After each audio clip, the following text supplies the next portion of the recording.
also have AGRA. They recently launched the AGRA Strategy 3.0. We have IDH, Transforming Markets. We have APSA, Africanacity. And we have FNB Bank, Boost Africa, RMG Ghana Limited, Voltic Natural Mineral Water, and Ceres Nectar. Our media partners, Joy FM, Joy News, My Joy Online, Global Media Alliance, YFM, and Happy FM. And also to all of you for being here. Thank you for accepting the invitation to come.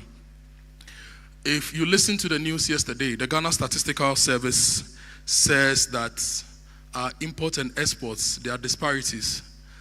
We're actually importing more and exporting less comparatively. And if you know about the markets, every export is value driven. It's either raw material or finished product. And we know that we are not getting enough from just exporting raw materials. We have 1.9 million hectares of cocoa farms in the country. That's about 6% of our total land area. We get $2.2 or $2 billion every year. I say if you converted them to maize fields, you'll be getting $10 billion a year. I'm saying all these things because if you look at Agric, the opportunities, there's a lot to be done. And we need platforms like these to really tease out the issues, discuss them dispassionately, share ideas, and develop Ghana the way we want it. And that is why Cosmos and partners have put together this particular conference. And we've invited all of you. We are going to have speeches, we are going to have presentations, we are going to have breakout sessions where you also get the chance to speak, ask questions, let your thoughts be known. So that by the time we leave here tomorrow, our Ministry of Agric here would have gotten new ideas and also shared a lot of things with us to transform the way we grow food and actually transform Ghana, because Agric is actually the lifeline of the Republic of Ghana. So once again, welcome and enjoy the program. Enjoy everything that works here and everything that doesn't work here. We will fix the things that don't work and we will improve the things that work. Now, I would like to invite the lead at Cosmos. Usually when I introduce him, I tend to go off course, but today I'll not do that. I've known him for years. He comes from a family of tried and tested agriculturists. In fact, when we were growing up, the best juice in Kumasi was produced by his family and it was called Ken's Farm Fresh. He's also a very good cook. It tells you that he produces and he processes what he produces. And he's led a lot of innovations since he became the lead at Cosmos. Before Cosmos, he was also key in a lot of things we did along the cocoa value chain and a lot of other things. Help me welcome the Executive Director, Cosmos Innovation Center, Mr. Benjamin Jankese, to come and give us the welcome remarks.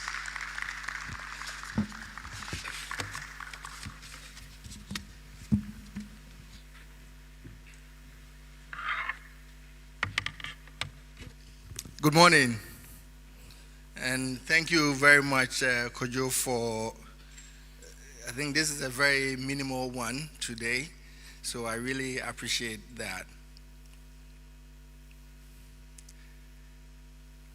Honorable Yao Frimpong Ado, Deputy Minister of Food and Agriculture in charge of crops, Nana Joe Mensah, Board Chair of KIC and Senior VP, Head of Ghana Business Unit, Cosmos Energy. KIC Board members present. Mr. Isaac Newton, who has become a friend, National Program Coordinator for International Trade Center and the Netherlands Trust Fund, Phase 5. Mr. Robert Asugri, Country Director for IDH Ghana. Mrs. Juliet Lampo Agro, Country Manager, Agra Ghana. Conference partners, invited guests, ladies and gentlemen, all protocols observed. I am truly delighted to welcome you all to the Agricultural Innovation for Africa Conference being organized by the Cosmos Innovation Center and its partners. It is an honor to stand before you who share a common passion in bringing a revolution in Africa's agriculture landscape. At the heart of our mission at Cosmos Innovation Center is a resolute commitment to driving transformative change through innovation, collaboration, and sustainable practices. Today, as we convene to discuss and explore profound potential of agricultural innovation, we are just addressing the challenges at hand. We are not just addressing the challenges at hand, but we are co-creating the future that we envisage for our continent. Africa's youthful population and vast natural resources offer unparalleled opportunity for growth and opportunities. And Kojo has said quite a few about that. The agricultural sector is the cornerstone of our economy. And we have to appreciate that. And it is also the livelihood of millions and holds the key to unlocking this potential for economic development. However, we must also recognize that the challenges the industry faces are multifaceted, ranging from climate change, resource constraint, access to market, and technology barriers. Yet within all of these challenges lie the seeds of innovations. Our continent is largely witnessing remarkable initiatives that leverage on technology, data analytics, collaborative partnerships, to reshape the traditional practices and empower local communities. As we embark on this conference journey, let us take in mind the words of Nelson Mandela, who said, and I quote, "It always seems impossible until it's done."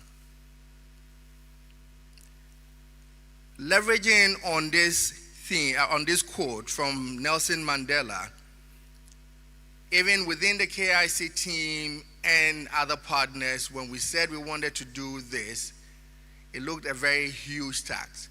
But today we're here and we started, and we believe that by the time we've closed this conference in the next 2 days, you will see what we would have been able to do.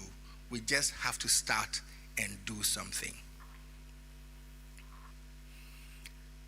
The vision of a thriving agricultural sector capable of feeding its people sustainably, fostering economic growth, and preserving our environment is not beyond our reach. It merely requires us to pool our collective wisdom, channel our creativity, and invest in the innovative minds of today and tomorrow.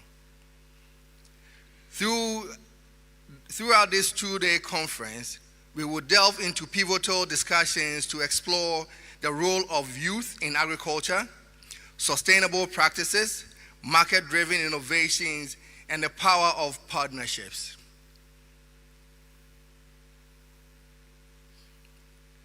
Our sessions will inspire, educate, and most importantly, catalyze action. So let us embrace this opportunity to not only learn from one another, but to shape the conversations that will resonate beyond these walls.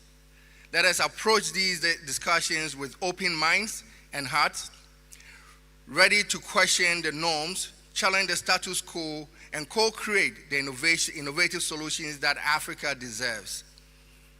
We hope that this inaugural conference will be the first of many that will bring together leaders across the continent and beyond. I extend my gratitude to each one of you for your presence here today.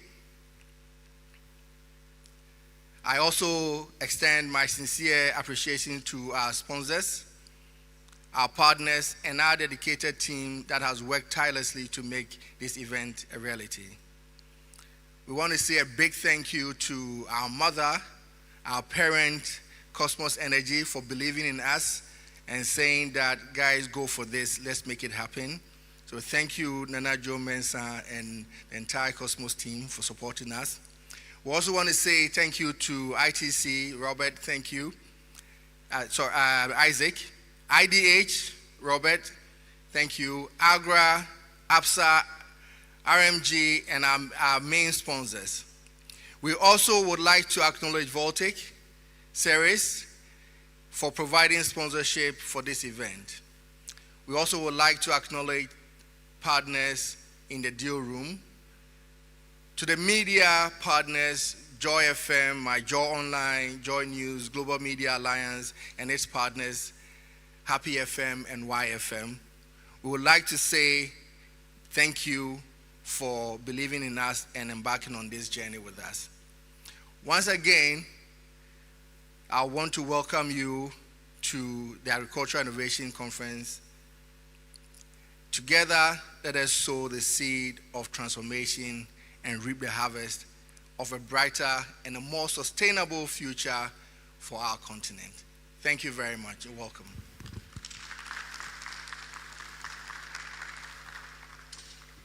Ladies and gentlemen, another round of applause for Ben. So he gave us a sense of what we'll be doing today. The theme is empowering youth startups and agri-MSMEs in Africa, advancing food security through innovation and collaboration. I want to simplify the theme. The theme is that working here as a novice, leave as an expert if you want to do agric. So I'm simplifying the theme. That is for those who want to enter agric. The other is for policy makers and institutions that working here, and let's build the right synergies for growth.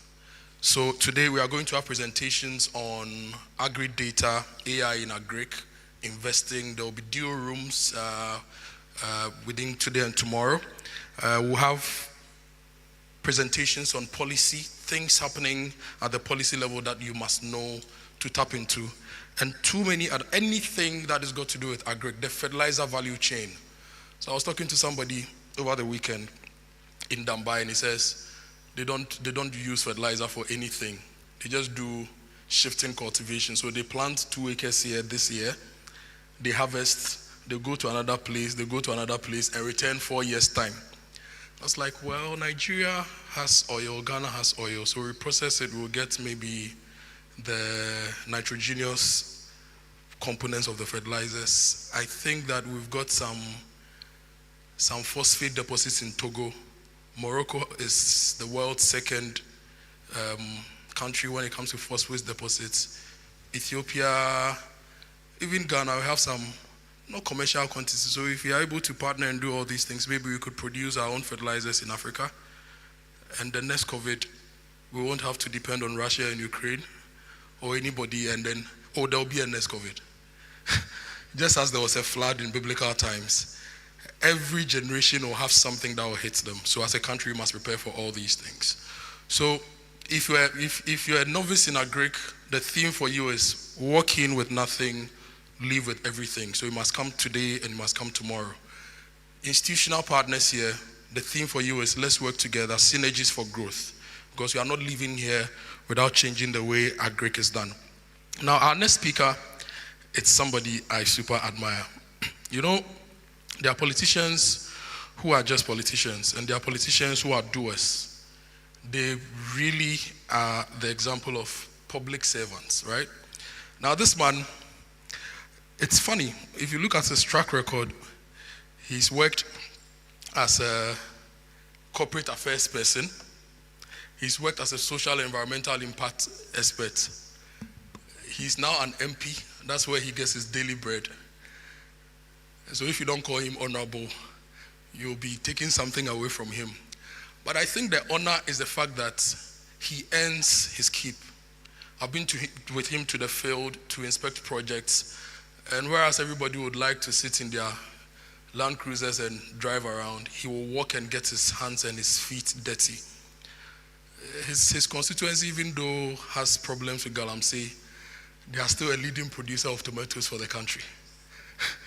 And I'm glad to call him a friend. Ladies and gentlemen, the Honorable Deputy Minister for Agric, MP for Manso, Adobia constituency in the Ashanti region, the Honorable Yafrimpong Ado. He's going to give us the keynote address. A round of applause for him.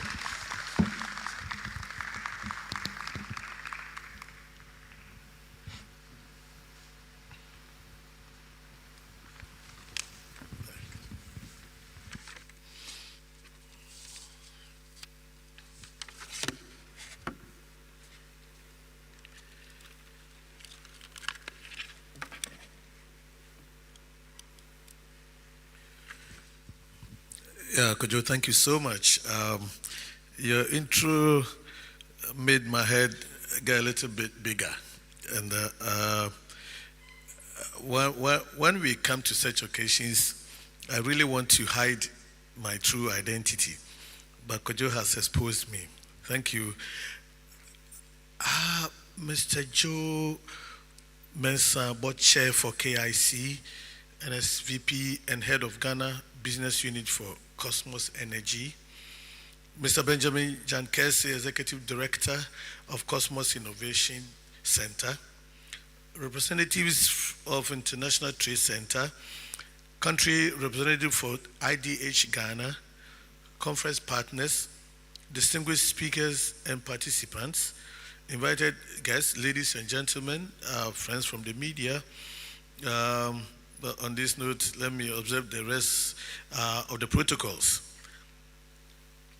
I am honored to present today the keynote address for the inaugural Agricultural Innovation for Africa Conference, which brings together subject matter experts and key stakeholders in the agriculture sector.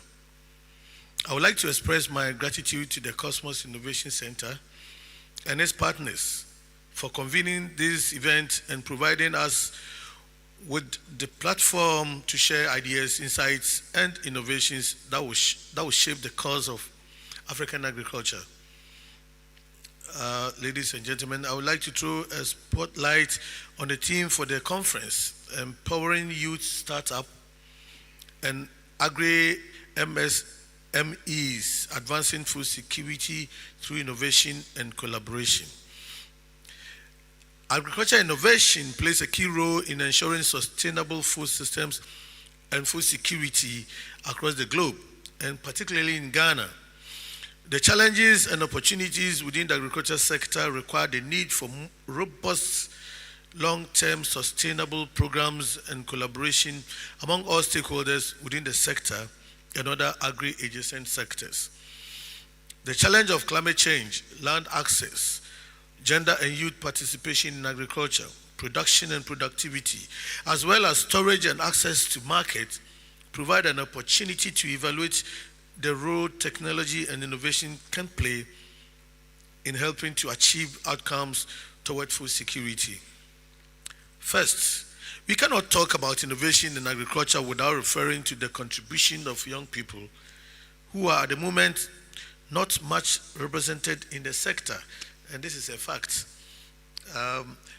Recently, we went on tours of some districts in Ghana, and we observed that on the average, the farmers in most of the districts are between the ages of 55 and 65. And if they were in the public sector, they'll be retiring in the next 5 or 6 years. And when these people leave, we're wondering what will happen to our food security. So this is something that all of us must take very serious and delve into it and take advantage of such occasions like this to encourage the youth to move into agriculture. Innovation is not a mere buzzword. It is a force that can reshape economies, empower communities, and redefine possibilities. It's about reimagining our approaches, embracing technology, and fostering a culture of collaboration. The small-scale farmer, armed with a smartphone, can access critical market information. The agri-entrepreneur armed with data analytics can optimize resource utilization. The scientist armed with biotechnology can enhance crop yields while conserving our environment. Mr. Chairman, our task is clear: to harness the potential of innovation and channel it into practical solutions that address the needs of our farmers, our consumers, and our ecosystems.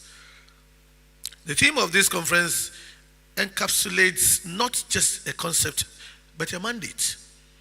It calls upon us to translate into ideas, action, to bridge the gap between knowledge and practice, and to ensure that our innovations reach the very heart of our agricultural communities. We must also recognize that true innovation is inclusive, Mr. Chairman. It embraces the wisdom of generations, values local knowledge, and empowers the voices that are often marginalized. We must ensure that our innovative solutions are accessible to all, from the smallest subsistence farmer to the largest agribusiness person. As we adopt new technologies and practices, let us prioritize capacity building and knowledge transfer, ensuring that our innovations are not only transformative, but also sustainable. In addition, Mr. Chairman, empowering youth startups in agriculture involves providing them with the necessary tools, resources, and opportunities to succeed. It means fostering an environment where their ideas are not just heard, but are valued and implemented. Youth-led startups and agri-MSMEs are not just catalysts for economic growth. They are vehicles for innovation that can redefine our approach to food security, agricultural sustainability, and community well-being. This also means getting access to finance to enable agri-MSMEs to grow, scale up, and become viable businesses. Financial inclusion, Mr. Chairman, for youth startups and agri-SMEs is therefore critical to enable them gain profitability whilst investing in locally sourced raw materials as well as mechanized equipment. As a ministry, Mr. Chairman, we are committed to the vision of ensuring a modernized agriculture culminating in a structurally transformed economy and evident in food security, employment opportunities, and reduced poverty. Young people and MSMEs will play a critical role in this regard. Our programs and strategies have been developed to ensure that particular attention is paid to youth-led startups and agri-MSMEs. Working together with other partner agencies, the ministry is committed to creating an enabling policy and regulatory framework environment based on key strategies such as West Africa Food Systems Resilience Program, Modernizing Agriculture in Ghana programs, the Ghana Commercial Agriculture Project, among others. The ministry is also launching this year phase 2 of the Planting for Food and Jobs program with the intent of ensuring the inclusion and employment opportunities for young people within the agricultural sector. And here, let me add this, Mr. Chairman, that in a few days' time, we are going to launch this program. And the most important aspect of this program is this, that especially for the youth, that all you need, if not you as a single person, you come together with a few colleagues of yours, all you need is to locate a land anywhere in this country. And the rest of it that will make you a business or agribusiness person will be given under this project through the new concept. And this one, I will encourage the youth that are gathered here and those of your friends who were not able to make it to this forum, that the moment the project is launched, please take advantage of it, because there lies the hope for the youth in Ghana in agribusiness. So connecting the agricultural value chain involves many processes. In recent times, this also means ensuring value addition to agricultural products from farm to consumer to enable competitive products on both local and international markets, whilst adhering to regulatory standards for production and agro-processing. This also means paying attention to sustainability and adoption of critical standards. Towards this end, Mr. Chairman, I call on all stakeholders as we foster deepened collaboration on public-private engagement to work together to improve SDG outcomes related to food security and decent employment for young people, using technology and innovation as a catalyst. Let us work together, Mr. Chairman, to harness the power of innovation and build a resilient, sustainable, and prosperous agriculture sector for the benefit of all Africans. Here we are talking of all Ghanaians. Let us work together to encourage ourselves to build a solid future for our youth. On this note, I wish you fruitful deliberations as we take action together towards the empowerment of the youth, startups, and MSMEs. Thank you for your attention, and may God grant us the grace to imbibe everything that will be taught here so that the future will be good for the youth of this country. Thank you.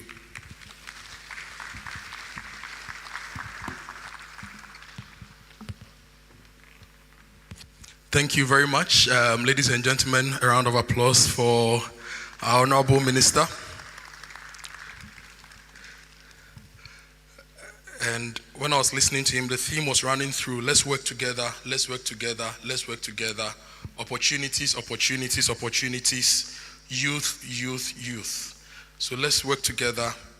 Let's create opportunities for the youth. And the youth, we are working together, so take the opportunities we create for you. So, Honorable, you'll be launching the enhanced PFJ very soon, right? That makes the MOFA an e-MOFA. So from PFJ to e-PFJ, the MOFA becomes an e-MOFA. Does that make the ministers e-honorables? You become the only e-honorables in Parliament. Moya guy, and we wish you all the best. We'll also be there to support the e-PFJ. Now, ladies and gentlemen, we'll take a few more speeches, and then we'll get into our presentations and our breakout sessions. Let me remind you that this is being streamed on the social media platforms of the Cosmos Innovation Center on Facebook, on Twitter, on LinkedIn, and on YouTube. So you can share the link so that your friends and your partners who could not make it can follow today's event. Our next speaker is somebody we all know. You cannot be at a Cosmos event without seeing this man. His name has a lot of different meanings in Ghana. In football, they are excellent geomancers. In business, they are excellent geomancers. In traditional authorities, they are excellent Nana geomancers. And in music, they are excellent geomancers. In fact, the first president of the Musicians Union of Ghana was called a geomancer. And he released one of the most popular songs ever released in the history of high life, Bosoe, Bobo, Bobo, Eya, Bosoe. Now, this geomancer is, as we all know, the SVP for Cosmos. He's the head of the Ghana Business Unit. He's the chair of the KIC. He's a mentor for almost everybody who has been through the KIC. Since inception, over 3,000 young entrepreneurs have been enabled, and this man has been one of the main men behind enabling all these people to give us all value. Please help me welcome the chair for KIC and also the chair for the conference, Mr. Joe Mensah. If he worked at MOFA, we'll call him E. Joe Mensah, to come and give us his remarks.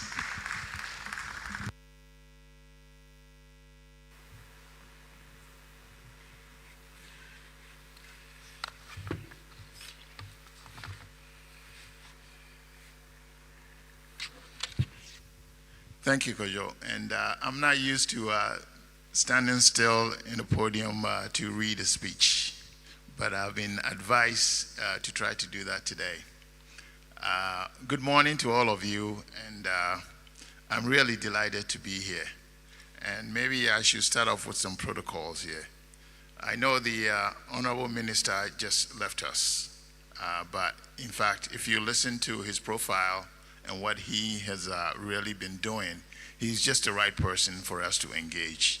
And my plea to him before he left is that all of us should make sure that we are joined at the hip to make sure we deliver what we are here to do in terms of our objectives. And of course, I'd like to recognize, our partners and all the media present, and of course, stand on existing protocols. It is a delight, really, to be here today. I wouldn't have missed this for the world, because as you've heard through the session and what you've heard about KIC and its inception and what have you, it's something that's near and dear to my heart. And I think that after so many years getting to this point here, I really think that we are going to make a difference.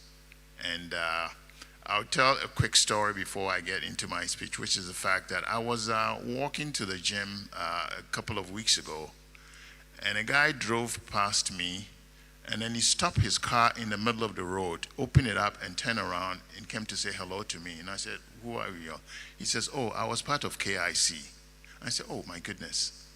And then I walked away. Last Sunday, I just left church at Christ the King, and they were having, a market show over there, and they were pushing me to go get some juice.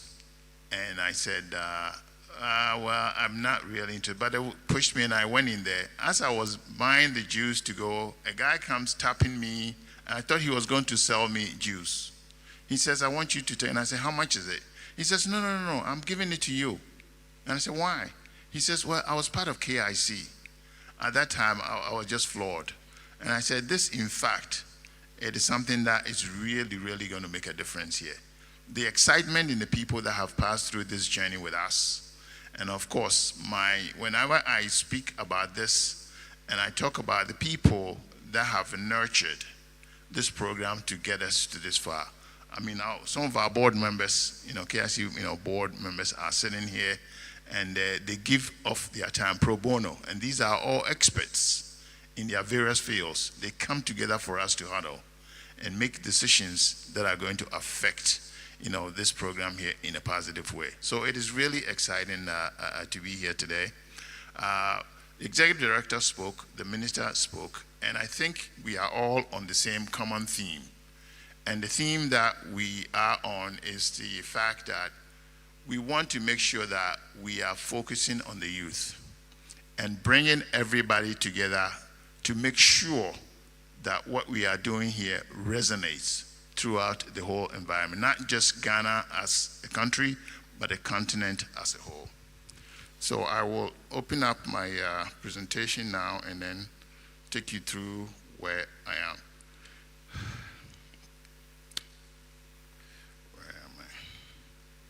As technology will have it, I always preach about technology and how great technology has been for us. And yet, whenever you want technology to act, it misbehaves.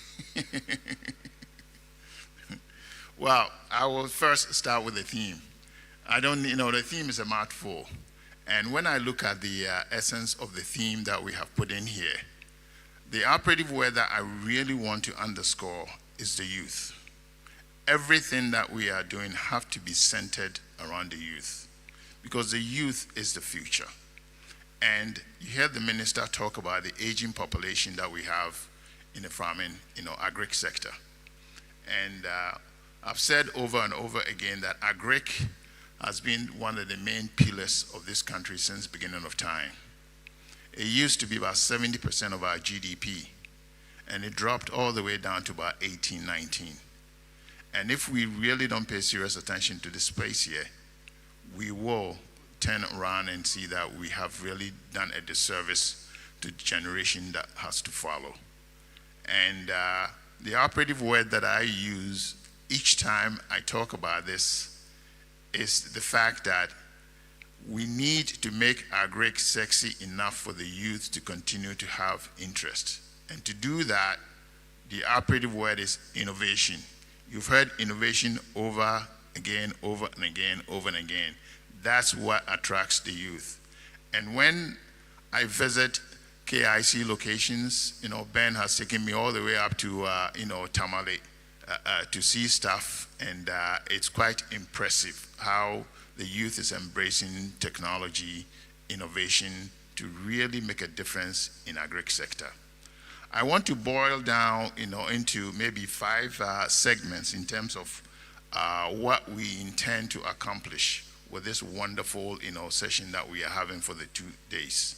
And then I think it's all about distillation of knowledge and the collaborative nature of how we can work together, get some insights by using technology to really go out there and to make a difference. I've said over and over again that technology is one of the few things in the world today that's getting cheaper over time. And data is becoming a new natural resource. Today, there is so much data out there that when we pick insights from this data, it would allow us to really make informed decisions, better decisions, refine things that we do to get us to a much higher level. So, while you are here today, please, I want you to embrace that. Keep that as part of your objectives to do that. The MC, when we're starting trying to put this all together, saying that we need to get closer because you cannot work in isolation, and it's all part of the deliberation that we want to try to improve.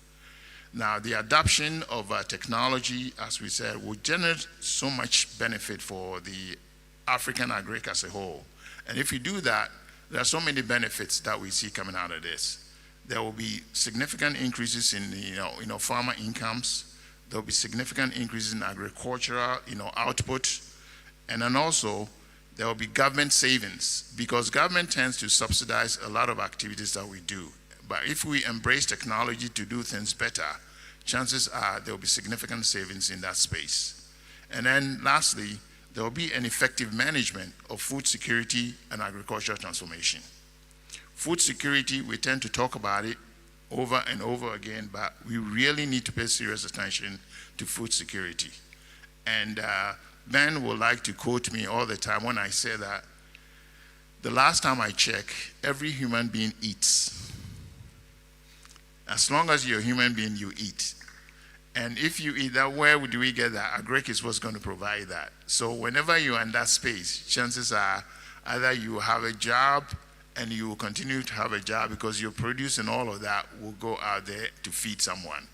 So it's a wonderful sector to be, and I'm so delighted and excited that all the young people that are really taking serious interest in this space are going to benefit from it. Now, the 5 basic themes that I see happening between today and tomorrow. The first of it is the power of collaboration. Innovation is not an isolated endeavor. It thrives on collaboration and the exchange of ideas. It's all about distillation of knowledge. This conference is a testament to the power of collective thinking. We have gathered here from various corners of the world, diverse backgrounds and expertise to collectively address the challenges in African agriculture. By working together, we can unlock innovative solutions that drive sustainable growth and development. The second piece is harnessing local knowledge.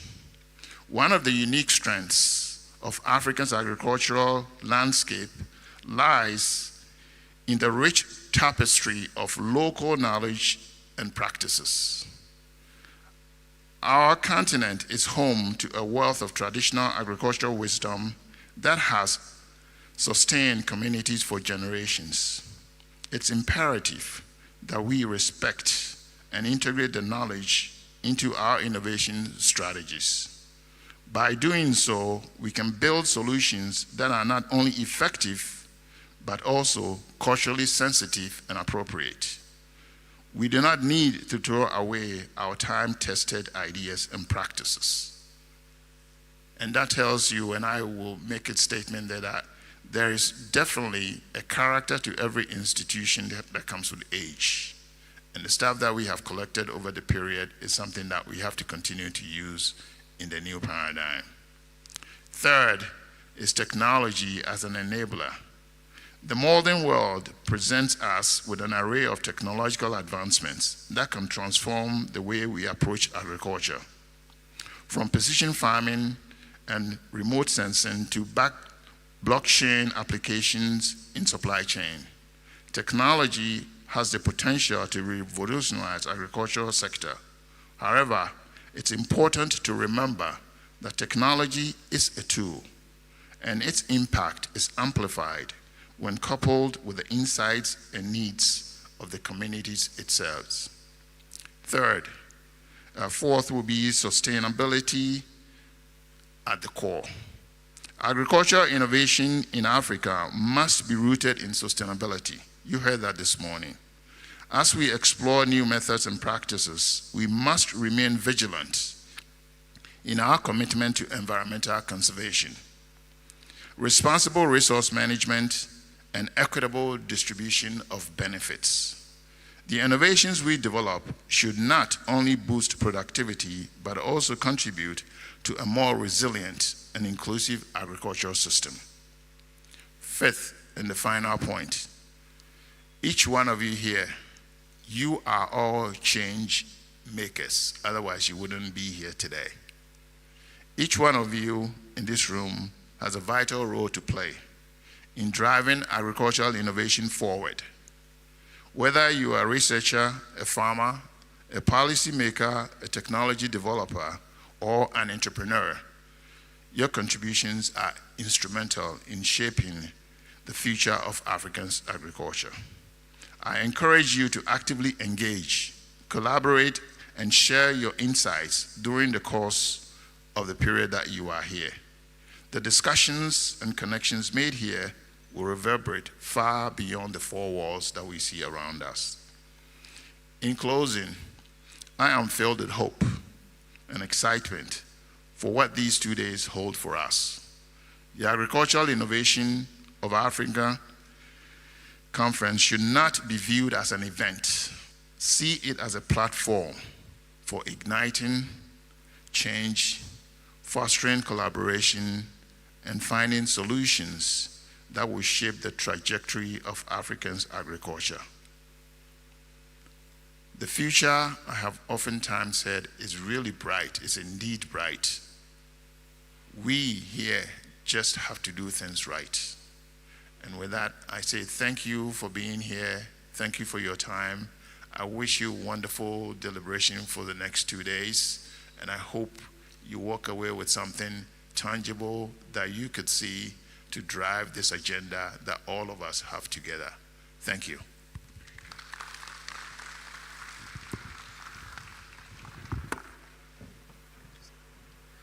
Thank you very much. Thank you very much, Mr. Chair. Thank you for the points you've re-echoed, the caution you've given us, and the inspiration to make us work together to get to where we want to get to. Hello? Thank you. Please, another round of applause for Mr. Joe Mensah. He says something I really like. All of us, we eat. In fact, this morning, I want to estimate that at least 30% of us have had breakfast. And today, all of us will eat somehow. On the 22nd of July, 2014, I went to Bantama to eat fufu. I was in a queue for about 30 minutes. And I got the fufu. You know, Bantama fufu, you really need to take your time to eat and enjoy, right? So I spent another 45 minutes to eat and spent another 10 minutes to get my change. So I was like, so how many hours do we spend to get food, really? Not to plant and harvest, like just buying food. How many hours does the average person spend on getting food? So I put stuff in Excel, and if you are getting traditional dishes and you are joining the popular queues, like the popular wache queue, you know you do between 15 to 30 minutes to get your wache. So the average person like me who goes to those joints spends at least 10 to 12% of your day chasing breakfast, lunch, and supper. So in your lifetime, assuming life expectancy is 60 years, you are spending 10 to 12% of your lifetime chasing breakfast, lunch, and supper. If we assume that the average person spends, let's say, 5 cedis per meal, then you are looking at about 500,000 cedis spent on food by the average Ghanaian in their lifetime. You know, sometimes people say that, oh, Didi, it's true, 500,000 cedis can buy a house in my village. So food is a big deal. If you wake up every morning and you are eating, you know that out of your 24 hours, about 1 to 3 hours is going to food, if you are a traditional eater like me. And you are spending about 500,000 cedis on food. If you look at the average earning of the Ghanaian and you think about it, so how can the average person afford 500,000 in a lifetime to eat? That's why in Ghana, a lot of us, when we meet ourselves, we say manager, manager. We are all managing. Whether you make the money or not, you manage to eat. And so if you multiply these figures by the population of about 30 million, convert to dollars, then you're hitting trillions of dollars. So we are here to talk about the economy that runs Ghana and Africa. And if you eat, your participation is very, very, very, very important. So when we get to the presentations and the Q&As, your thoughts, your questions, your ideas, let them flow and let us build together. Before we take the next speech, I'd like to acknowledge a few other people in the audience. We have the Agra boss, our own Madam Juliet Lampo Agro, the Agra Ghana boss. Please give her a round of applause. We have reps from MasterCard and Associates. Please give us a wave and let's give you a round of applause. MasterCard has been a key partner for Cosmos Innovation Center, and they are holding us. In fact, they are giving us the fuel to move. So we really, really appreciate that relationship. There is Professor Irene Ejiri as well. I saw her earlier, Dean of Agric, University of Ghana. Is Prof here? Okay, I saw her earlier. If I find her again, I'll introduce her. Now we are going to take the next remark. So we have 2 more remarks before Juliet comes up to give us a presentation on intentional investment in youth and agri-MSMEs for sustainable food systems in Africa. Now our next remark will be by the International Trade Center. They have been an instrumental catalyst for global prosperity. They've been dedicated to bridging the gap between small businesses in developing nations and international markets. So if you are into any production, the man who will come and speak next, just look at him and find him and talk to him and ask him, how do I gain access to whatever market you want to gain access to? They will facilitate. Please help me welcome the National Project Coordinator, Ghana, ITC-NTFV, Isaac Newton Aqua. A round of applause for Isaac.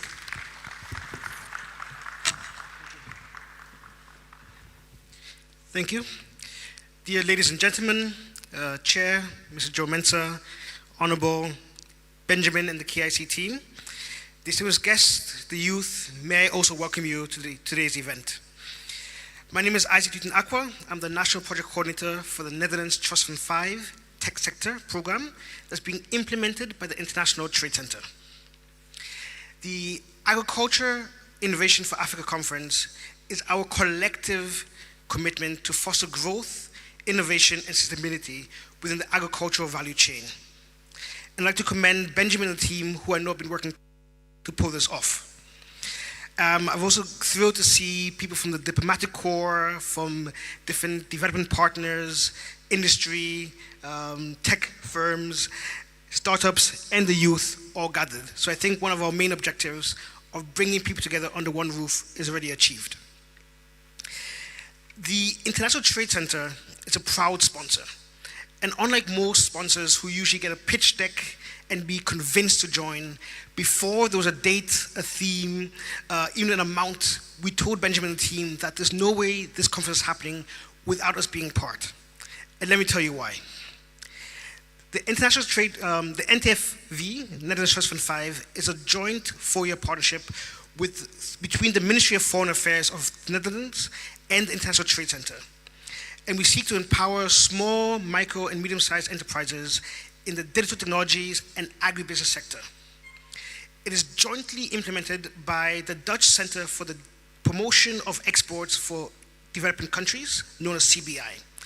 In the agribusiness side, led by Abena, Teresa, Larry, and the rest of the team there, they're looking at the whole cocoa value chain from bean to bar. Upstream, they're looking at dynamic things like dynamic agroforestry, helping the farmers with new methods of farming and cultivating the farms there. Whilst downstream with the chocolatiers, they're helping with taste profiles, packaging, the use of e-commerce to help boost sales. In the tech sector, we're supporting various tech initiatives, especially in the agri-tech space, with companies doing things from drone spraying, farm produce aggregation, and even solar-powered cold storage. At the core of the project is to see where we can drive technological innovations in the agriculture sphere in Ghana and how that can improve livelihoods and create jobs. You can clearly see the alignment with AIA and the focus on the youth. And youth is the main theme of this conference.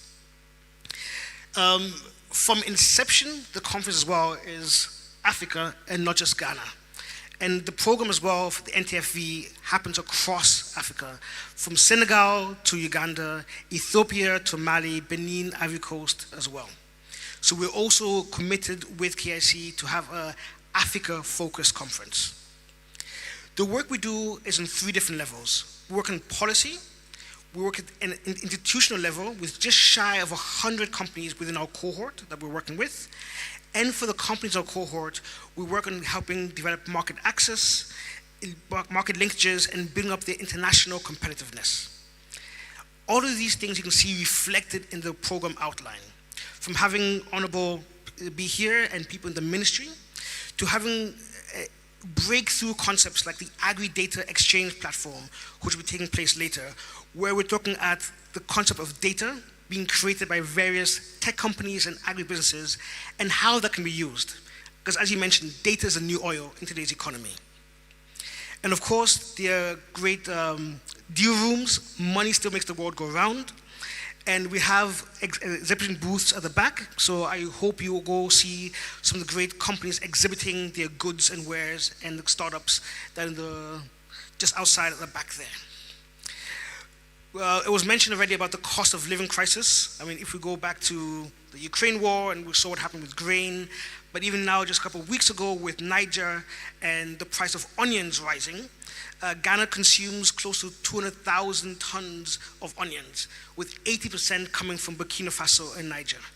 And now with the issues happening in those countries, we can understand that food security is now a much more pressing thing, and food prices are becoming more unbearable for the average Ghanaian day on day. This is before we start talking about the issue of climate change. And we all know, not just here, but around the world, climate is having a much more devastating effect, with things happening in Hawaii recently. It was snowing in Germany a couple of weeks ago in the middle of summer. So things like record-breaking and unprecedented are becoming daily sayings by journalists when they're talking about the climate and its effects on us today. Despite the great diversity across Africa, the problems are the same. We have great amount of arable land, but our yields are low. We have great potential, a huge youth population, but the average age of farmers is in the 50s. And we have a continent that's still importing food, but still also suffering from close to 30% or more post-harvest loss. That makes us even more reliant on the food that we're importing. How do we change this? These challenges are not new, but what is different is AIA's commitment of bringing together the stakeholders in one place to not just talk about the solutions, but find ways to solve them. Empowering youth startups and agri-SMEs in Africa, advancing food security through innovation and collaboration, the theme, and collaboration is the recurrent theme that is key, is a big part of this conference. As we gather here, let's remember that innovation is the heartbeat for progress. The convergence of technology and agriculture holds unprecedented potential for transforming the lives of millions across Africa. The agriculture sector is not only a backbone for many Africans, but a canvas that we can paint on and create new opportunities, especially the youth. So please, thank you for being here, but may this conference be a beacon of innovation, a haven of ideas, and a catalyst for transformation. Thank you. Thank you very much, Mr. Isaac Newton Aqua.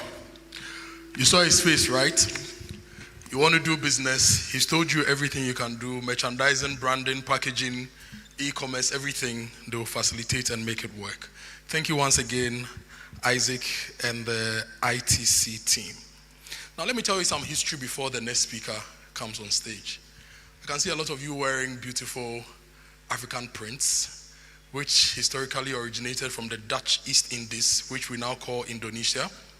In 1827, around the time, the Asante king then sent his son, Kwesi Boakye, with his cousin to go to the Netherlands to study. Kwesi Boakye became the first black mining engineer in Sevilla, who was inducted into the Institute of Engineers back then. Now, he was posted to the East Indies, Indonesia, to go and work as a mining engineer in Sevilla. Now, back then, the Indonesians then were very good at the batik designs for fabric. So some other Ghanaians from Elmina went there. They saw how they were transforming their fabric with the intricate designs using the batik style. They brought them home and they became a part of our culture. So if you go anywhere around the country, if it's not the indigenous woven kente or fugu from the north, from Ashanti, from Volta, it's your African print. And the next institution, headquartered in the Netherlands, takes us back into history and helps us to understand that if we work together, we create value. Now, the African print industry is not only creating value for agric because we are producing cotton to feed it, it's also making us look very, very beautiful, and it's become a part of our culture. So agric promotes everything, including culture and collaboration. And this institution convenes, they co-create, they co-finance inclusive and sustainable market-driven solutions. They've been working around the clock with about 380 employees globally to make sure agric makes sense and is sustainable. Ladies and gentlemen, please help me welcome the country director for IDH Ghana, Mr. Robert Asuguri, to give us his remarks. A round of applause for him.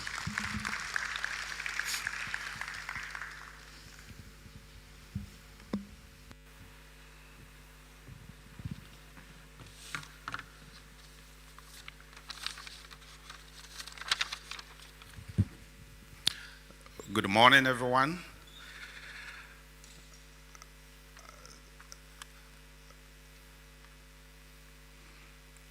My name is Robert Asuguri, as indicated by the MC. I'm the country director for IDH. The chairman of KIC, Mr. Joe Mensah, the executive director, Benjamin Jankesi, the board members of KIC, Madam Juliet Ampo, country director for AGRA, other conference partners, friends, ladies and gentlemen. I'm very happy to be part of this conference today. Some time back this year, we had a meeting with Benjamin and his team, and we started thinking about how can we help develop sustainable food systems in Ghana. And then we said, okay, this agriculture innovation for Africa platform that KIC is thinking about is something that we can all be part of it. So we started talking, and then we said, okay, we will join hands with KIC and other partners and make sure that we have the first edition and maiden edition in Ghana launch, and later we start looking at how we can scale across the African continent. So I'm very happy that today we are starting this today, and then we'll crossbreed and share ideas and make sure that whatever we learn here, we scale it across other African countries in the coming years. Let me share this, that statistics have it that by the year 2050, the world population will increase to about 9.1 billion. 2.5 billion of that population will be in Africa, and about 50 million people will be in Ghana or more. This population we need to feed. But today, what is our production statistics in terms of our food systems in Ghana and Africa? We are importing a lot into Africa, including Ghana. If you look at the statistics today, Ghana, for example, we consume about 1.4 million tons of rice, of which we produce about 30% or 40%. The rest we import. If you look at fish, it's about 1 million metric tons we consume, and then we produce about 30%, the rest we import. Tomato is about 800,000 metric tons.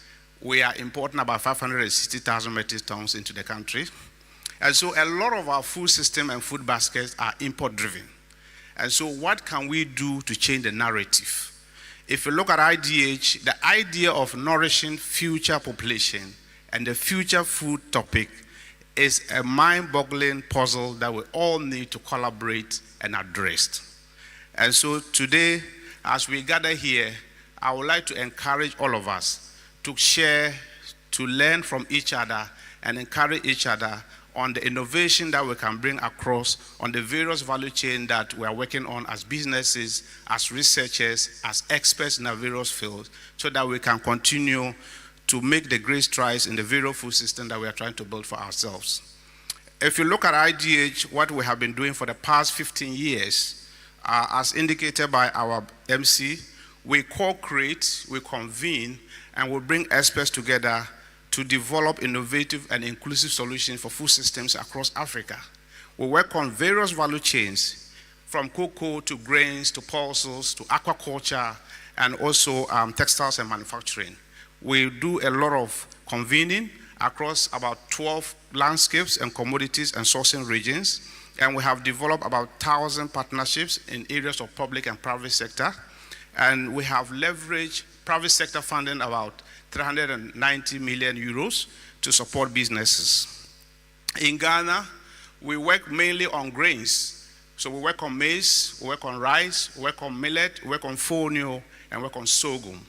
And these value chains are developed to support industrial sourcing raw materials strategies, and then also to support food security in the country. We also work on cocoa value chains to support sustainable development of cocoa with industry and also with public sector.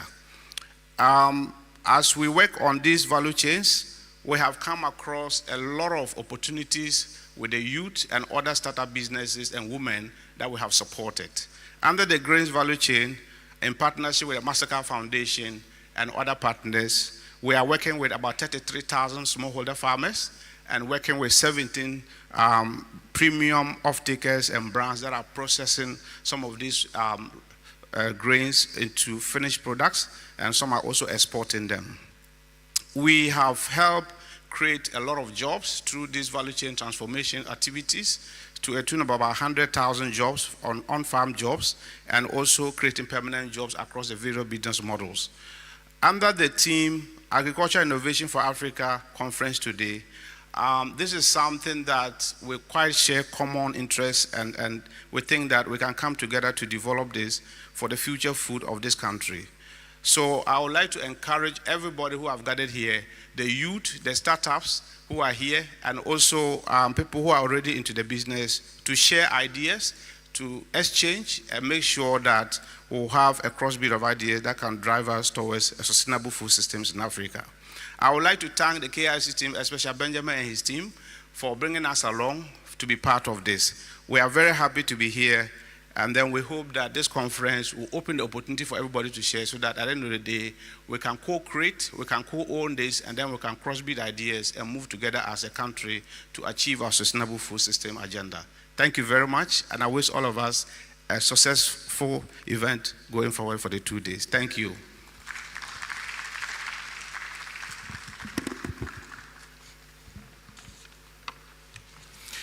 Thank you very much.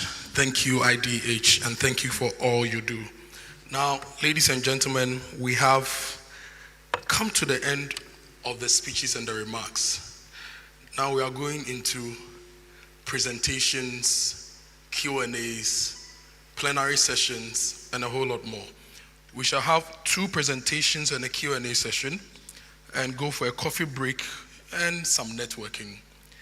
And then when we return, we'll have another panel discussion on current challenges, solutions, and opportunities in the agri supply chain.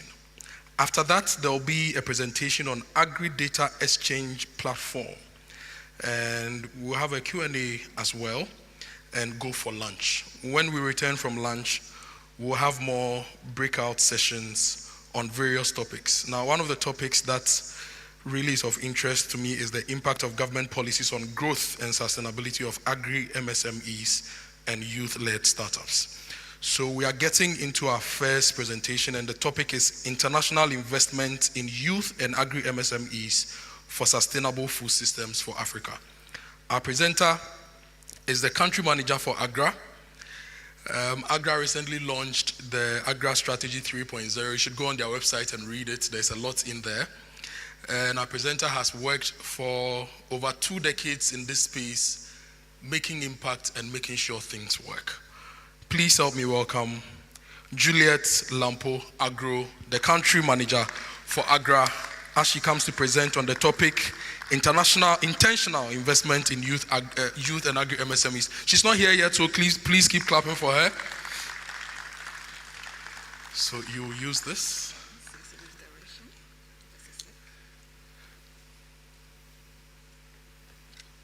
Do you need this, or I should move this for you? Should I move this, or you need it? All right. Please, another round of applause for her. Thank you very much. Board Chair, Management of KIC,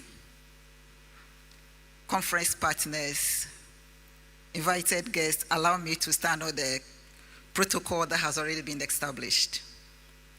It is my pleasure to be here this morning to share some few thoughts at this inaugural conference, Agricultural Innovation for Africa Conference.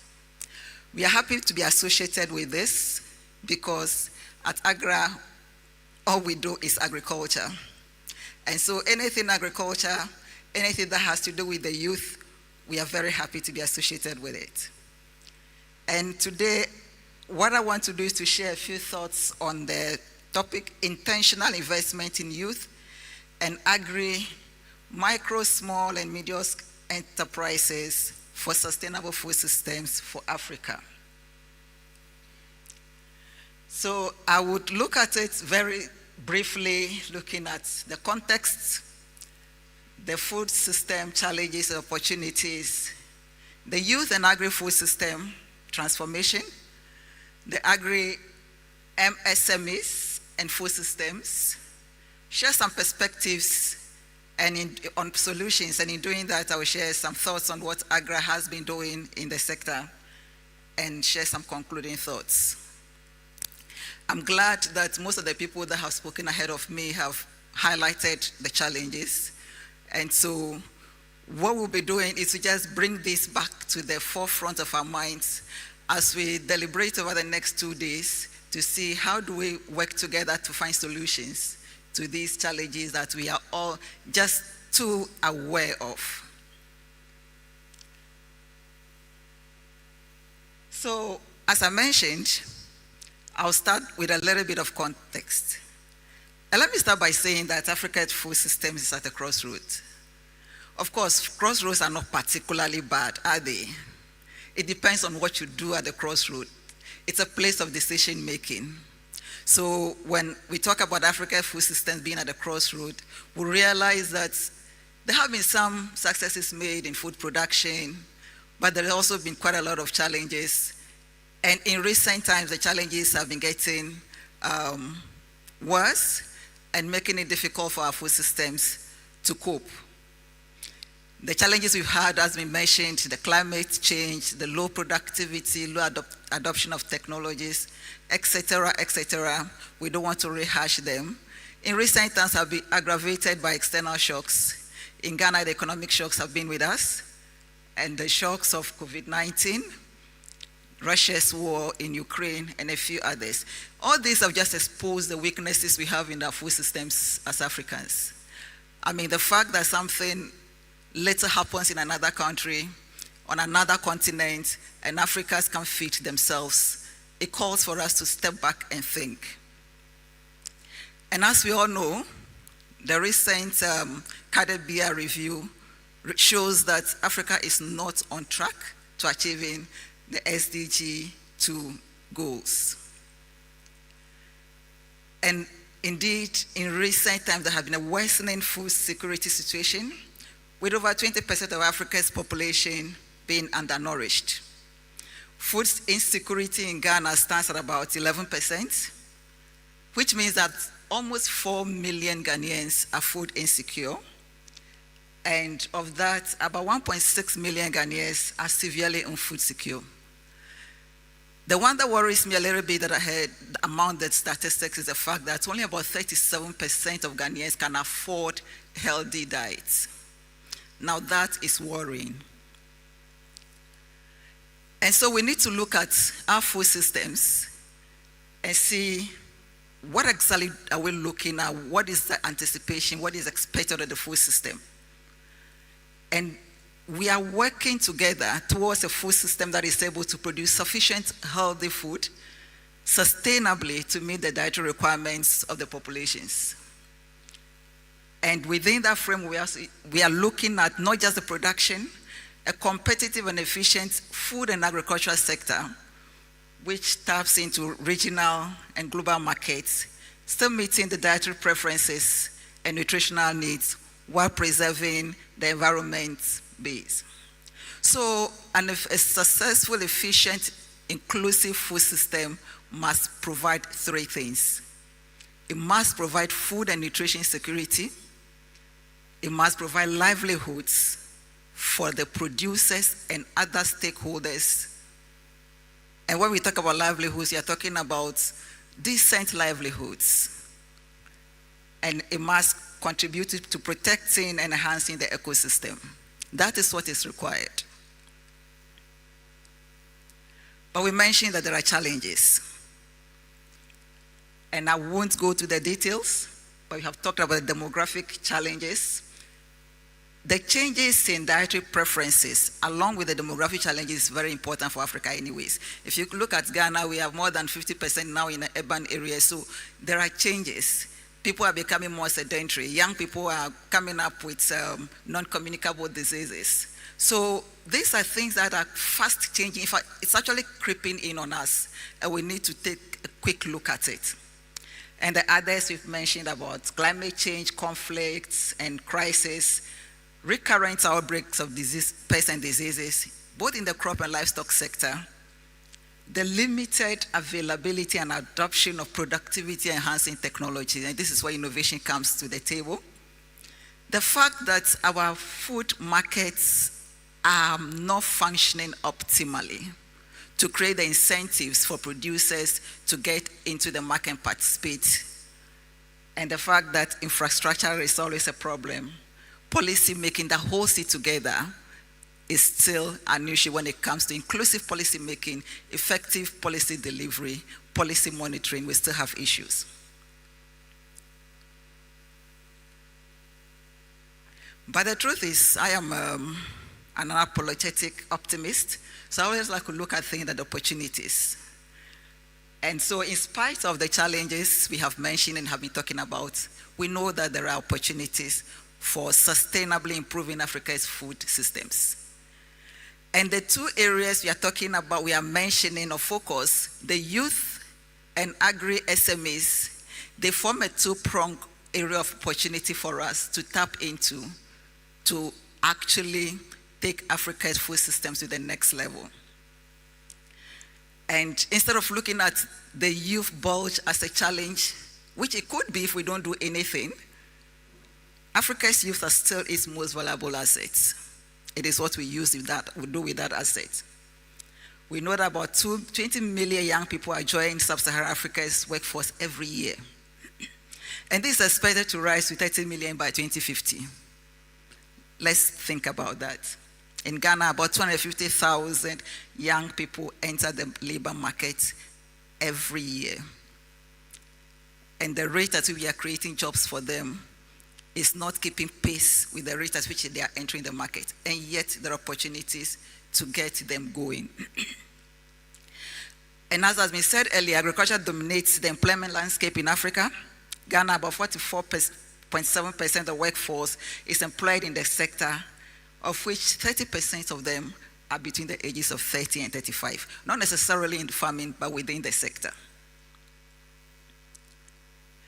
And if you look at Africa's youth currently, there is no doubt that the young people, and those of us who are still young at heart, young people are generally better educated. And so there are opportunities, there are things they can do that their parents were not able to do within the agriculture sector.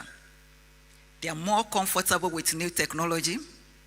They are more willing to experiment. And indeed, they have the luxury of space and time to experiment. They can make mistakes and go back. They have the energy, the dynamism, and the entrepreneurial spirit. And therefore, they actually can be the driving force for the new ag SME sector. And yet, we know that the youth are ill-equipped to start and run thriving agribusinesses. The skills, the training, and everything that goes with it.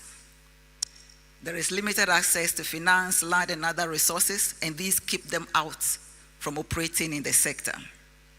As I mentioned, the policy-making environment is not inclusive enough for the young people. And we say nothing for the youth without the youth. So when they are not at the table, they are not able to bring what exactly makes sense for them to the table. So we are making policies really that does not work for them. They are not there to make inputs. They are not able, even when you bring them to the table, the capacity to engage in the process is also a problem. So all these capacity issues come up for discussion. And if you combine the opportunities we have with the young people, with opportunities in the agriculture, micro, medium, small-scale enterprises, it's a huge one.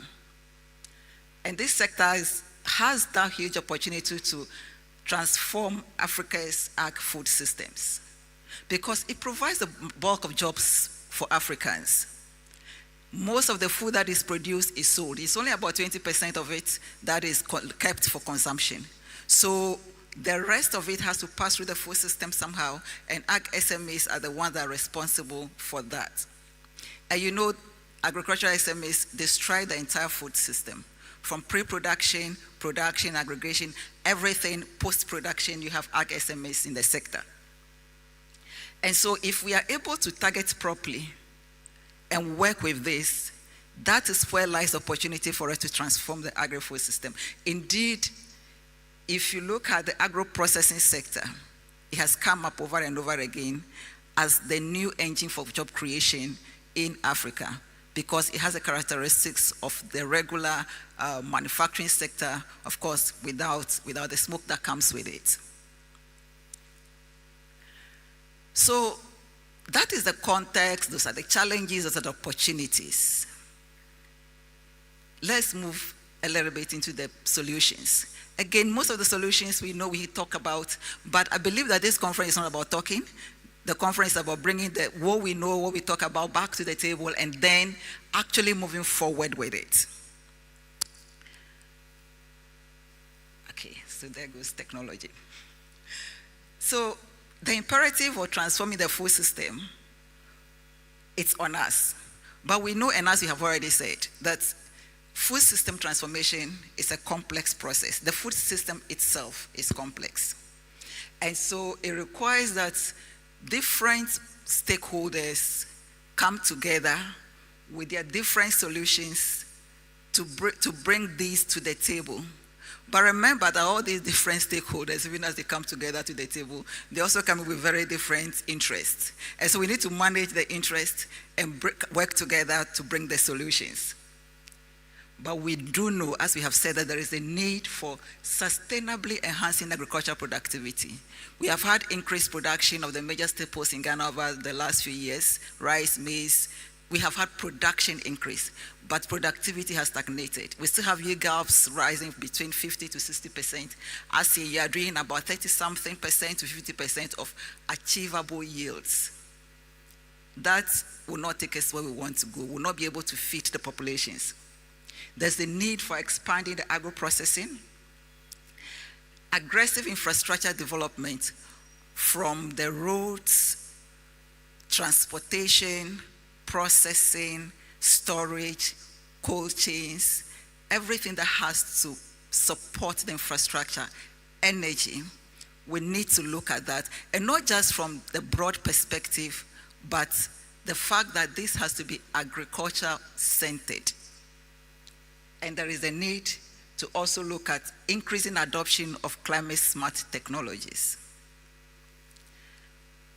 Let me share a few things that AGRA has been doing in the area of youth and agriculture and youth in food systems transformation.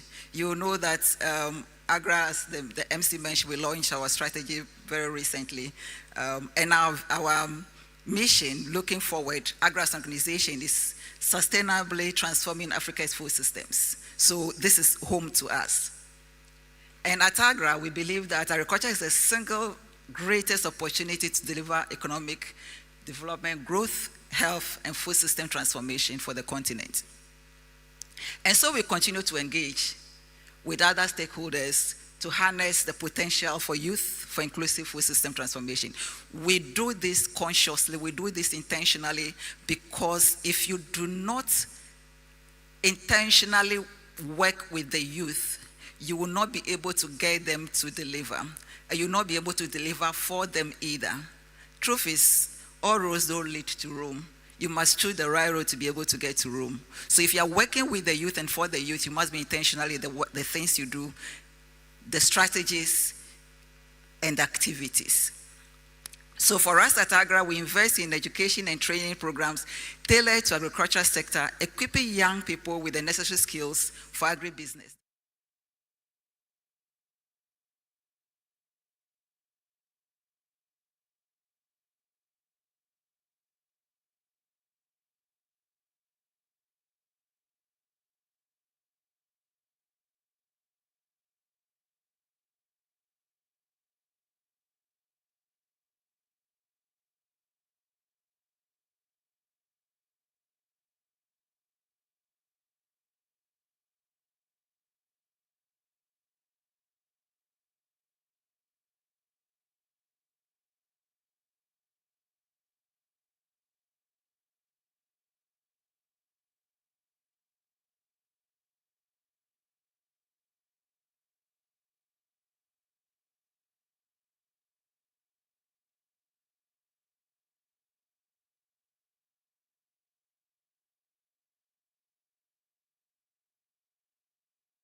With significant focus on young people.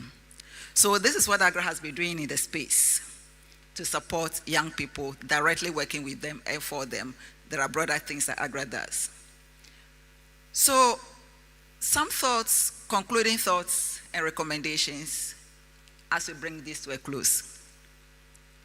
I mentioned that intentional investment in the youth and agribusiness is our best bet if we want to transform Africa's food systems. It is. And if we want to do that, being intentional means you are choosing to choose. So we need to choose to make decisions and take actions toward what is important for us as Africans and as Ghanaians. If we have young people on the market and they are not working, then we need to make that conscious decision in exactly what we want to invest in, which policies we want to make, which programs we want to roll out. It is an intentional decision we have to make as a people, as governments, as partners. And as we do that, we need to be conscious that the youth are as unique as they are heterogeneous. They're very unique, yes, but they're also very heterogeneous. So one size does not fit all. You need to look at the rural youth, the urban youth, the highly educated, the semi-educated. There are various categories. You put one thing together for everybody, it's a recipe for failure. We also need to look at the reorientation of our future trajectories. I mentioned that we are not on target to achieve the SDG goals, and so we need we need to take another look at the trajectories that we have. And if that is technology saying my time is up, I'm almost done.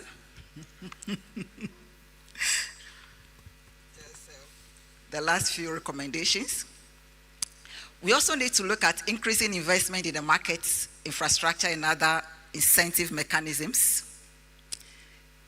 We have to see that the challenges that the young people have in accessing capital, working capital, due to collateral and financial literacy, those things can be addressed through innovative finance models, such as blended finance. Some of you do, and we also participate in that.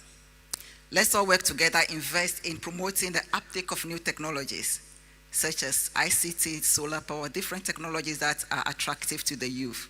And indeed, let's expand access to digital finance and e-commerce.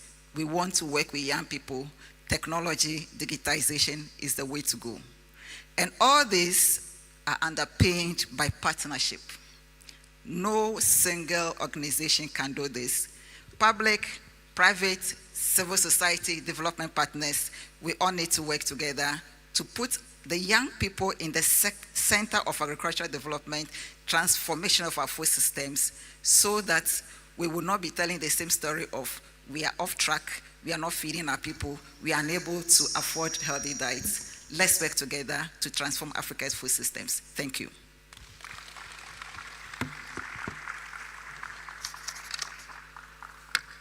Let's work together to transform Africa's food systems, and we need to work, and be intentional. If you go to Kumasi, it will be a Nidin in Honam se. Juliet Lampo, agro. Nidin in Honam se. Please put your hands together for her once again and appreciate her for a great job done. Now, we are going to have our next presentation. And I need to say this. On the program, lunch is at 12:45. And because this is about agric and lunch is actually walking the talk of agric, we need to stay within time. So what I'm going to do is that we have a 35 minutes coffee break. We are going to combine that coffee break with the exhibition. So after this next presentation, we'll all go out through here to go and see the exhibition. The ushers will direct us to get some coffee, and as soon as you get your coffee and you've seen enough of the stuff, please come back. Even though we have 35 minutes allocated for that, I'd really wish if we could do that in 25 minutes so that we can catch lunch at the right time. Lunch involves pre-production, production, post-production, and all the things Juliet talked about. We can't waste it, right? So that's about it. Our next presenter, I'm sure he doesn't need any introduction, just like Juliet. He has a tall list of impactful projects he's been involved in, even though physically his height is not commensurate with the list of the impactful projects he's been involved in. He's also my friend, just as myself. God is our Baba, our hair doesn't grow. Maybe we need a special hair fertilizer, which the agric industry has not formulated yet. I met him first at TechnoServe. And back then, there were a lot of SMEs that were struggling, and TechnoServe took them under their wing, brought them together. I remember Best West thing and all the interactions we had with those SMEs. Today, a lot of those SMEs have grown. At least I know one of the businesses that is employing about 36 people now. And it's not like the 200 Ghana cedi a month employment. Oh. This is proper employment I can quit my job and do. And it's because of all the work of people like our next speaker. His name... Let me hold on to his name and introduce his topic. He's going to speak on foresight tools for sustainable food systems in Africa, advancing food security, food safety, and food sovereignty through innovation and collaboration. Ladies and gentlemen, our international development consultant plenipotentiary. It means he has plenty potentials. Mr. Baba Adongo, a round of applause for him as he comes to give us his presentation. Please keep the applause going so that he gets here with the right energy.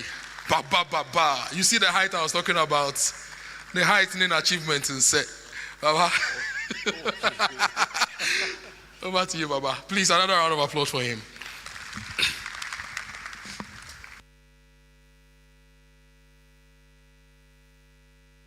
Morning. I'm standing on the existing protocols established and to share a few thoughts on innovations in Africa.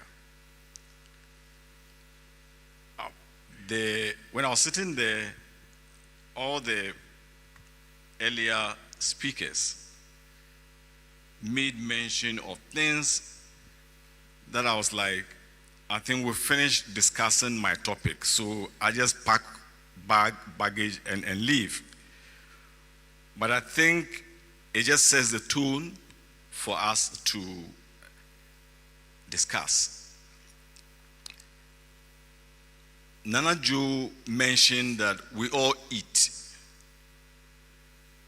Kojo said, yes, we eat and we spend some time. But if we want to even take it further and see the importance of food, those of us who were around during COVID was a period where we were all stockpiling food.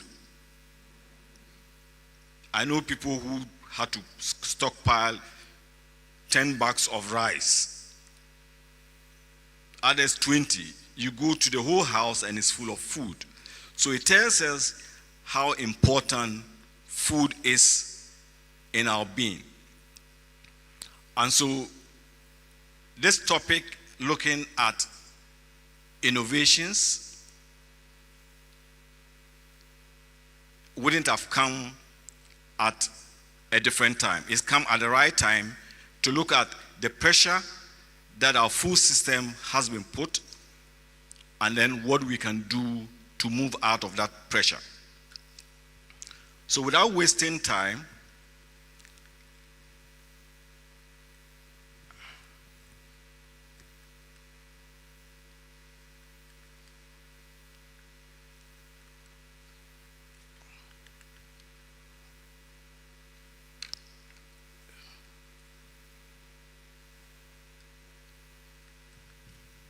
it's not working here.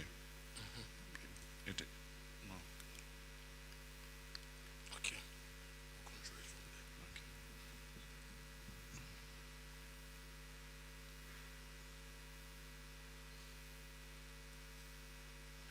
Tech is failing us.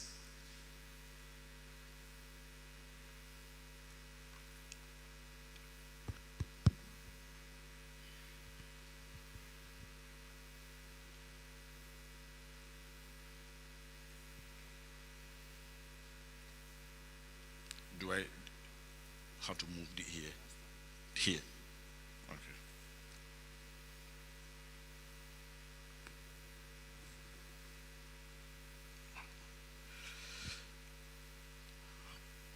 So my topic is on innovations and the food system. And this is an outline of what I'll be discussing. So we'll look at overview,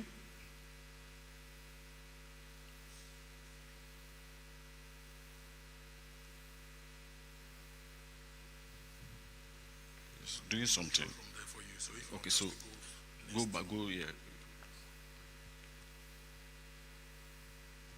So overview of food systems,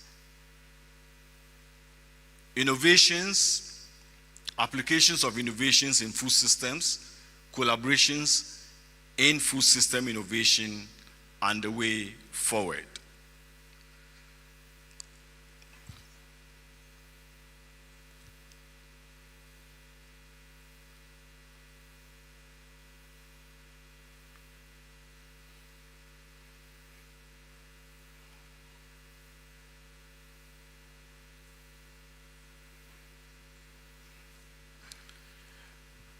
From the earlier speakers,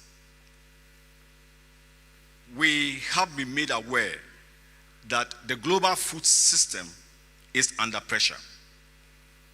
Partly because population is growing, and by the year 2030, the population would be around 8.6 billion. And Robert mentioned here that by the year 2050 is going to be around 9 billion. So that in itself is a problem. And to be able to catch up to the 2050 figure, we need to increase our current production by 60%. So by 2050, our food production should be increased by 50%. However, the resources we have is finite. In some cases, we even have reduction in some of the resources. And what it means for us is that those of us engaged in food systems, our livelihood, our jobs would be at stake.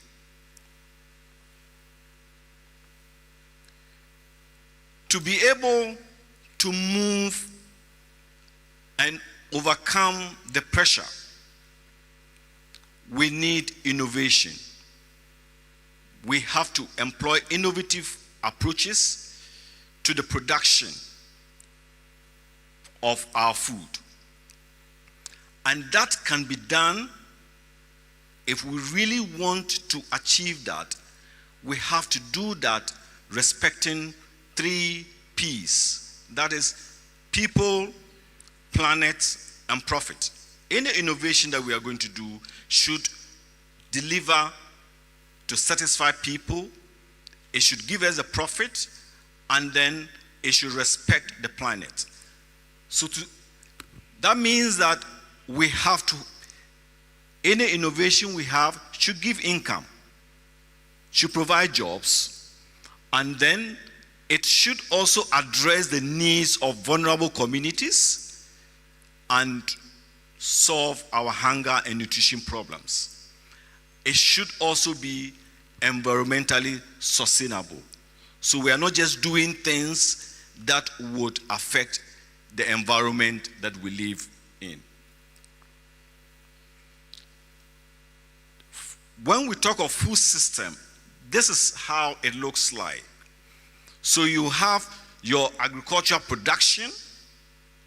It is made up of your processing, distribution, and marketing. It is made up of the human health and well-being. So you are producing, and if the food is not nutritious or does not address dietary needs, it is not something that we would accept. And then we are looking also at the environment. So the interplay or the interaction of these 4 elements is what gives us the food system that we have. Broken down further, the food system, food production, distribution and aggregation, processing, marketing, and then you have your consumption. Oftentimes, we do things and we forget that the consumption is part of it. But the consumption is an integral part of the food system. And the food supply chain do not just function in distinct parts. They function within a certain context and shaped by the environmental, socioeconomic, geographical, and the political context. So all these are very important in shaping the type of food system that we have. There are challenges within the food system. Food crisis, poverty, so we are not buying proper food. I heard 37% people who can buy very good food. War, we heard of Ukraine, Russia. Now we have Niger. So onion has become a problem. economy is not functioning well. So people cannot provide decent meals. The formula is 101. And then you have issues of pandemic. So another COVID comes, and then you see us running up and down and saying, oh, we have to go and give or deliver food to people, as happened a few years ago. Then we have population and demographic changes. That is a challenge. Food loss. Over here, each time we are talking about food losses, our concentration has been on post-harvest. Post-harvest. Unfortunately, the other part and the major part of the loss is the consumption stage. When Akoto was making his point here, the fufu bar, sometimes you go there and you ask yourself, are we really serious? Because the fufu is served and the guy can only eat a half of it, and the other half finds its way into the garbage bin.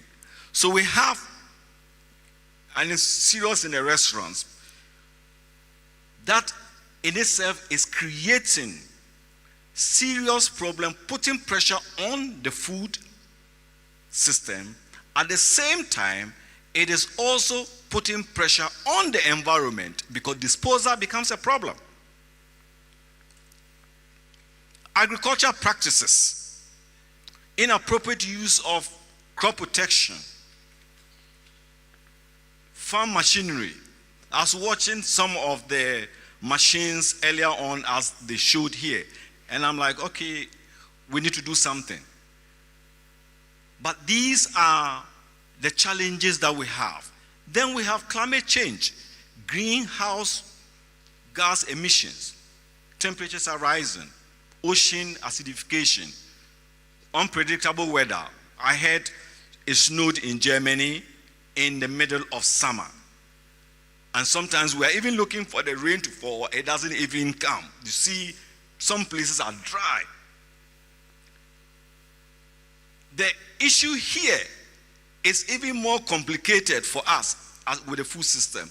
The food system and some of the value chains have two problems. They are a victim of climate change, and then they are a contributor to climate change. If you take a crop and all of us eat, it looks like about 3 billion people depend on it or eat it. Rice. Rice, if you go on the climate change aspect, greenhouse gas emission, it contributes about 8% in the production, because the production process involves or gives rise to some anaerobic things, and then methane is produced. Then when you go even into the processing, meal efficiency, the meals are not efficient, so they are not processing at optimal levels, and your recovery is low. Waste is generated, they are bent, it goes there. The husk, we take it out, and then you go is mountain of things. Cassava, for example, mountain of cassava peels, and you ask yourself, what is it that we can do about this thing? So value chains have two issues: victims and contributors.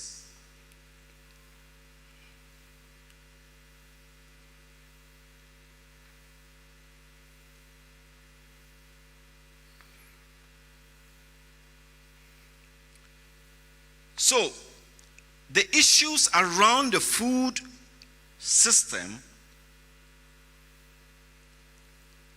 if they have to be efficient,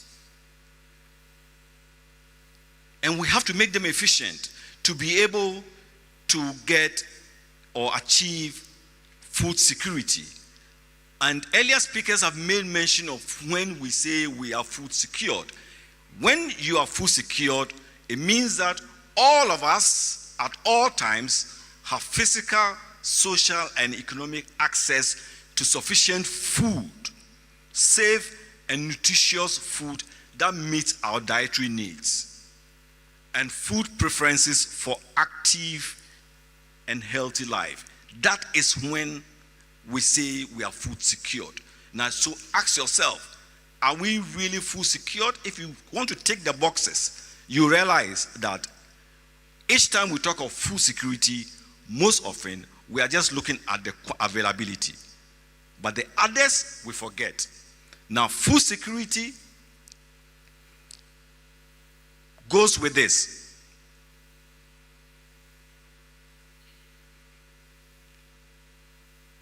The dimensions of it. It has to be available. It has to be available. You have access to it. It has to be used well, and then there's stability. In discussing food security as part of the food system, the issues to look at, and we're building a case for areas where we have to be looking at innovation. Environmental factors affect food security, economic factors, political factors, cultural and gender dimension. So for example, we're talking maybe, we are producing machines. Are the machines gender friendly? Or we are producing share pickers. Are they gender friendly? Can they dismantle and fix it?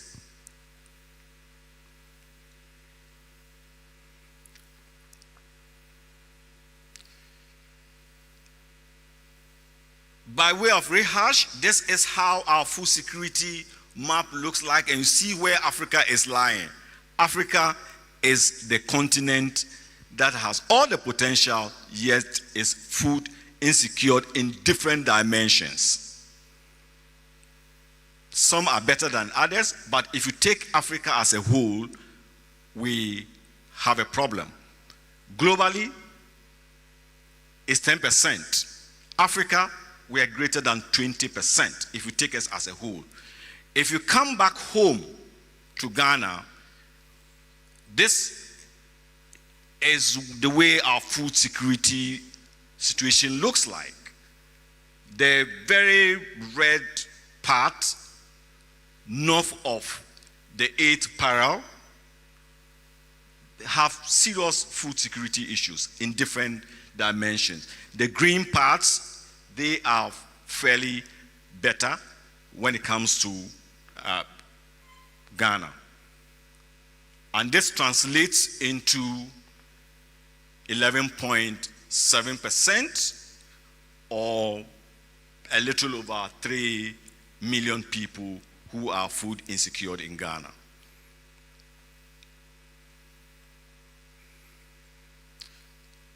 What can we do to improve this? It involves innovating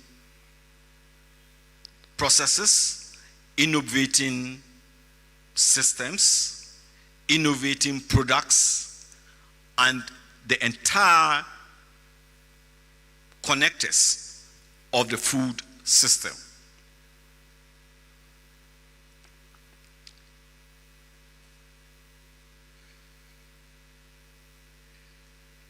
In looking at innovation, and when we talk innovation, innovation is not just the product, and sometimes we are thinking innovation is just about digital, but innovation is about the entire food system. And to be able to innovate, what we have to do to to ensure that we have very good innovation is innovation should be broad-based and it should be inclusive. And this should be anchored on these key parameters. We should be looking at innovation that will protect and respect the rights of all stakeholders. They should be part in the decision making. So the presentation on the youth talked of youth not being part of the decision making. So we want to create an enabling environment for innovation. We have to involve youth in the decision making. It should have a positive social and environmental impact so that we're ensuring equitable household. Innovation should build a vibrant and consumer-centric. So you innovate. We have a mobile app and the people cannot use. That is not an innovation because it is not looking at the user. Innovation should be having the user in mind. Innovation should be looking at developing ethical tools, technology, and data that can transform, data platforms that would include the last mile solution for farmers and consumers. Innovation should be looking at reconfiguring the ecosystem. Because the whole thing about innovation is a creative destruction. You create and you destroy the status quo. Innovation should use different forms of knowledge. And this is very key. Oftentimes we're innovating and then we're just doing it without incorporating indigenous knowledge. Once you're dealing with farmers, once you're dealing with agriculture, they've been doing something. There is a certain reason, indigenous knowledge. And I cite an example of a product that a multinational wanted to use as a replacement in the manufacture of margarine or butter. And this product could be got from a tree that grows wild in the tropics. So it is in the tropical rainforest. So they started with Ghana, Nigeria, and Tanzania. In the process to domesticate the tree or the plant, the seed, it was a farmer who actually got the seed and showed the researchers how to propagate the seed. Innovation can be applied in these ways. Pre-production. So we are looking at the seed.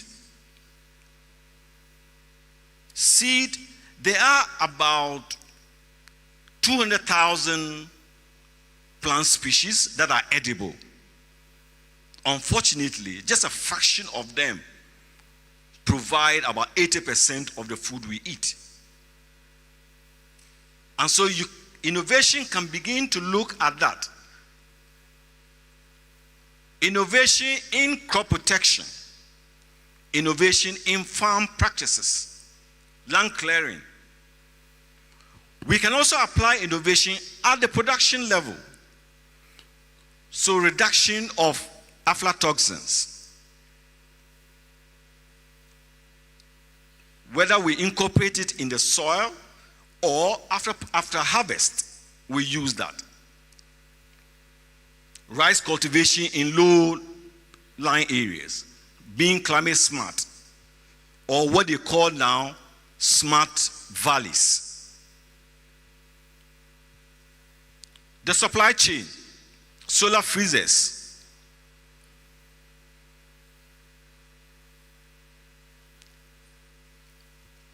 consumption, how to prepare food, how to dispose of the food. innovation can begin to look at some of that. The picture there, and some of the KIC cohorts are using some of it to do work. They're producing fertilizer from food waste.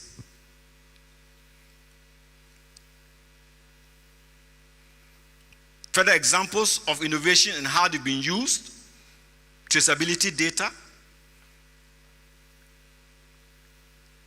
innovative business models such as the egg hubs operator model in Ethiopia and Malawi, innovation in packaging, biopackaging, edible insects or maggots, precision agriculture, shared asset services such as tractor, mobile-based extension systems. These are areas, or these are some of the examples of innovation that we can begin to look at in our work. Specifically to digital technology, it can transform the food system in this market. It can also increase farmer incomes, outputs, and food safety. However, in Africa, sub-Saharan Africa, we can count over 400 digital platforms, innovations. But just a fraction of that is used. Just a fraction. And just a fraction of that is used. Most of applications have less than 40% active users. A few account for 80% of farmer uptake. It's either because the farmers don't know how to use it, or we haven't really marketed it very well. But these are potential things that can transform the agricultural space. Further examples of digital technologies: pest and disease early warning systems, weather warning, market information system, e-wallets, land optimization model. Some of these, I think the Ministry of Agriculture is using it in their enhanced PFG. So you have a plethora of innovative areas that we can invest in, and there are tools available. Some are either sitting in our heads or are sitting with research institutions, universities, or with innovation centers such as KIC. We need to collaborate. You can't do it alone. We have earlier said that if you look at it, there is an environment component, there is a food well-being component, there is a political component, there is the society's component. So it needs that level of collaboration to do it. So collaboration will lead to more adoption of sustainable agricultural practices, and that would improve and enhance food safety. So institutions, government institutions, private sector, development organizations, financial institutions, startups can transform the entire food system through a collaborative network. And collaboration will allow us teamwork. Planning will support each other. There's going to be success. At the end of the day, we go as one. And I've seen cases of KIC, little collaboration, and the results that came out of that.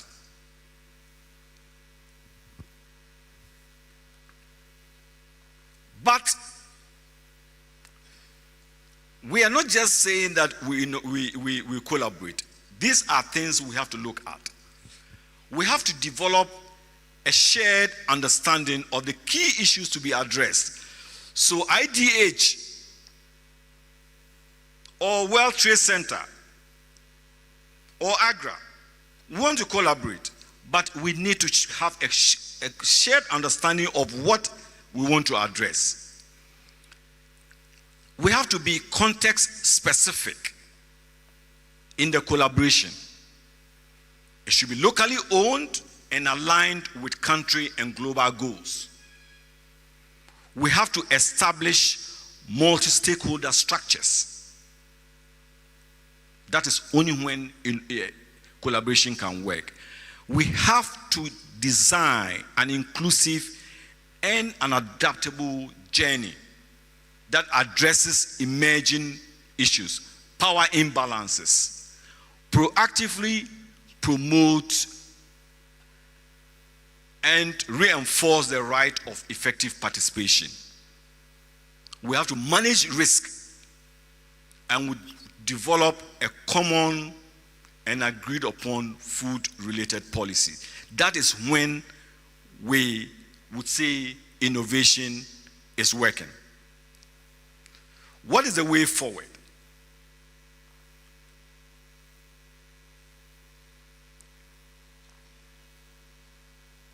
The way forward in the transformation process for food systems through innovation will require us to develop food strategies at the national level that would encourage that innovation. So we need to create those platforms. We have to develop implementation pathways for food system transformation at the national level and ensure innovation is a top priority in the government agenda and provide adequate funding for innovation. We have to create and fund food innovation hubs. So hubs have to be funded. And then we have to make sure that they are linked to universities. If we are not already doing that, they are linked to other development organizations, startups, and mid-stage companies. Because some of the processes might be to plug in as a startup, but being a supplier to a bigger company. So we have to bring them on board. We have to look at ensuring adequate and long-term responsible investment. And this would be anchored on knowledge development, R&D and innovation and infrastructure. Some of these are already there, but we just need to do more and make sure that they are available and accessible to all of us. Then review regulatory barriers.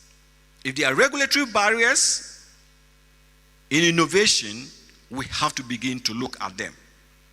Review the laws and make sure that we can innovate. That we pay attention to issues that respect consumer protection. So we are innovating, we've reviewed the laws, but the consumers are not protected. Quite recently, I think a few days ago, some organizations were picked up because of data protection issues. So if you are innovating using digital tools that would do AI and get some information, then consumer protection things must come. We have to recognize innovators. So we'll create a platform for innovators, recognize them, and award. So we establish and reinforce something that encourages people to come and that. And then when we innovate, it shouldn't be sitting down. We have to communicate. Oftentimes, we've had all these things, but we haven't really made a communication. So somebody sitting down doesn't even know that it exists. There are times when you are sitting and listening to people, but this thing already exists somewhere. Can you just stop doing what you are doing? Go take it, see where you can modify, where you can plug in and scale it. But if you want to start all over again, you're wasting your time. It is because we haven't communicated the existence of these innovations.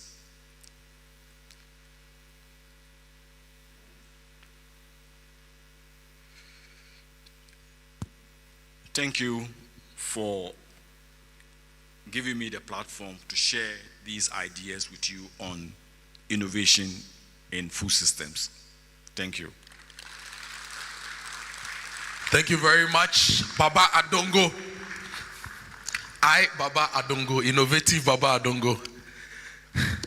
Thank you. That was a very comprehensive presentation, taking us through all the different angles, and I think that sets us up for the rest of the day and tomorrow. So please show Baba some more love. On the program, I'm supposed to have a Q&A session with him after his presentation, but I'm looking at the time and the fact that he'll be on the next panel. So we reserve all the questions for him for the next panel. So we have 2 panel sessions coming up. They'll be in different rooms. One will be here, and one will be in the breakout room 2. The first one is on the topic current challenges, solutions, and opportunities in the agri supply chain. The moderator will be Dr. Yao Osei Asare. And we have the General Manager for Blue Skies Foundation on that panel, Alistair Jimate. We have Michael Mamonhalm from Fair Afrique, Ghana Limited on the panel, and Baba Adongo as well. That will be in here. And the other panel will be on Agri-Data Exchange, on the Agri-Data Exchange platform. We have Samuel Amano, the CEO of Blue Space Africa, on that panel. We have Kakari Adade, back-end engineer at Blue Space, also on the panel. We have Emmanuel Boateng, Chief Information Officer, ADB Bank, on the panel. We have Pearl Coleman Aka. She's a private sector team leader at the USAID Ghana, on the panel. And Dr. Harold A. Okai Tete, head of IT at the Ghana Commodities Exchange. These panels are supposed to last for 1 hour. I would really love it if the moderators handle them within 45 minutes for me. So we'll go for the coffee break. It's supposed to be for 25 minutes, but because you are very innovative, we are going to do it for 15 minutes, right? So we'll go out through here. The ushers will direct us. There's an exhibition ongoing.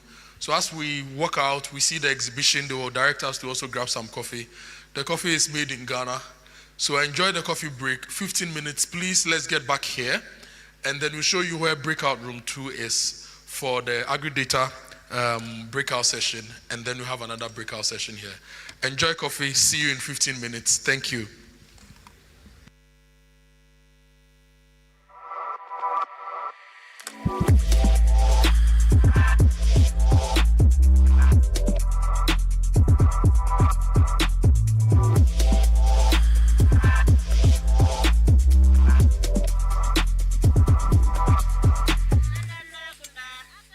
Grains for Growth program aims to develop inclusive and sustainable economically viable grain supply chain that will offer employment and entrepreneurial opportunities, contribute to better income and improve livelihood of farmers, especially women and youth.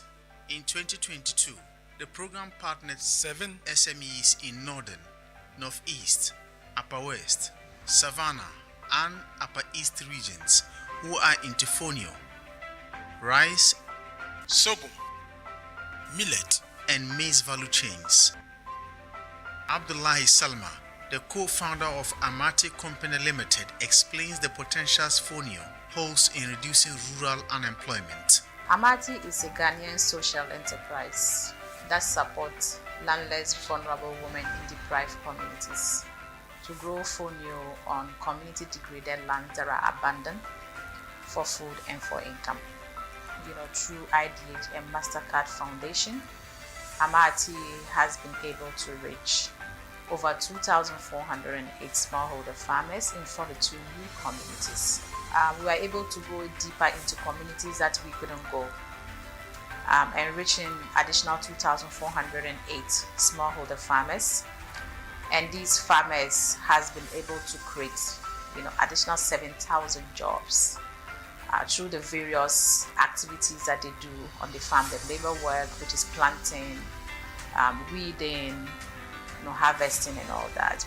And, hoping to increase that when we continuously get the support from IDH and MasterCard Foundation. Most of the losses that the farmers usually were getting was from post.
Contribute to better income and improve livelihood of farmers, especially women and youth.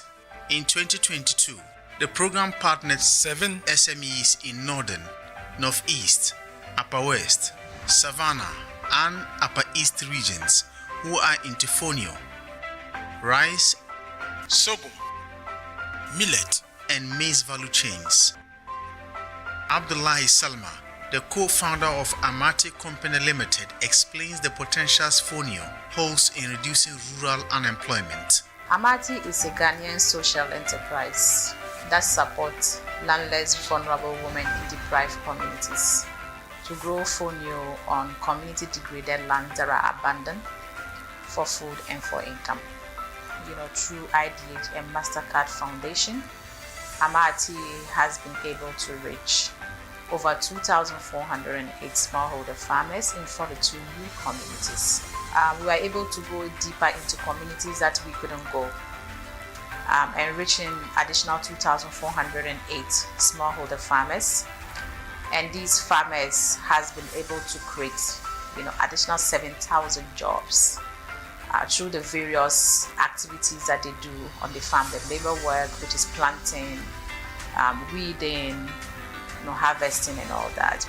And, hoping to increase that when we continuously get the support from IDH and MasterCard Foundation. Most of the losses that the farmers usually were getting was from post-harvest losses because of the tiny nature of fonio.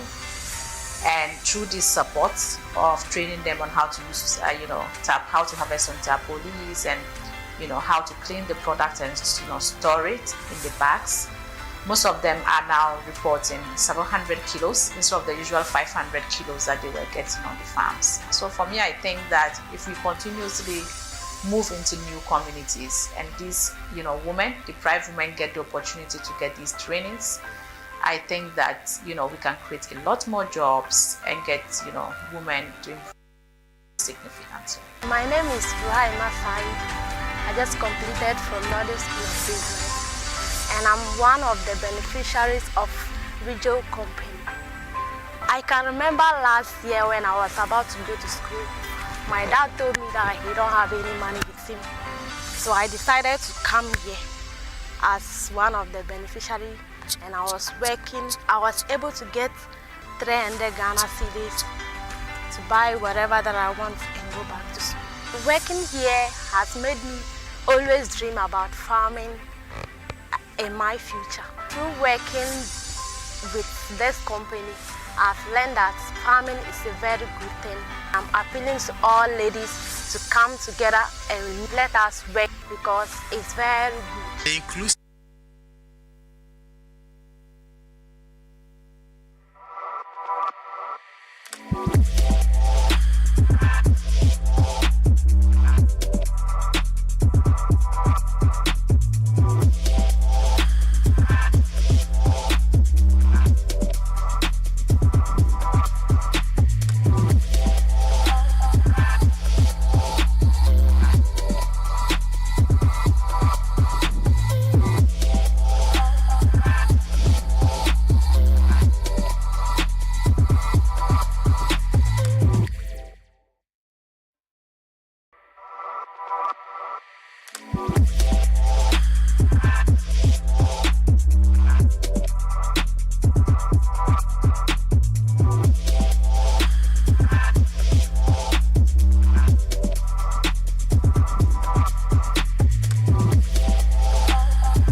continues to impact the lives of young people in Ghana, creating youth employment opportunities for a brighter Africa. Here are some selected KIC businesses being supported under the KIC and the MasterCard Foundation. My name is Aisha Amin, the marketing and the co-founder lead for Jasgo Company Limited. So in 2016, when I was coming to school, my auntie Amina called me and she shared with me the problem she's facing in her farm. And as a result, she can't really give me anything in terms of money to come to school. She's not able to afford the fertilizers in the market, so her crops are actually not growing. She's not able to meet the yield targets. So it was really sad moment, but then I still have to come to school. Luckily for me, in 2016, when the application opened, I applied. And when I applied, I got the opportunity to be part of the KIC program. And through that, we were taking on a market research. When we went for the market research, we realized that it's not only my auntie. We have several farmers in the central region and western region that are actually facing the same problem. And it's not only the fertilizer problem, they also are experiencing pest infestation. So I met with my co-founders and we decided to do something about the fertilizer problem. But at the same time, we also want to add the pesticide components to it. We did our research, we added the pesticide components. Before the KIC program, I didn't have a way of starting this. But through the KIC, we went on market research, we were exposed to a lot of people.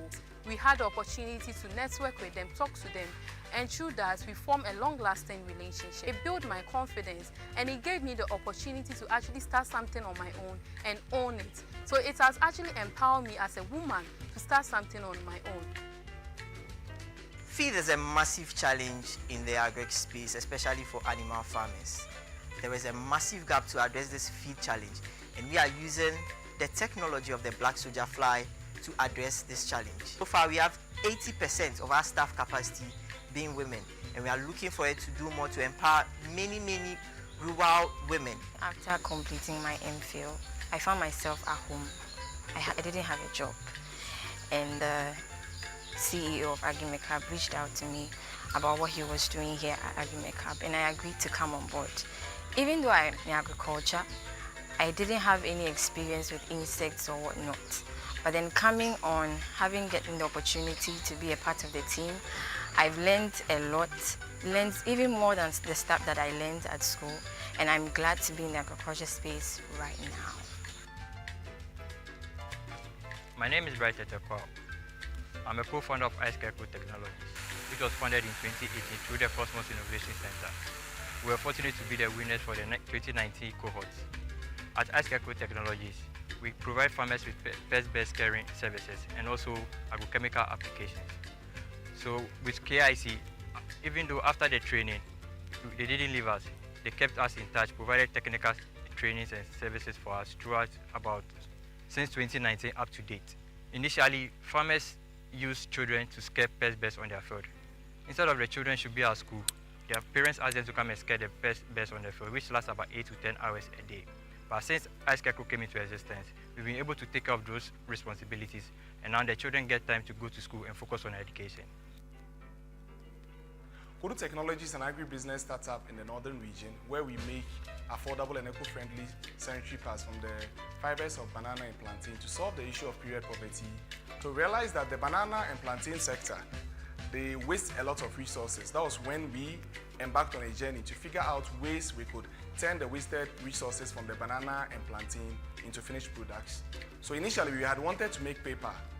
Then upon interaction with one of the smallholder farmers in Bulehegu community, we found out that his daughter was at home instead of being in school due to her inability to afford menstrual material. Indirectly, she was a victim of period poverty. So that was when we now decided that since the paper out of banana could absorb fluid for a very longer period of time, it's better we use it to make sanitary pads to solve issues like period poverty among her and many other ladies. Because according to statistics, over 500 million women suffer period poverty globally. Fortunately for us, we're able to receive a grant. We're one of the winners of the Agritech Pro Challenge, where we received a grant of $50,000 from the Cosmos Innovation Center. So with that money, we used it to purchase a decorticator and a sanitary pad cutter. Then the next step would be the packaging. Kodu Technology has a long chain of production line from the farm to the laboratory to the production and to the distribution, which will create jobs for people and come towards Goal 9 of the Sustainable Development Goal: industry, innovation, and infrastructure.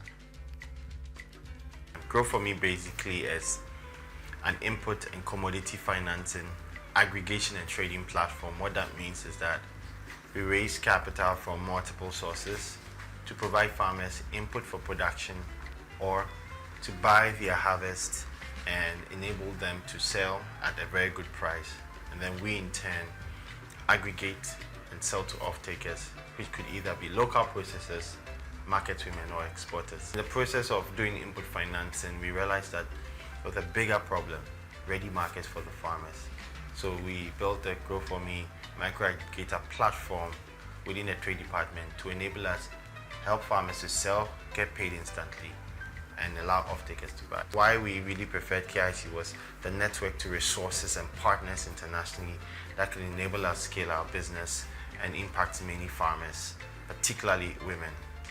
I joined Grow for Me 2021 after my service, and Grow for Me has been a good company working with. They've helped me a lot because after my service, I didn't know where to, so I sent my application and I went for an interview. They accepted me. They sent me to Asichari. At first, when I came, I was a bit nervous, but as time goes on, I was able to work with the farmers, and for the first production, we got like 80% of our rice recovery. We are into the groundnut value chain. We convert groundnut into a number of products. Part of our products are groundnut paste, groundnut oil, groundnut powder, groundnut chips, and many more. So until we met Cosmos Innovation Center in the year 2021, our business was at a very low stage. That's because we had just both resigned, together with my co-founder, had just resigned from our jobs and decided to pursue entrepreneurship as our profession.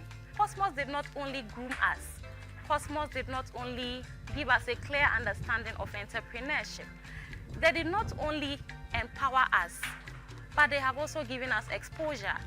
Today we are proud to say that Demipel is a name that at least 50% of people in Tamale have heard of and are waiting to see.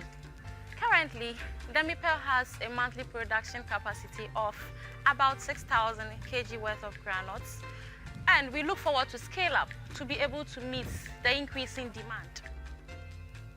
Pharmacist is a small startup that started through Cosmos Innovation Center in 2020. I heard about the company or KIC through the finalists when they were pitching in 2019. So I got interested and then I participated in 2020. We started with a team of 5 and we started an idea that will provide monitoring services for organizations and companies that sponsor smallholder farmers.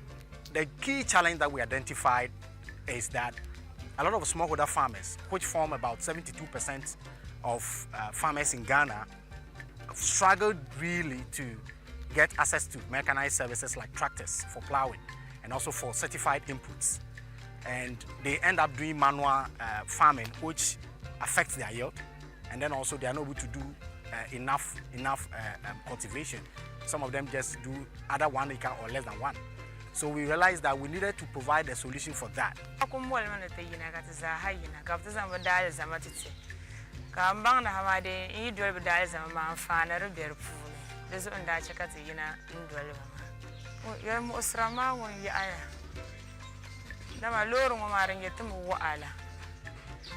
Loro mana yeto wala ma sai kulmi aben dang ye loro ate ye loro la sa ashele den sa di ngwan ma yi maka ku ma bunzir ma ku tulan nan ka da bo na ran nan shamma to so sum zar ku ya loro ma yirum bete ko bla ne den sa ma sai ku no mi wa bo ra ko shi amma dang mala ko bo sai ku no ma loro yan ko ka bra ban bra ne ye shel atin yar ta wa ma de tana ku sura na wona ta ma pa zan titse na ma nye loro ko yu shel ben kai ben ye loro ko katin ye loro ko yu shel mata abu ma falle abgar mata ta za ha ma zan kwa loro ma fulo to an kwa loro ma fulo to ma loro sora kana kata dan ko da mira mal ta abu da ma tan yi be dan da nyab ma kata dan nyab ma maton ko mata abu ne ber funa to kadara cha kata ben zira ma karda sonnan jen yela bela titi. Before KIC, I was a teacher at one of the senior high schools in Ahafo region, and I saw this challenge, Cosmos Innovation Center challenge, and I decided to participate in the challenge. That reminded me of the place I come from, that is Upper East region. I realized that that place there's high level of unemployment, and the youth there are ready to offer their service. Then down south, we have farmers who are also looking for laborers. Then we decided to create an app so we'll be able to connect those laborers down there, and then the farmers on the other side come together to solve the unemployment problem there. And I'm just advising or just telling the youth out there, especially the Zongo communities, just like myself, just that they should try and think outside the box. Everything is possible. Just try something. It's amazing to be able to create something for your people.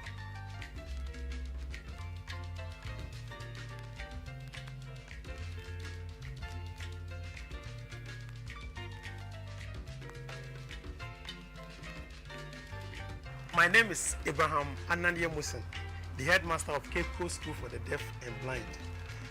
We've been participating in the Blue Skies Farm project, and last year's competition, we worked so hard that we were the second runner-up for the JHS session, and the most committed schools we won that award as well.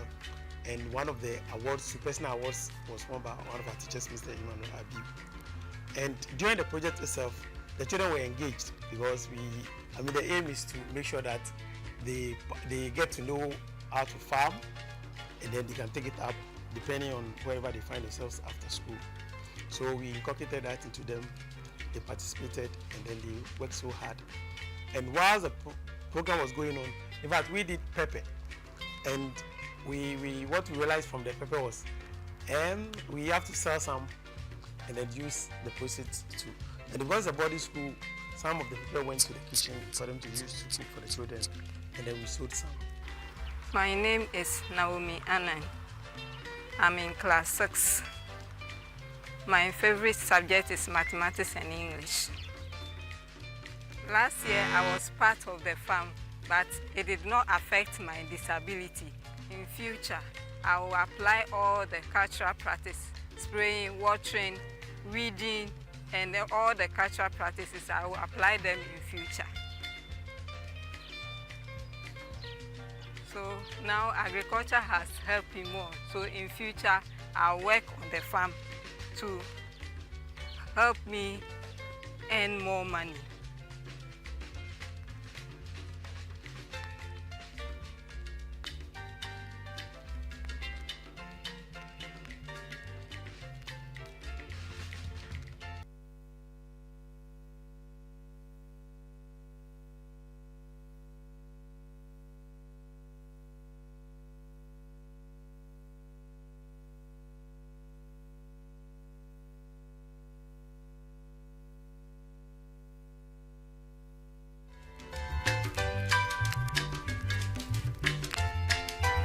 Cosmos Innovation Center and MasterCard Foundation.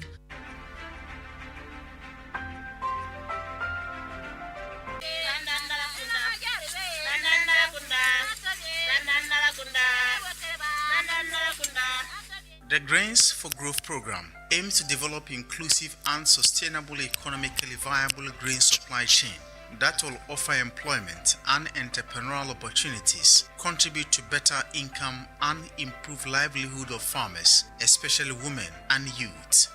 In 2022, the program partnered 7 SMEs in Northern, Northeast, Upper West, Savannah, and Upper East regions who are into fonio, rice, sorghum, millet, and maize value chains. Abdullahi Salma, the co-founder of Amati Company Limited, explains the potentials fonio holds in reducing rural unemployment. Amati is a Ghanaian social enterprise that supports landless, vulnerable women in deprived communities to grow fonio on community degraded lands that are abandoned for food and for income.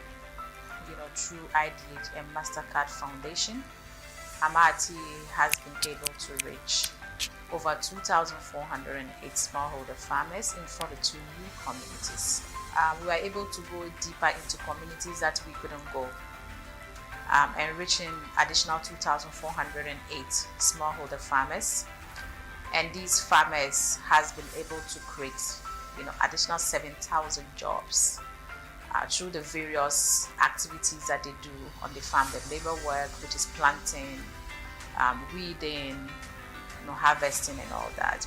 And, hoping to increase that when we continuously get the support from IDH and MasterCard Foundation. Most of the losses that the farmers usually were getting was from post-harvest losses because of the tiny nature of fonio. And through this support of training them on how to use, how to harvest on tarpaulins and, how to clean the product and, store it in the bags, most of them are now reporting several hundred kilos instead of the usual 500 kilos that they were getting on the farms. So for me, I think that if we continuously move into new communities and these, women, deprived women get the opportunity to get these trainings, I think that, we can create a lot more jobs and get, women to improve their livelihood significantly. My name is Ruhaima Fai. I just completed from Northern School of Business, and I'm one of the beneficiaries of Ridgel Company. I can remember last year when I was about to go to school, my dad told me that he don't have any money with him. So I decided to come here as one of the beneficiaries. And I was working, I was able to get 300 Ghana cedis to buy whatever that I want and go back to school. Working here has made me always dream about farming in my future. Through working with this company, I've learned that farming is a very good thing. I'm appealing to all ladies to come together and let us work because it's very good. The inclusive nature of the program intervention has ensured equal opportunities for all, especially the youth, elderly, and the physically challenged. Bongo Razak Baudea is one of the beneficiaries of the program. My name is Bongo Razak Baudea. I'm coming from Puzene. I am 21 years old of age, and this is my farm. I see farming as a job because it's through farming that I'm able to educate myself small and my younger brothers and build a house which we are living in. And it's still through the farming that we are feeding on. I get support from Diggers, IDH, and MasterCard Foundation. They support me with inputs like fertilizers, plowing, and then weedicide and seeds to plow this year. So I'm appealing to Diggers, IDH, and MasterCard Foundation to support me coming next year so that I'll be able to expand my farm. So farming is a good job for me. The project has also contributed for an inclusive and sustainable supply chain development in the grain sector.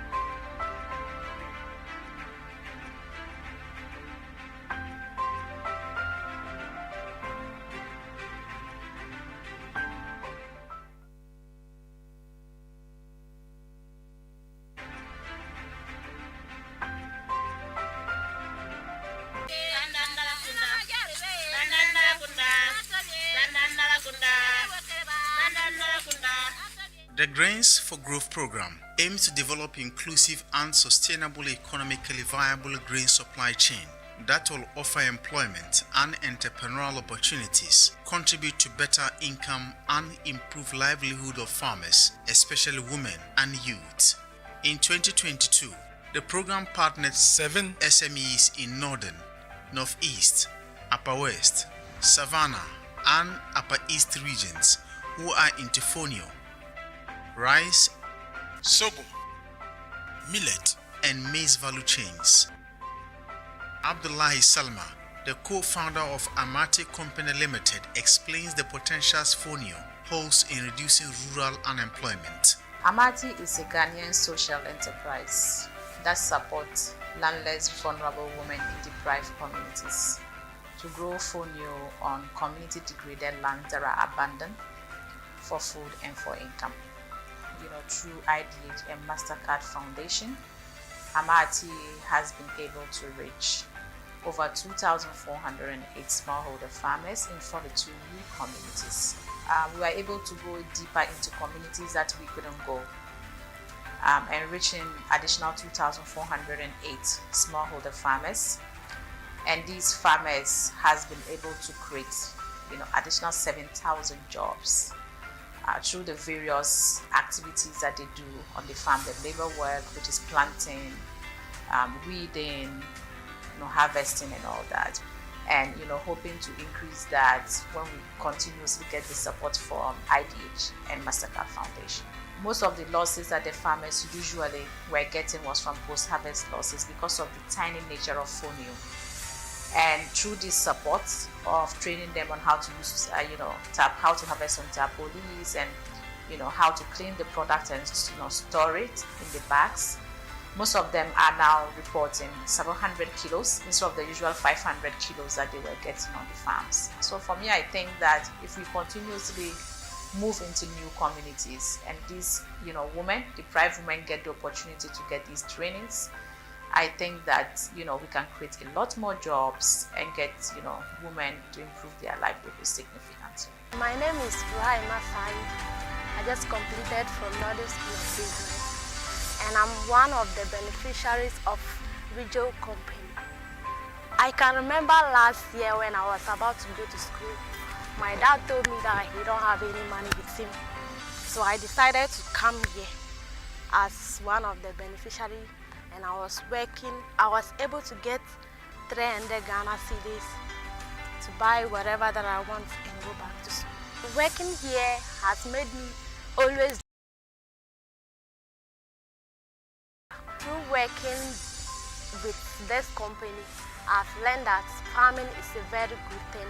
I'm appealing to all ladies to come together and let us work because it's very good. The inclusive nature of the program intervention has ensured equal opportunities for all, especially the youth, elderly, and the physically challenged. Bongo Razak Baudea is one of the beneficiaries of the program.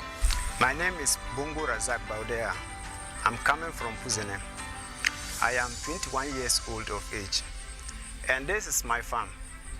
I see farming as a job because it's through farming that I'm able to educate myself small and my younger brothers and build a house which we are living in. And it's still through the farming that we are feeding on. I get support from Diggers, IDH, and MasterCard Foundation.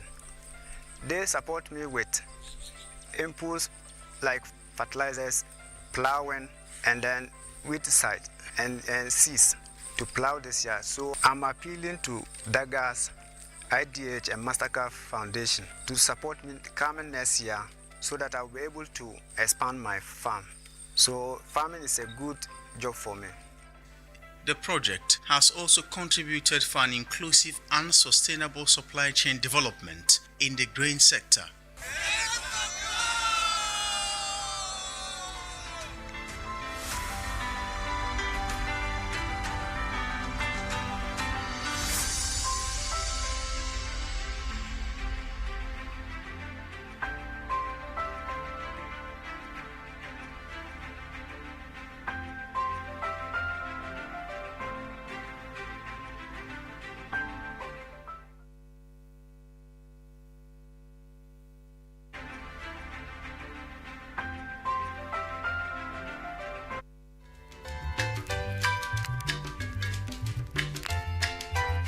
Cosmos Innovation Center and MasterCard Foundation continue to impact the lives of young people in Ghana, creating youth employment opportunities for a brighter Africa. Here are some selected KIC businesses being supported under the KIC and the MasterCard Foundation. My name is AIA Conference, the marketing and co-founder lead for Jasgo Company Limited. So in 2016, when I was coming to school, my auntie Amina called me and she shared with me the problem she's facing in her farm.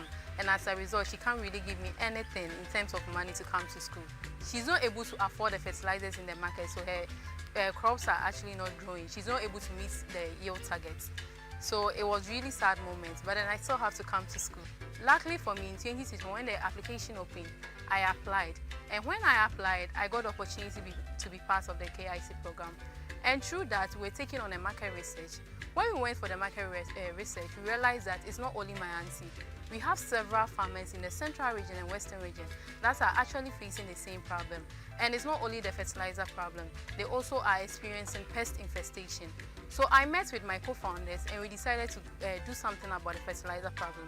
But at the same time, we also want to add the pesticide components to it. We did our research, we added the pesticide components.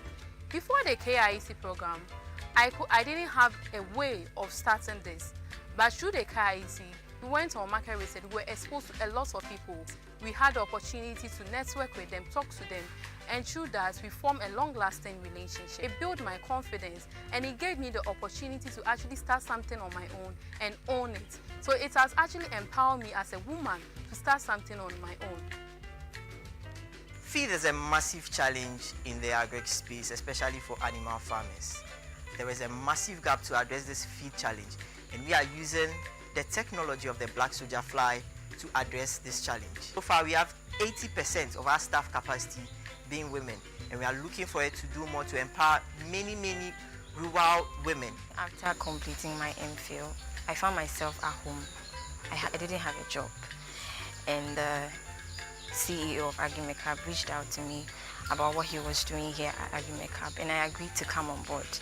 Even though I'm in agriculture, I didn't have any experience with insects or whatnot. But then coming on, getting the opportunity to be a part of the team, I've learned a lot, learned even more than the stuff that I learned at school, and I'm glad to be in the agriculture space right now. My name is Bright Etekwa.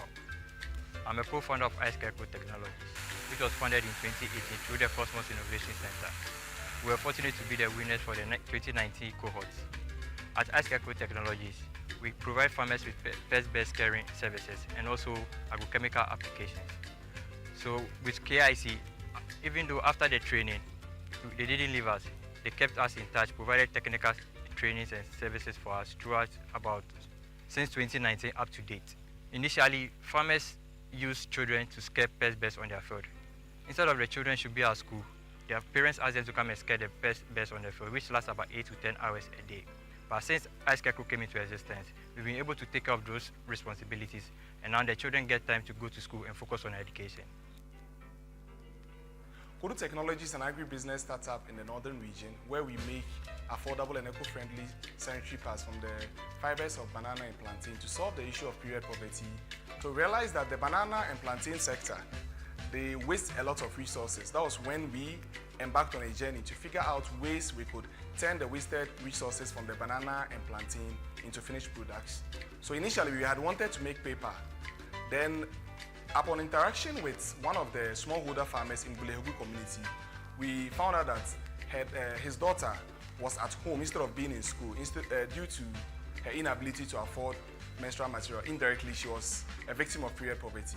So that was when we now decided that since the paper out of banana could absorb fluid for a very longer period of time, it's better we use it to make sanitary pads to solve issues like period poverty among her and many other ladies. Because according to statistics, over 500 million women suffer period poverty globally. Fortunately for us, we're able to receive a grant. We're one of the winners of the Agritech Pro Challenge, where we received a grant of $50,000 from the Cosmos Innovation Center. So with that money, we use it to purchase a decorticator and a sanitary pad cutter. Then the next step will be the packaging. Kodu Technology has a long chain of production line from the farm to the laboratory to the production and to the distribution, which will create jobs for people and come towards Goal 9 of the Sustainable Development Goal, industry, innovation, and infrastructure. Grow for Me basically is an input and commodity financing, aggregation and trading platform. What that means is that we raise capital from multiple sources to provide farmers input for production or to buy their harvest and enable them to sell at a very good price. And then we in turn aggregate and sell to off-takers, which could either be local processors, market women, or exporters. In the process of doing input financing, we realized that there was a bigger problem, ready markets for the farmers. So we built the Grow For Me micro-aggregator platform within the trade department to enable us help farmers to sell, get paid instantly, and allow off-takers to buy. Why we really preferred KIC was the network to resources and partners internationally that can enable us scale our business and impact many farmers, particularly women. I joined Grow For Me 2021 after my service, and Grow For Me has been a good company working with. They've helped me a lot because after my service, I didn't know where to, so I sent my application and I went for interview. They accepted me. They sent me to Asichari. At first, when I came, I was a bit nervous, but as time goes on, I was able to work with the farmers, and for the first production, we got like 80% of our rice recovery. We are into the groundnut value chain. We convert groundnut into a number of products. Part of our products are groundnut paste, groundnut oil, groundnut powder, groundnut chips, and many more. So until we met Cosmos Innovation Center in the year 2021, our business was at a very low stage. That's because we had just both resigned, together with my co-founder, had just resigned from our jobs and decided to pursue entrepreneurship as our profession. Cosmos did not only groom us, Cosmos did not only give us a clear understanding of entrepreneurship. They did not only empower us, but they have also given us exposure. Today we are proud to say that Demi-Pearl is a name that at least 50% of people in Tamale have heard of and are waiting to see. Currently, Demi-Pearl has a monthly production capacity of about 6,000 kg worth of granules, and we look forward to scale up to be able to meet the increasing demand. Pharmacist is a small startup that started through Cosmos Innovation Center in 2020.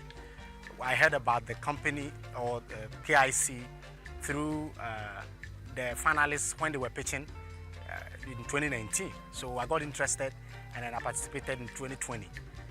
We started with a team of 5 and we started an idea that will provide monitoring services for organizations and companies that sponsor smallholder farmers. The key challenge that we identified is that a lot of smallholder farmers, which form about 72% of farmers in Ghana, struggled really to get access to mechanized services like tractors for plowing and also for certified inputs. And they end up doing manual farming, which affects their yield. And then also they are not able to do enough cultivation. Some of them just do either 1 acre or less than 1. So we realized that we needed to provide a solution for that.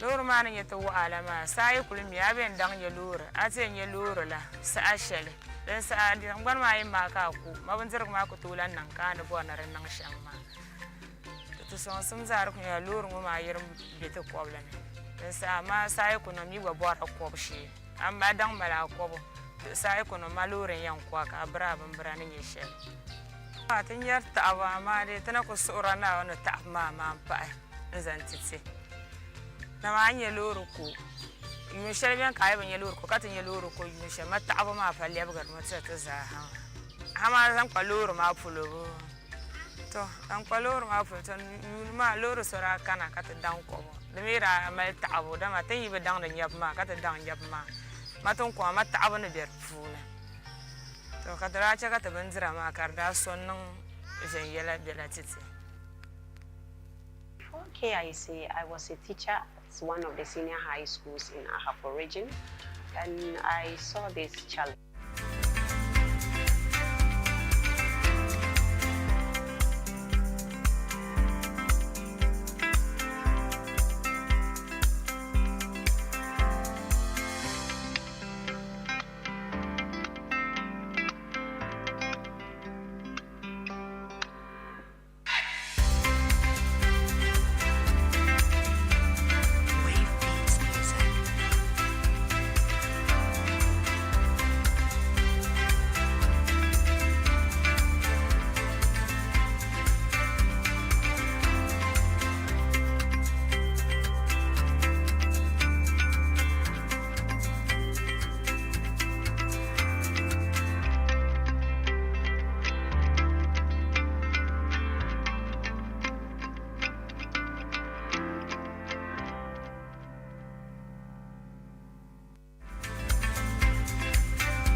Enti ababa na obedua afi. Ane vo. Enti ubekoso adua saba na ama wonfaso papa bia no.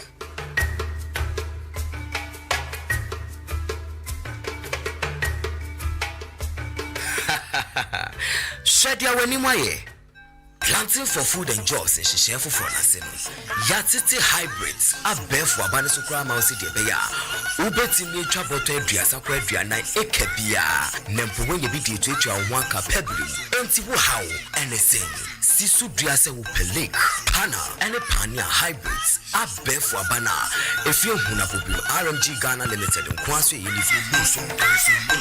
Free Kriada Bridgeonu. Enyesa dia.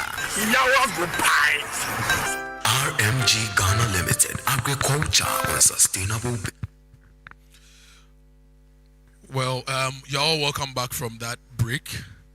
We have 2 parallel breakout sessions. One is going to be here, the other is in the breakout room 2. So those here, if you can move forward a bit so that we have a much more compact room, I would really appreciate that. So the session which is going to happen here is on current challenges, solutions, and opportunities in the agric supply chain. It's going to be moderated by Dr. Yao Osei Asari. And we have Baba Adongo, we have Michael Momonhaum, Alistair Jimate from Blue Skies, and we have a 4th person, Daniel Nyako, who is an agronomist and agribusiness professional. They are going to be on this panel. So I'm going to invite our moderator to take over from me and take charge of this panel.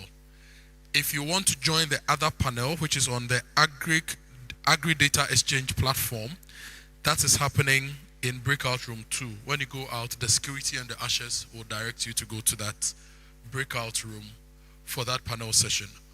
So without wasting any more time, I'd like to invite Dr. Yaosei Asari to take over the microphone and invite his panelists for this session. We are running for 45 minutes. It's originally supposed to be for 1 hour, but let's compress it for 45 minutes. Doc.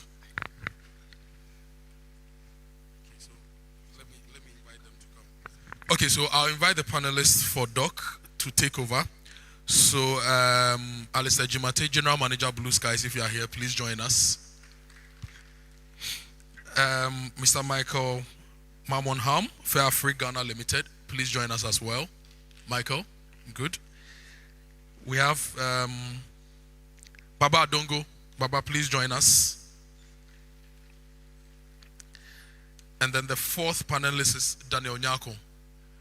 Daniel, please join us as well. So, ladies and gentlemen, these are your panelists and your moderator.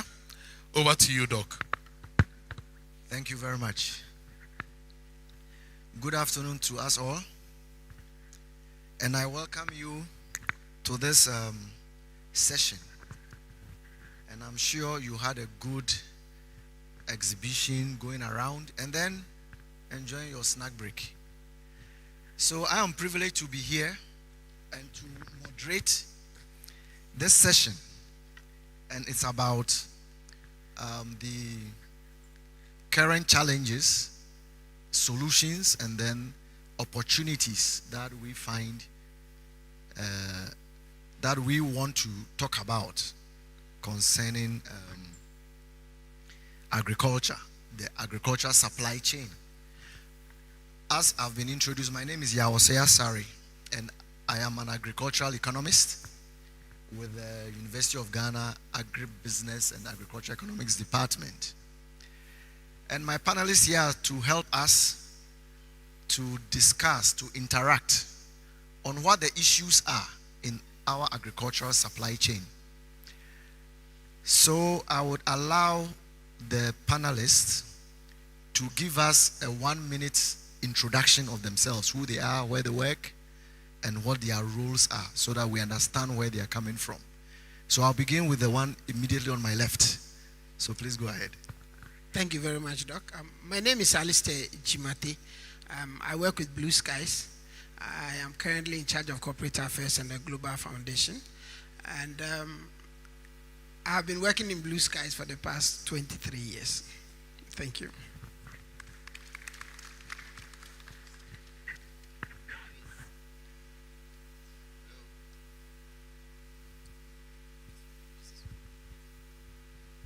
Hi, okay. My name is Michael Mamonham. Obviously, I've not done 23 years, like, but I've been within the cocoa processing sector for the past 15 years. I currently work as the managing director for Fair Africa Ghana Limited, and Fair Africa produces organic chocolates in Suhum, in the eastern region. And I think we've been in 3 years of operation right now, and I am confident to say that we are the largest exporter of Ghana chocolates from the shores of Ghana to Europe, and we've beaten all the others. Thanks.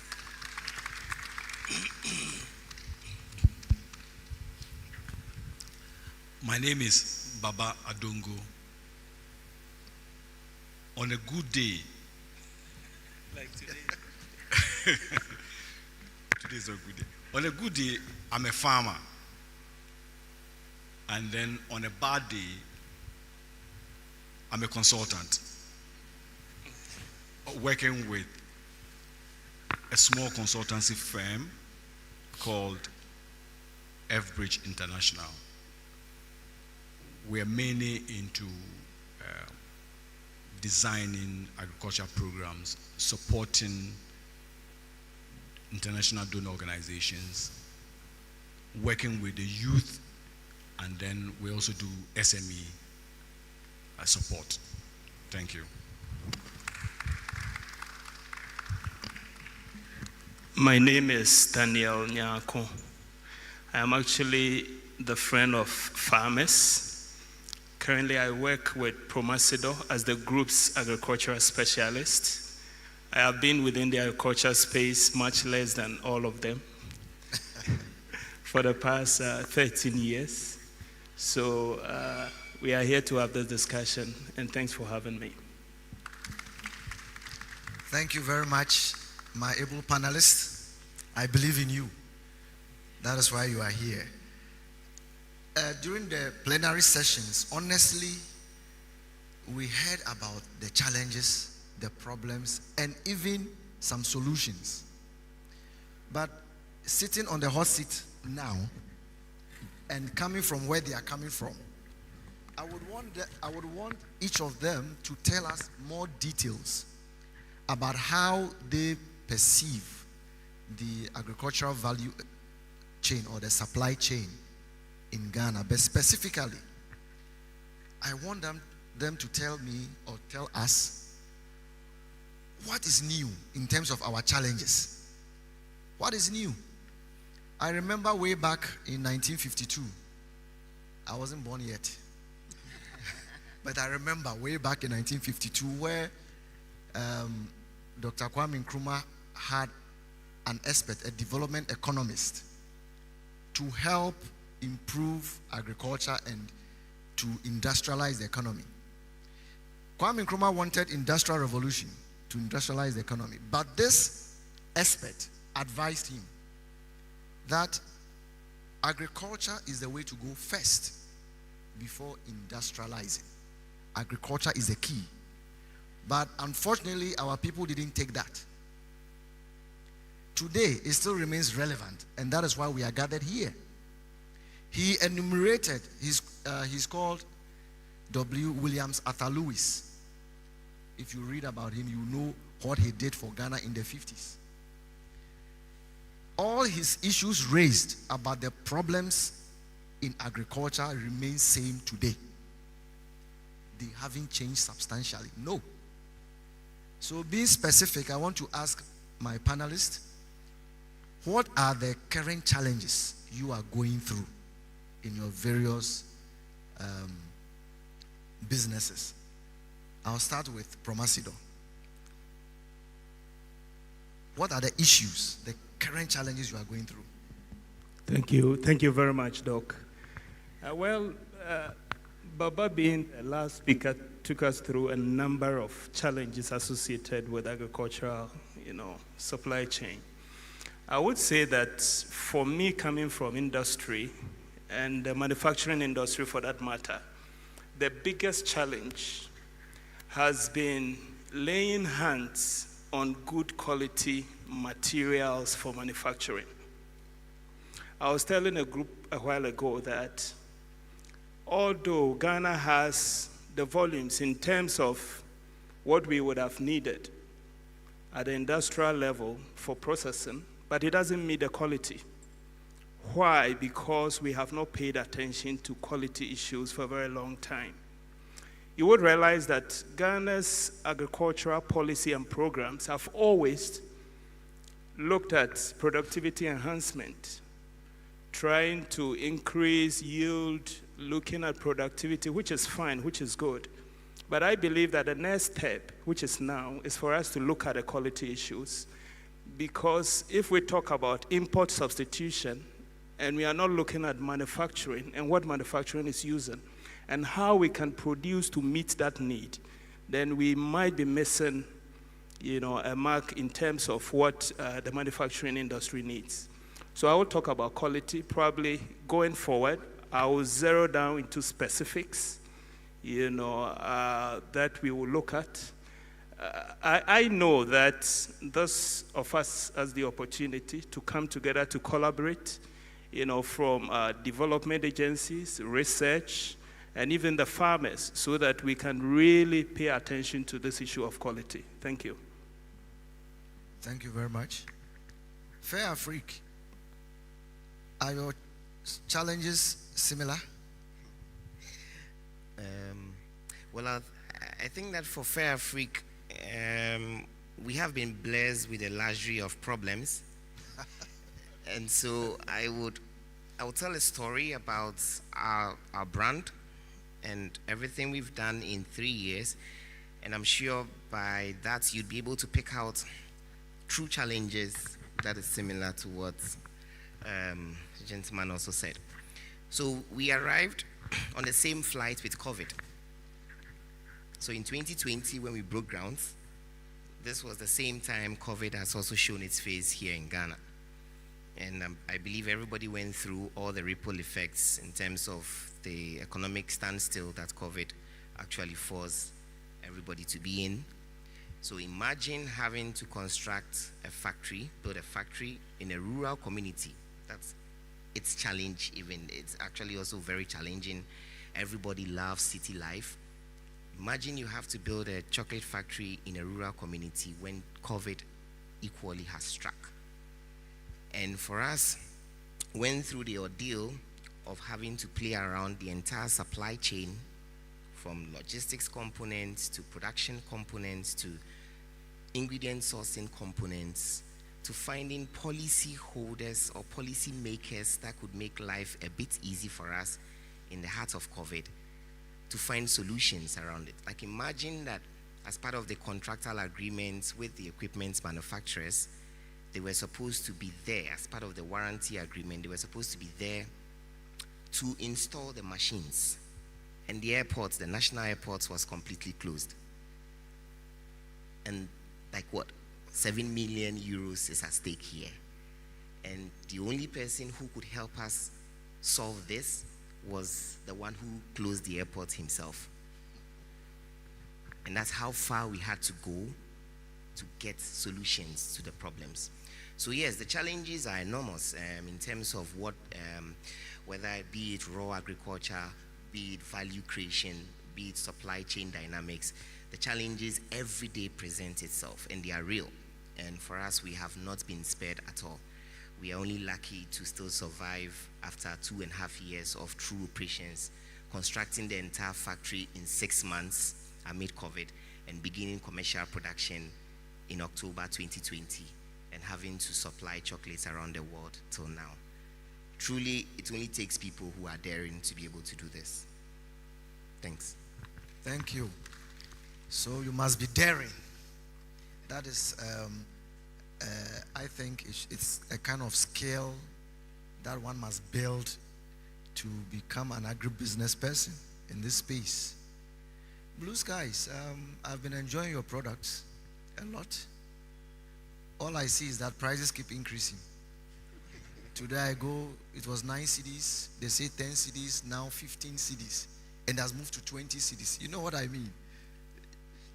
The mango banana combination. Yes, I love it.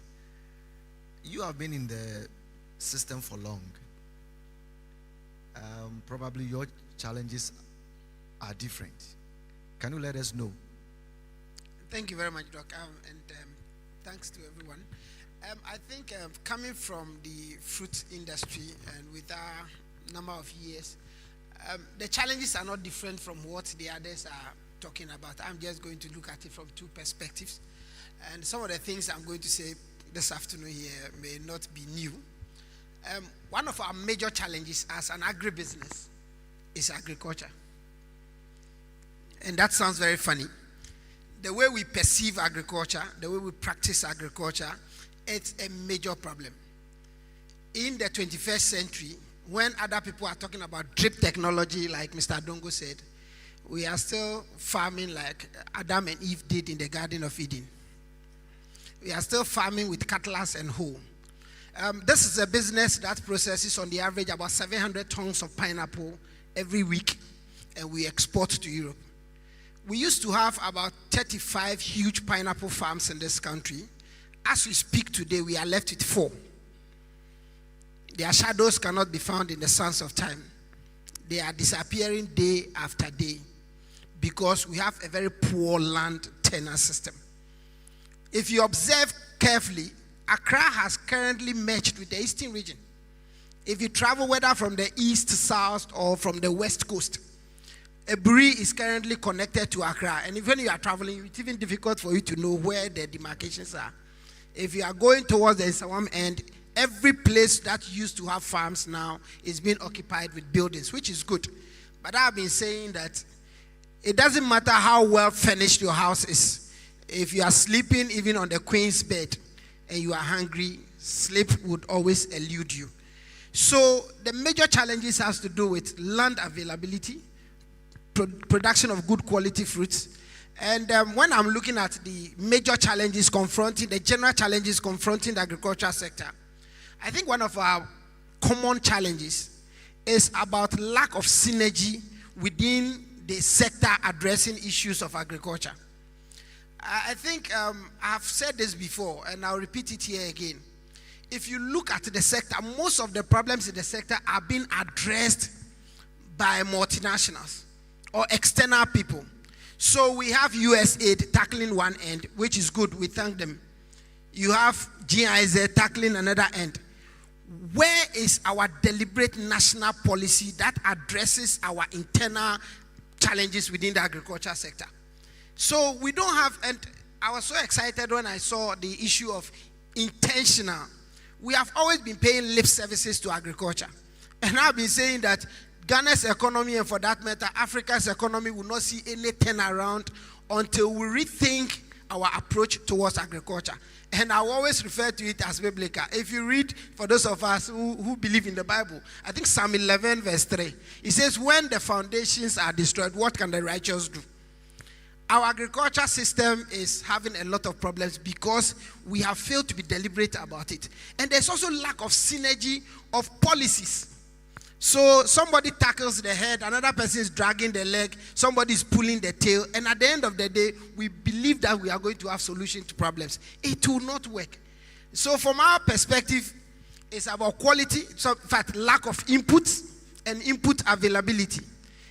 NPK fertilizers before COVID was costing about 180 Ghana cedis. Today, it is almost hovering around 600, 500, 600 cedis.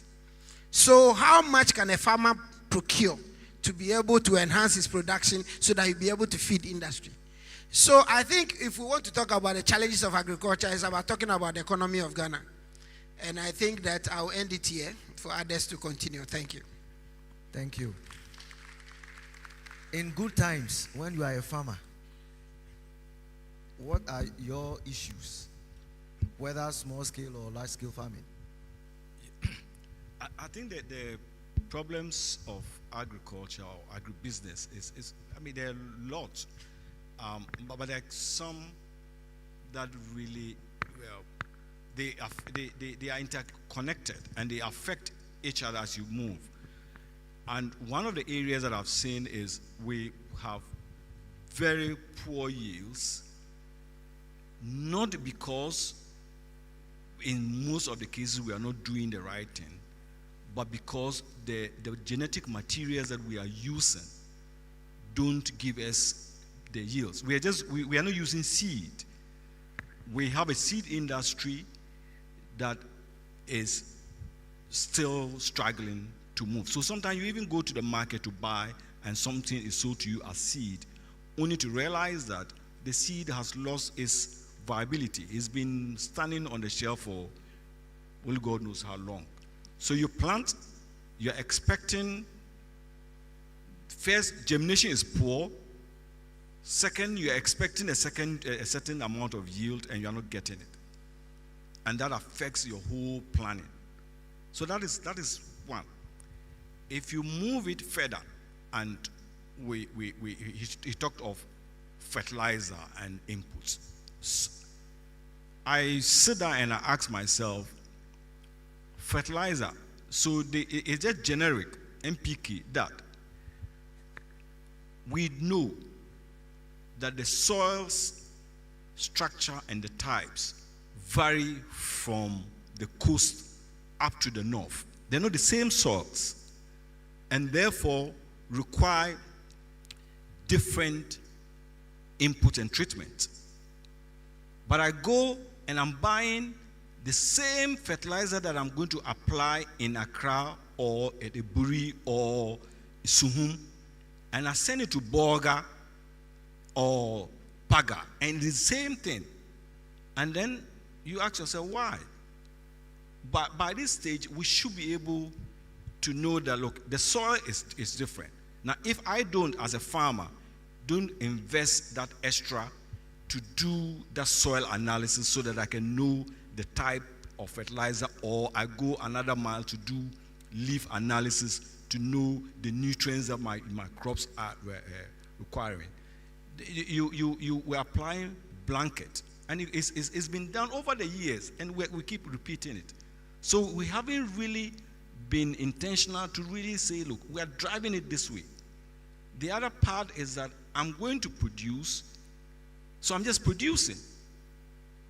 The data to support me to produce a certain quantity isn't there. So our agriculture is not data driven. Now you work, for example, to MOFA, and you are looking for data for 2022. It's not published.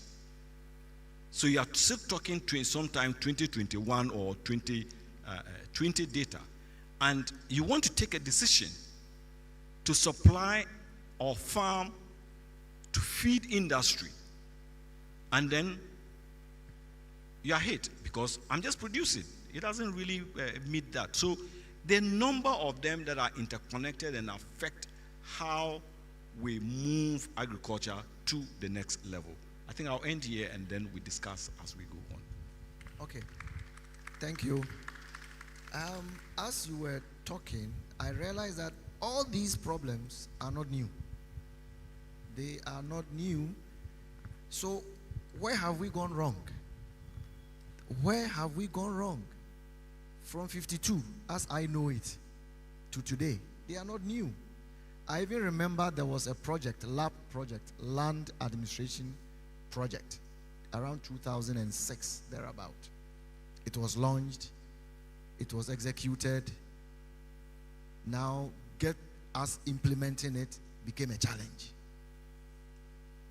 So my question to Baba again, let me start with you.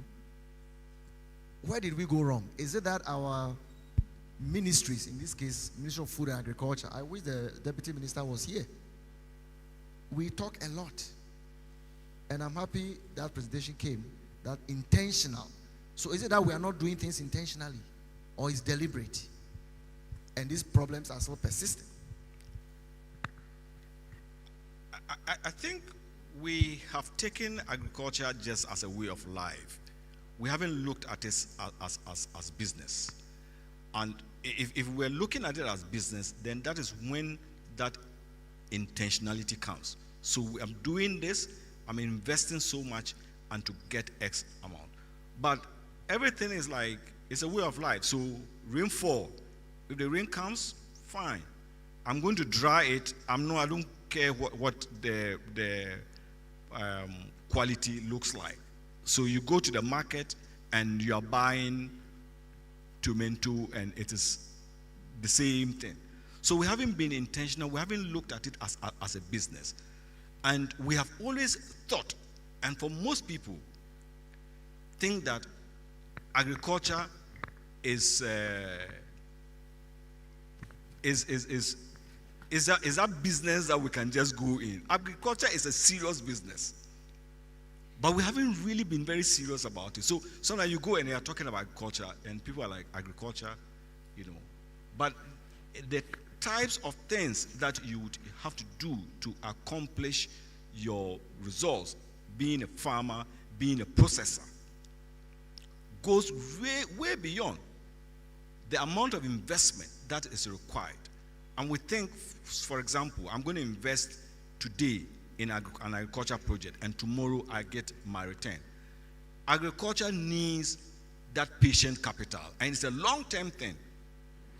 So most of us will go in and say, okay, I'm doing that thing. We are not investing the amount of money that is required in the unit, you know. And then you also have the other side that is also making the thing look this. We have a whole lot of programs, donor programs, but we haven't coordinated them. So everyone is we're doing it in silos. We have to really create that platform that we can all do it, and then we a kind of divide and conquer strategy. We come together, but we know what we are doing so that we can all move to the next level. I want to take your views, the other panelists, on this question. Where have we gone wrong? Otherwise, we'll be having sessions like this, talk shows, and nothing is being done. So let me get your views on this. Where have we gone wrong? Because the problems are still there. And those managing the economy, I'm talking about the ministries, to drive us with a policy direction? Is it that they don't know or it's intentional? Anyone can start it for me. So let me just be quick so that Professor can take over. I think, like he said, we have not been deliberate about it. And you can even observe, and that's how we have been treating agriculture. When the deputy minister was here, he only came to give a speech and he's gone. All the subsequent discussions are in his absence. You virtually have no idea what is transpired here. Possibly a written note to be handed over to him. He's not part of it. So we are not very deliberate about addressing the issues of agriculture. Secondly, we have failed to apply science and technology to agriculture. Like I said earlier, we have been farming this way long before the current Pope became an altar boy. And we are still farming the same way. We are expecting the different results. It is going to be very difficult. Like Mr. Dongo said earlier, people are talking about drip technology.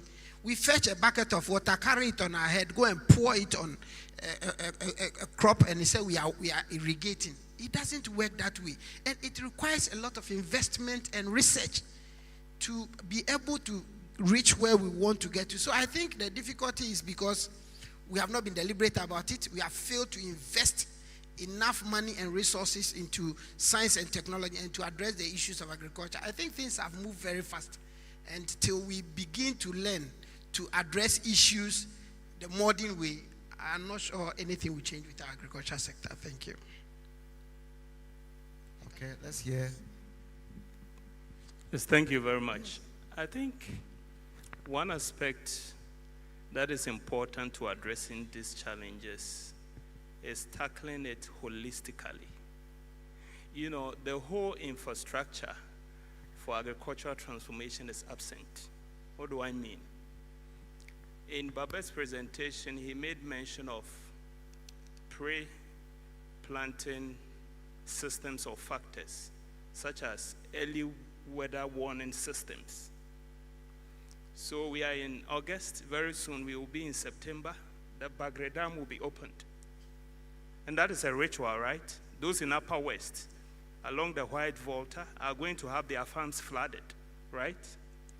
It tells you that we have not been deliberate about the issue. Because if we had, by this time, harvesting has been done already. And people's farm will not be flooded. Because when it's flooded, they lose, they lose the harvest. So what infrastructure am I talking about? Pre-production, production, logistics, and processing. All these have been lost on us. And what we are doing is bits and pieces, picking the bits and pieces and trying to work around it. The danger is that if we do not take decisive action, and here I'm talking about at the national level, to harness the potential of all these programs that we run, from development, from private sector, from research, putting everything into one basket to drive agricultural transformation, it will be very, very difficult. Because now you cannot even tell when it will rain and when it will not rain. But there should be some data to inform farmers, to tell us that, okay, in the next 6 months, the rain is going to behave this way. So if you go into this production, it will not help tackle this one instead. I don't think farmers have access to that data. That data might be available, but farmers do not know. I think it's really a big problem. Let's talk about production itself. Inputs such as fertilizer. We depend on import of fertilizer from Russia and Ukraine, right? That is why the price went from 140 to almost 600. What can we do with the local resources that we have? Can we go into biochar production? Can we go into composting? What can we do with the resources we have? Baba said something during his presentation that innovation doesn't mean something in the sky. I believe innovation is close by our legs. Wherever you are, the resources available could be transformed in an innovative way to solve a problem. These are the things that I believe that we should pick on. We look at it, then we can push agriculture to the next level. For us, one big area is logistics. Even when the produce has been harvested. I'll tell you a story. I'm also an oil palm farmer. I farm somewhere in the eastern region, in the Kwaibi Brim, if you know, it's the heart of of oil palm in Ghana. We did harvesting, and because the farm is beyond the bank of a huge river, the whole place got flooded, and we couldn't pick the harvest. We went, and we had, something small to salvage. This is more or less an educated farmer, can you imagine, who is losing produce? How much more a farmer who knows nothing? Because I looked at the weather and told them, okay, from the forecast that I can see into the next 15 days. And I think the weather will be like this. So start the harvesting on this day, finish by this day, we can pick. But it really didn't work. We were caught by the rain. So what I'm saying is that even if we have data, it will help us to take some decisions. But where there is no data at all, then farmers don't know what they are doing, and they encounter massive losses. I believe we should have really a national policy that is putting these data at the fingertips of farmers. When it is available to them, they can access and they can do an informed production. Thank you. Michael, your take on this? So I would look at it from a different point, but it still ties in with everything that has been said so far. First of all, your question was, where did we go wrong? Do we know there's a problem? Is where I would want to start from. Do we know there's a problem? Obviously, we here know there's a problem. But to what extent do we have power to influence this problem? That is a private sector question. Now, when we know the problem, do we know how to solve it? Of course, I believe that for those of us here, to some extent, we may know how to go about it. Now, the third one is, do we want to solve the problem? And that plays out on the conscious, intentional approach. And this is attitude. And that's why for me and my company, we don't joke with agencies like ITC, because these are external parties who understand and want to use their influence to cause solutions. And like Boss said here, if the people within the corridors of power who have the ability to turn around things in minutes, and I used the example of Fair Afrique, where the national airport was opened for us to bring in engineers in the heart of the pandemic. Are we sure that these people, if they want to solve the problems, they won't do it, or they don't have the resources to do it? So is it an attitude of, yeah, we know it, but yeah, we won't do it? Or we just don't know the solutions to these things? If we can answer each one of them, we would realize that the solutions, just like the problems, have always been discussed multiple times. What is only missing is somebody to say, it's just about time to fix this problem. And I'm sure we'll be able to do it. Thank you. In this agricultural supply chain, where comes the issue of innovation to be able to help us resolve some of these challenges? One famous Israeli prime minister said that agriculture is 95% science and only 5% hard work. 95% science and 5% hard work. So here comes the issue of innovation, technology. So from your experiences,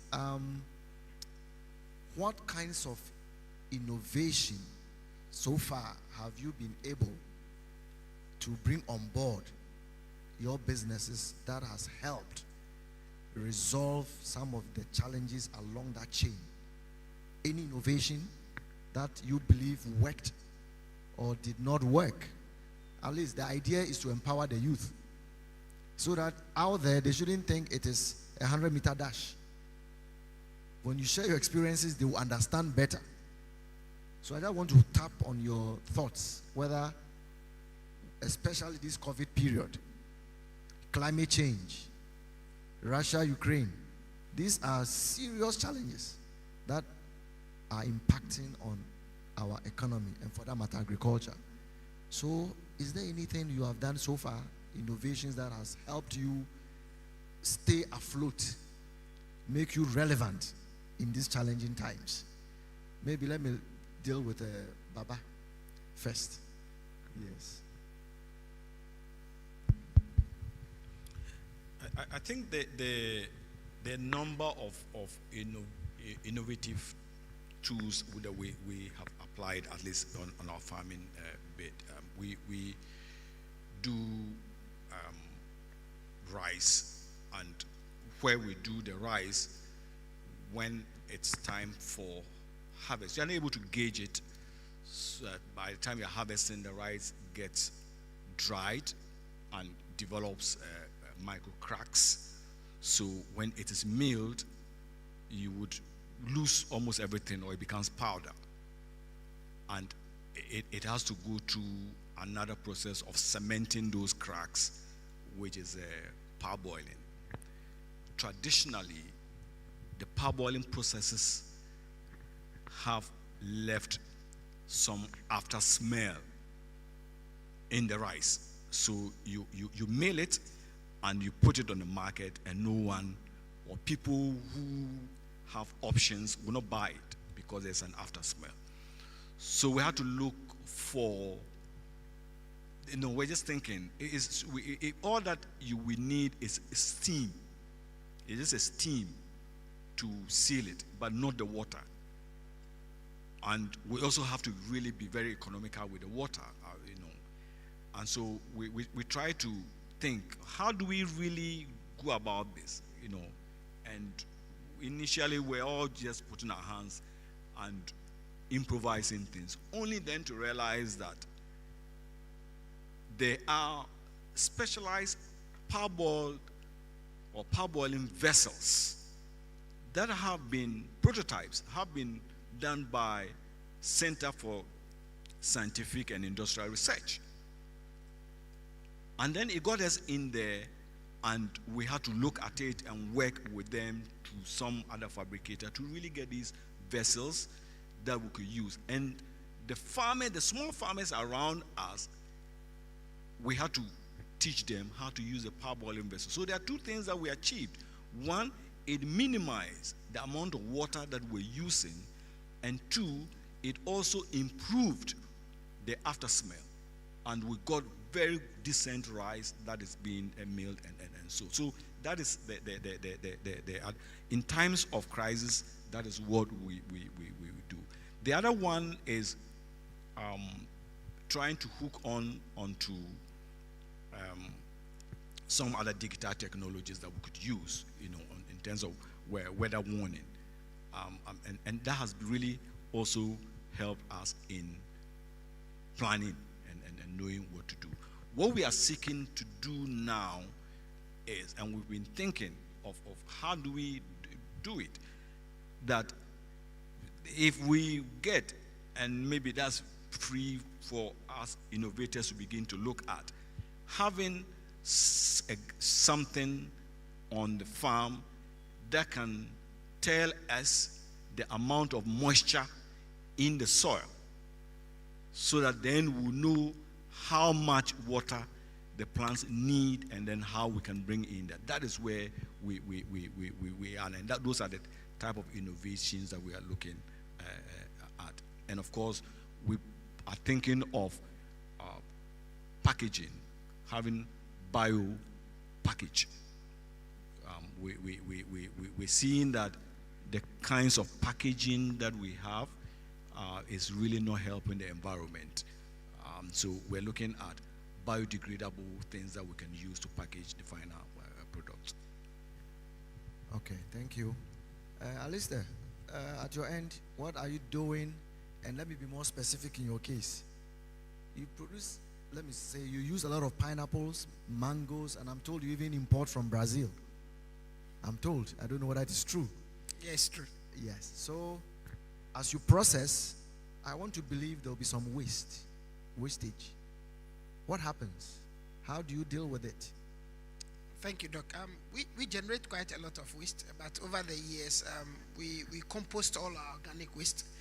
And like you indicated, during COVID, when fertilizer prices skyrocketed, we have to find a way of enhancing our production so that we will generate more waste. we will generate more compost and then give it to our farmers to supplement their fertilizer intake. So we have a compost site which is doing very well. We try as much as possible to be very green.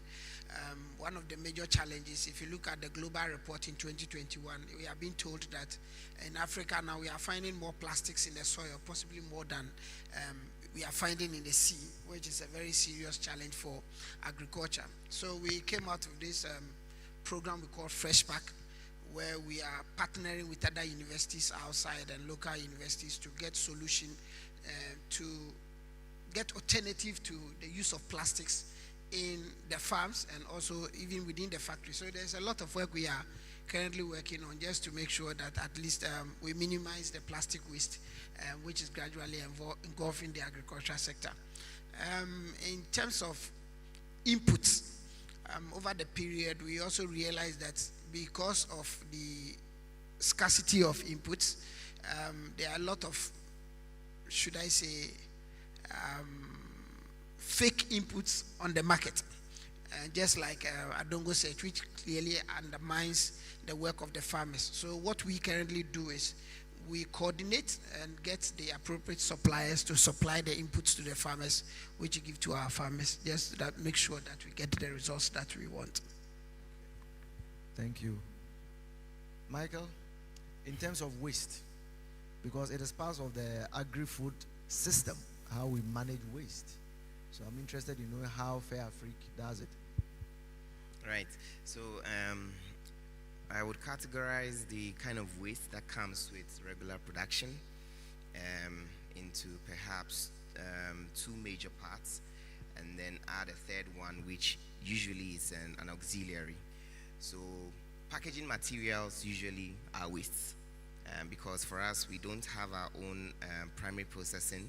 So although we are buying the cocoa beans, we are taking it somewhere else to process into semi-finished products. That's liquor, butter, and cake.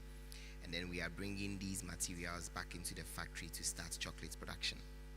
And for every carton that we rip apart to get to the liquor, there is a paper waste, and then there is a liner waste. But the good thing is that for our brand, we also believe in a lot of sustainability programs. So we are not just throwing this away on the streets. So all our carton waste, for example, we have contractual agreements with paper recycle companies here in Tema, and then we are sending all these to them. And guess what? They are giving us good tissues in return. That's very good. And then for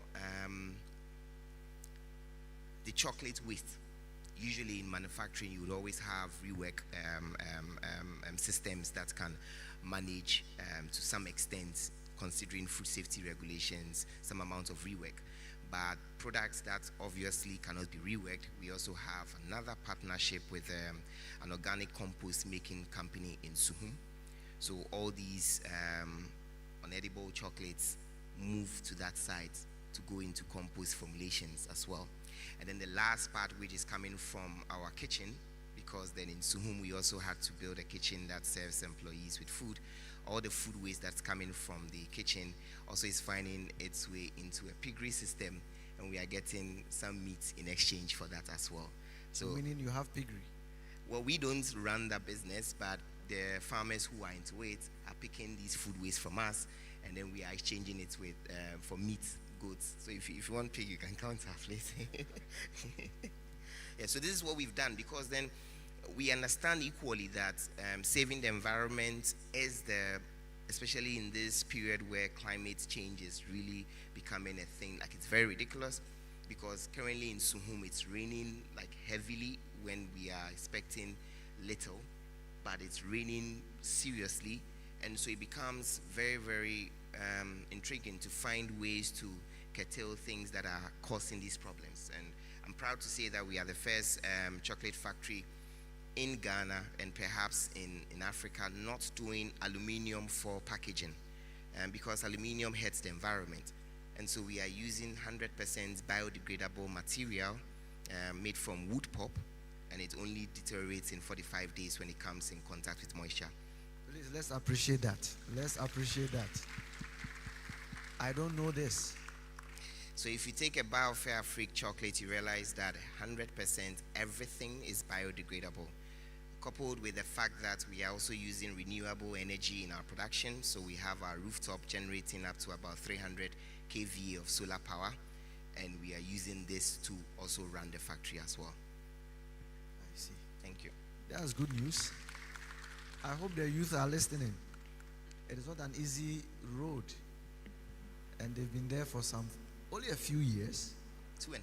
2.5. Great. Baba, I want to find out this. We are told that in Ghana, 15% of maize and rice produced is lost and wasted. Off farm, that's where it happens. That's after harvest. 15% wasted.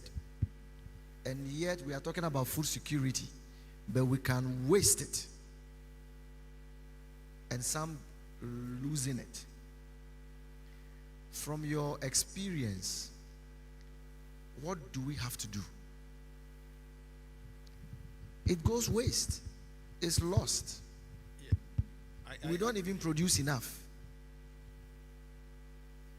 Any thoughts on this?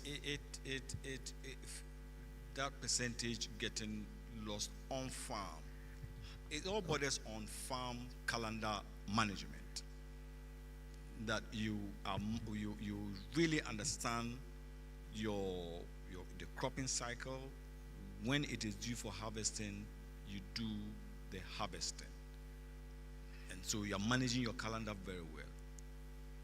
However, there are situations where you have followed the protocol, you've managed your calendar, and because it is rain-fed, you have rain falling, the produce is ready for harvest, and you cannot harvest, and they are in the rain. So in the case of maize, you get them either germinating, or where they do not, you even then get them become moldy, and that is not even wholesome.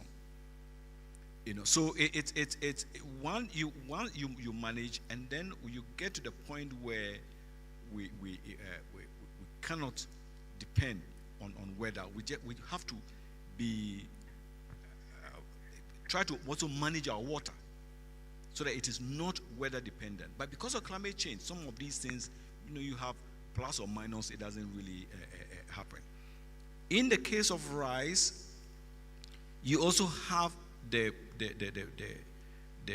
produce getting ready, but sometimes because of different varieties that farmers have planted, so one section of the farm is ready and the other section is not ready, and you need an equipment to move. So you say, okay, let me wait for everything to dry properly to the right required moisture content. But because you are doing that, some part would fall off, and then you're going to lose that.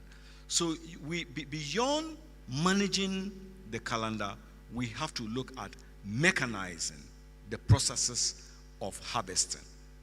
Because harvesting done manually, there's so much you can do. But if you mechanize it, then we can take it and reduce that amount of post-harvest on the farm.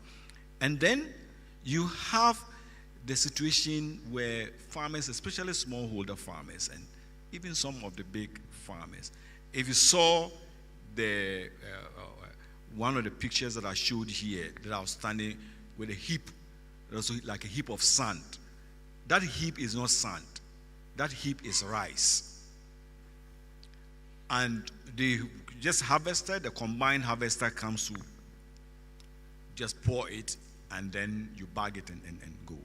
Now, if you do not invest in tarpaulins, you have that problem where a lot of what you harvested would get lost in the sun because you cannot collect with the sun.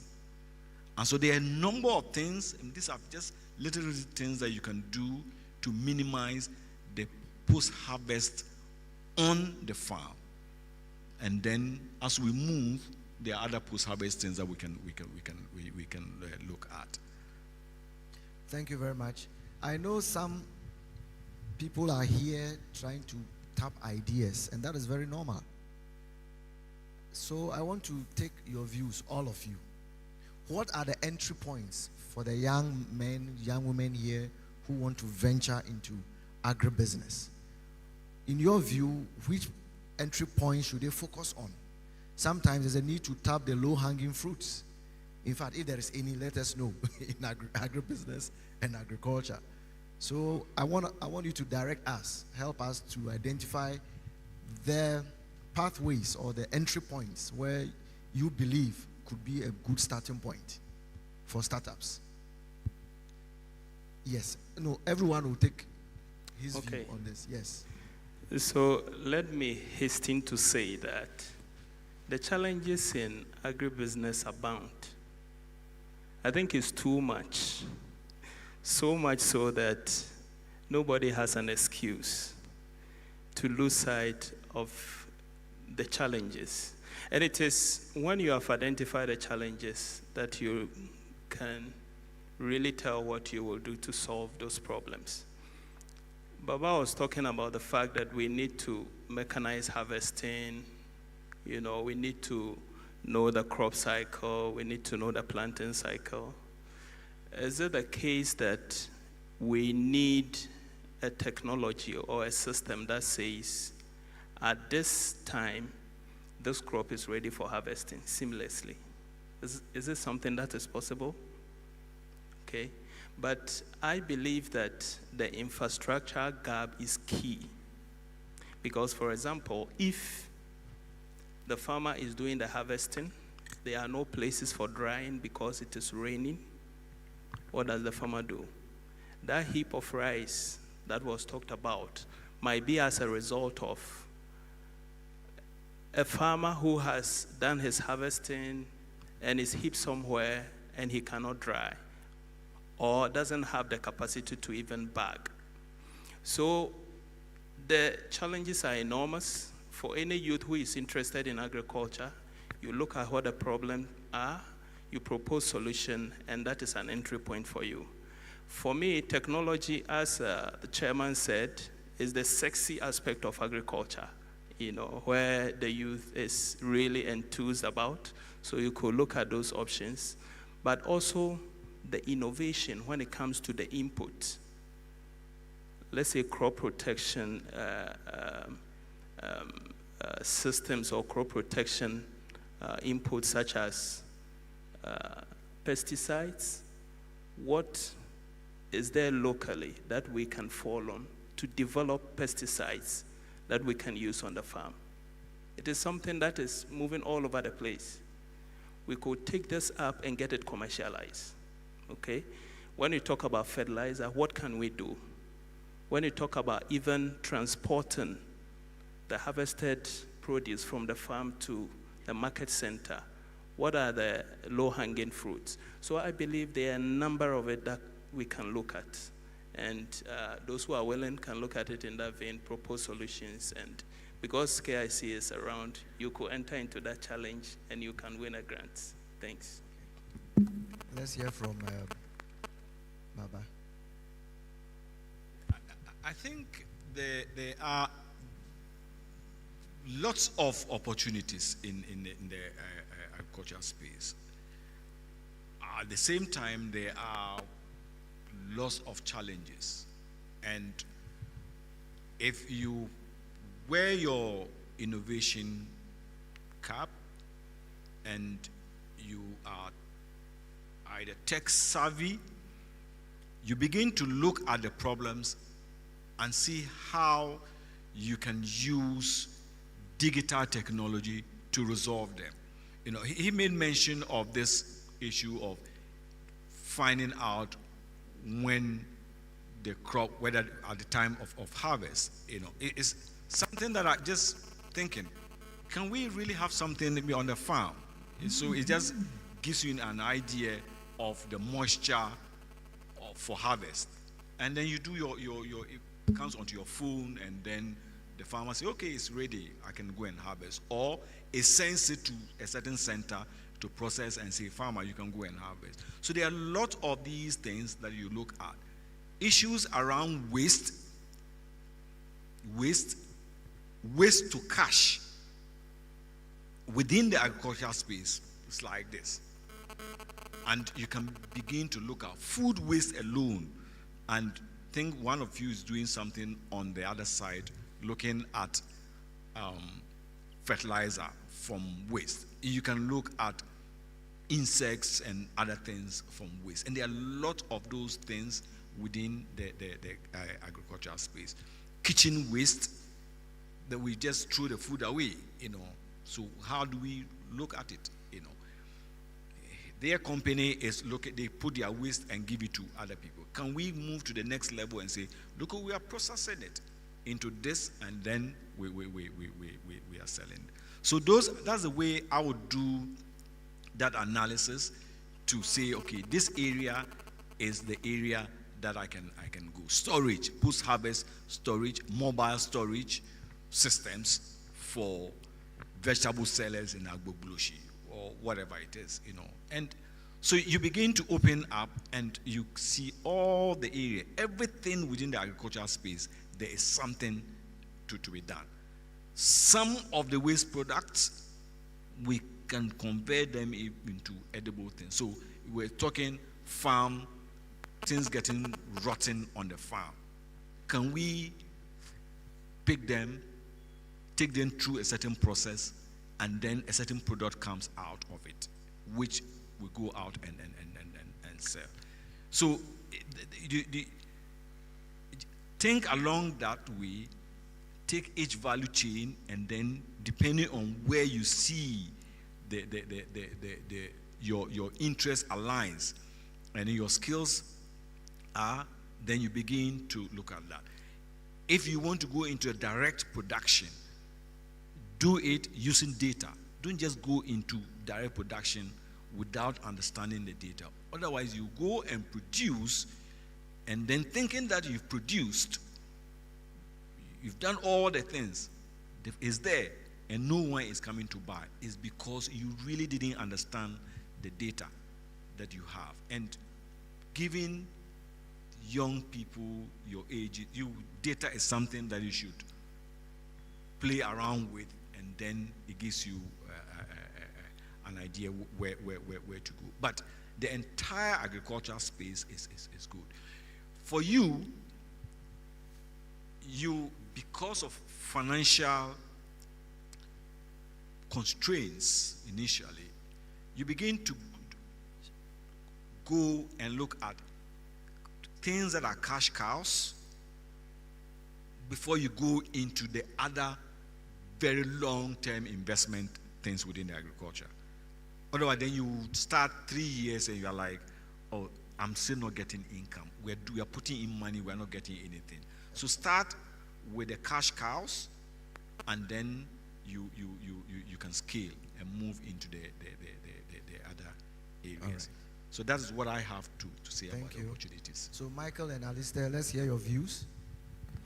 The entry points for the youth. Okay. Then I get it even makes it easier that the sample space we are looking at is the youth. In 1 minute. In 1 minute, okay. I think that the pathway starts with, especially after fixing your attitude, the pathway then becomes a combination of hard work and working smart. Hard work in the sense that you really need to roll up your sleeves and get dirty. And this is just figurative. You really need to put everything aside and walk down the aisle and fix the problems. Smart meaning that you need to, everything we've said so far, nothing is really new. It's just things that perhaps have already been in existence that we are now discovering. So that calls for a lot of partnership and networking, so that it makes it very easy for you to ride on the shoulders of giants rather than going back to old age trying to dig with pickers. And if you find good partners around, and I always recommend agencies like ITC, they make life very easy for you once you tone that part. Once you're able to do this combination of this hard work and working smart, I'm sure solutions would definitely show up everywhere. Thank you. Alistair? Thank you very much, Doc. I think just like Michael said, what I would say is that as much as there is so much challenge along the value chain within the sector, it also tells us that there is so much opportunity for us. And once we are innovative, we'll be able to find some opportunities there. And I would always want to advocate that don't be greedy with information. Just try your best to partner and share ideas. Where you think you need help, just always call on somebody and say, well, this is what I want to do. I strongly believe that once we think outside the box, we would be able to find those solutions to the major challenges that we have that would elevate us. I'm saying that because if you observe the Blue Skies, and for those who have visited Blue Skies, it took just one person to realize that we grow better fruits in Africa than they sell for them in Europe, and came to set up a business to supply the European consumer with pineapple. And today we are in almost about 8 countries. So it is possible. And like I always conclude in my remarks, all that we are thinking about can be done. It must be done, and it should be done. But if it is not done, we are done. Thank you. Thank you. I have a last question for all of them. In 30 seconds, you must tell me something. Tell us something. You are private sector entities, and I know the struggles you go through. In your view, what should the public sector do that would enhance agribusinesses? 30 seconds each. You are private sector. You are struggling to do your best, and you are making it, more or less. But we need a certain enabling environment that would make your business flow easily. In the developed world, it's happening. For example, let me say this. We are subsidizing grains, seed, and fertilizers. And let's have this in mind that after every season, 3 months, 4 months, all that money is gone. And you do it once a year. Is that good enough? These are commodities that can be sold easily. It can be diverted. And yet, in one season, growing season, which is 3 months, 4 months, that amount of money is gone, and we don't see it reflecting in the output. But elsewhere, out there in the developed world, they prefer subsidizing assets that will provide long years of usage. So once it's done, it takes you for years. Here, every 3 months, you subsidize. They can't even do another 3 months until the next year they come again. It is not good. So I want to hear from you what our public sector entities should do. So, Doc, I think I would want to kickstart briefly, and then the rest can continue. I think what we need to do, what we expect from the public sector, is to create the infrastructure and also find synergies within policies. So if you look at the current government, they are running so many policies that are very good, but totally disjointed. So we have planting for food and jobs, and you can't see where it is starting and where it's ending. They have school feeding program. You see, if there is a connectivity between planting for food and job and school feeding, it creates an opportunity for the young people to find space there. But everything is disorganized. If you look at the various ministries, everybody is running their own activity, and it is not helpful. So we should find a central point where all the policies of government are connected so that people can take advantage and push in, and for us to see the difference that we want to see. I think that's what I want to say in brief. Well said. Michael, 30 seconds. Okay, so right after building the infrastructure, like he described, the next step for the public sector would be to communicate what these policies are, because it's one thing putting them in place, and it's another thing knowing them. For example, are you aware that there are tax reliefs for businesses in agriculture outside of Accra? Any business in agriculture outside of Accra has its own tax reliefs. Are you also aware of tax reliefs for businesses owned by youngsters like us? If you're not aware about these kind of tax relief information, they will do all their best equally. They are not communicating it, and we would also always be thinking there simply isn't anything in for us. So once you build the infrastructure like he described, the next thing would be to communicate and push that information out there. Thank you. The next, in 30 seconds. I think public sector agencies in the space, they need to collaborate, coordinate their activities, and then create a common knowledge sharing platform. That way, we would be able to support the private sector and the agribusiness to flourish. Thank you. So, my man from Promasido. Yes, I'll pick it differently. So I'll tell policymakers to replace tax with investment in the agri-supply chain that benefits the manufacturer. So for example, if you are importing X number of raw materials for manufacturing, instead of the tax going that way, you should rather get an incentive for finding those raw materials locally and maintaining that chain to make it so robust and sustainable. Thank you. Thank you very much. Mr. Moderator, do we have the chance to have 1 minute Q&A or 2 minutes Q&A? Please, just 2 questions. Those who are eager to ask, and you must be brief, 2 minutes.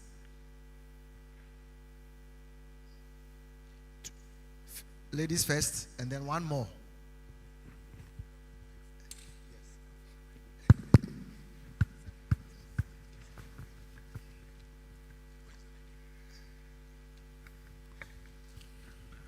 Thank you very much for the opportunity. My name is Ya Owusoa, and please, can you hear me? Okay, so my name is Ya Owusoa. I'm a partner with Ahojo Farms, and I'm also the business development manager for Ahojo Farms.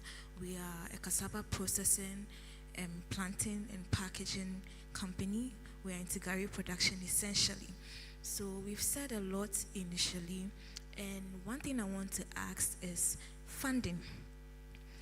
Beginning, how did you go about your funding, and what are the opportunities that will ensure that youth that are engaged in this sector are having access to affordable funding?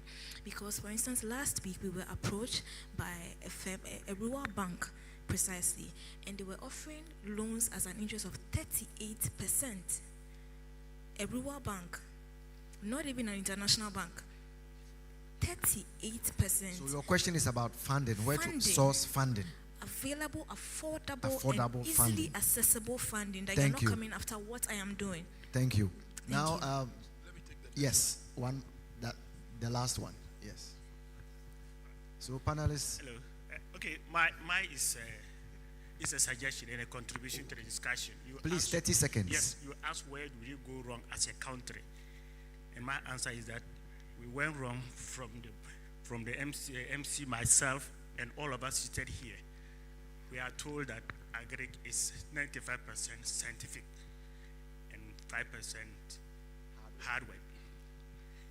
If you look at all of us, average first degree, if we leave the farming to the illiterate farmer, it will not go. The second issue is external forces. It is the business of external forces to make us peasant. It's the business of external forces to make us, unproductive, so that their businesses will strive. To be very clear, all the development partners in agribusiness, they are not here for your good. They are here for you to serve as raw materials. So until you and I, and people like us, educated, go into the agri value chain, we will not go any place. Growing up, I had Operation Feed Yourself. If all of us have 5 acres, 2 acres, look at the magnitude. And growing up once again, I knew in the 80s before NDC and all of that, there was extension services in the villages. All of a sudden, they have gone, they've all disappeared. Why? Because external forces are fighting the striving or Africa. Because they know that our competitive advantage is in agriculture. Thank you very much. I'm giving a listed opportunity to answer our lady. Just one person. All right, so thank you very much. And I was just telling the doc that possibly maybe we don't qualify to answer the issue of funding. But the truth is that it's very difficult. It's not just here. And you should not start your business with loan. That's my simple advice. Just organize yourself, find a way of rallying around your friends and your family and people who can support you. Just make sure you get to some level before you think of loan. Because if you go in for a loan at 38%, I bet you your survivor would be short-lived. And that means that your business will not. So please try as much as possible starting a business to stay off loans. And I'm sure when you are able to get to some level, it is the banks that will come. You probably not go to them. They will come to you. Thank you. Thank you very much. Panelists, I'm grateful for your time and your wisdom in giving us ideas to start businesses. Thank you very much. Thank you very much. A round of applause for the moderator and the panelists. It's lunchtime. If you wanted to ask a question and you couldn't, you can catch any of them and engage one-on-one and ask your question. But on the funding, this is what I have to say, 30 seconds. Funding is easy, but you must do the difficult work. If I come to your company right now and I asked you to give me your books of the past 3 years and everything, can you show me your books, your projections and all those things? The same way businesses we think elsewhere are getting easy funding, it's the same way we can use to get funded. There's a lot of money, right? There are a lot of development partners, money, banks. The banks are in to make money. So if you take your proposal and the proposal really doesn't make sense, they will throw it away. I'm speaking from experience. I always thought that getting funding in Agric was very difficult, but in the end I realized that we don't do the right things to make it make sense for anybody to give you money. If you have to go to your father for money to do maybe 10 acres of a farm, the question your father will ask you is that, what are we going to get out of it? Any sane person will ask you that. So you should have your protocol, you should have your crop budget, you should have your expected yields, you should do your model and make it make sense to the person. And beyond the banks, financial institutions, grants and all those things, there is a growing crowdfunding market now. SEC is regulating that. If it's tomatoes you are doing and you know that you get 8 tons per acre and your investment is say 1,000 cedis and you get 1,200, it means the return on investment is maybe 20%, right? On that, you can offer people on who you want to crowdfund from or the crowdfunding business. So put my business out and promise a 10% return on investment in 6 months, because you also have to earn a margin. So the remaining 10% could be your margin. There is money. Let's just do the right thing. Have our business models right. The only challenge is that sometimes you have a very good business model, but I don't have land. That one we will pray to God. So please enjoy lunch. We'll be back in about 30 minutes for the next session. Maybe when Julie and Co come, they will say more about the funding. Some of us, our stomach is flat. Oh, Nanajo, I want to talk about funding. Boga Ajoa. You want to talk about funding? Yes, so the ushers will direct you to the lunch. I think it's the same place we had the coffee earlier this morning. It's upstairs. So when we return, there will be a conversation on the impact of government policies on growth and sustainability of agri-MSMEs.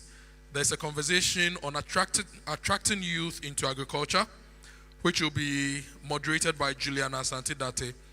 And there's also a conversation on promoting an enabling ecosystem for digitalized agric. That will be moderated by Isaac Newton Aqua. And the final one today is on gender mainstreaming, which will be moderated by Professor Irene Ejiru. Enjoy your lunch.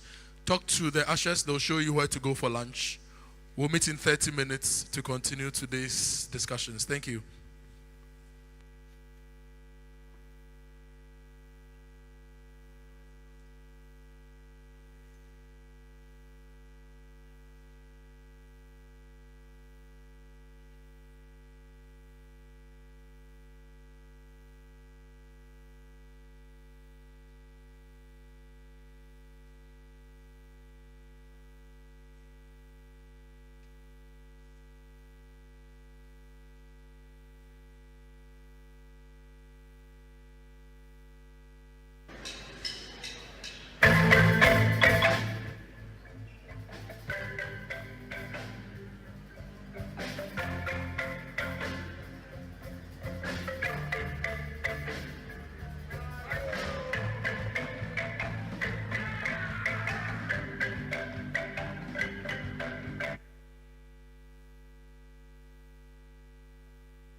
Aiko!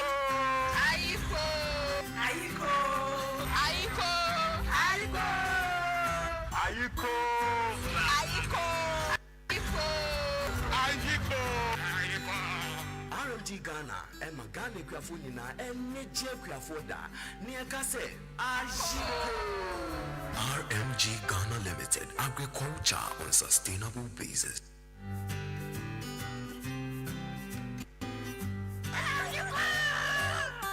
Aiko! Aiko! Aiko! Aiko! Aiko! Aiko! Aiko! Aiko! RMG Ghana, Emma Ghana Krafuna, and Niger Krafoda, near Kase, Ajiko. RMG Ghana Limited, agriculture on sustainable basis. Aiko! Aiko! Aiko! Aiko! Aiko! Aiko! Aiko! Aiko! Aiko!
Intia Baba and Obi Diafi.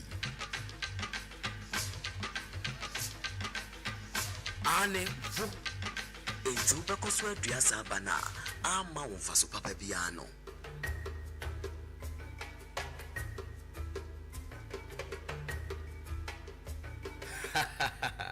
Shadia wenimwaye. Planting for food and jobs is share for Nasem. Yatiti hybrids are bear for Abanisukra Mouse de Ubeti me trouble to Driasa Quadriana Ekebia. Nempo when you beat you to your wanka pebble. Empty how anything.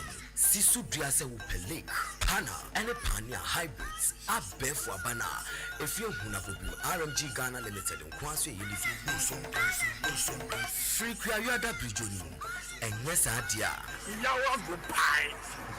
RMG Ghana Limited, agriculture on sustainable basis.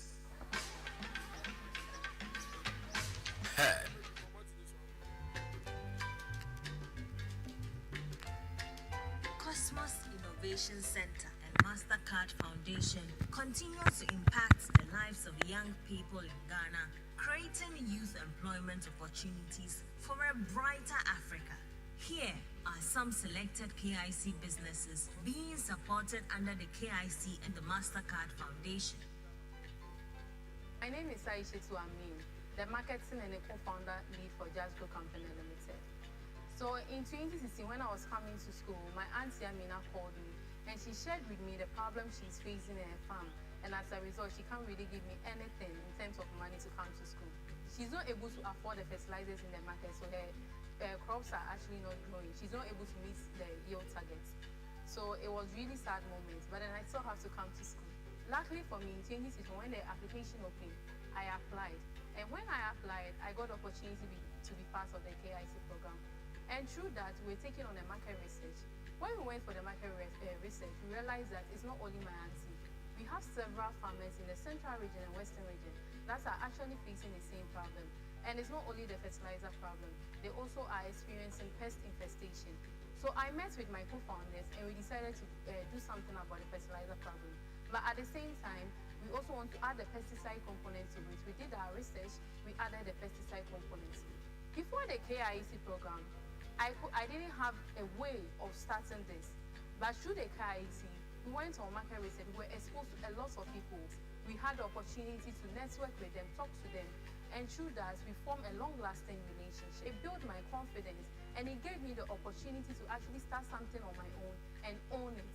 So it has actually empowered me as a woman to start something on my own. Feed is a massive challenge in the agri space, especially for animal farmers.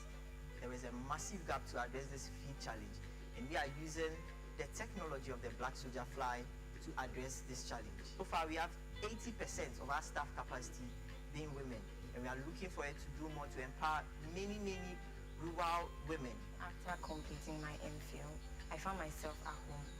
I didn't have a job, and the CEO of AgriMecap reached out to me about what he was doing here at AgriMecap, and I agreed to come on board. Even though I am in agriculture, I didn't have any experience with insects or whatnot.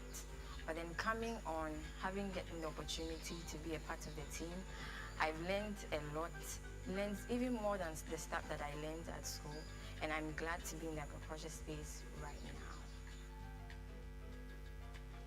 My name is Bright Etekwao.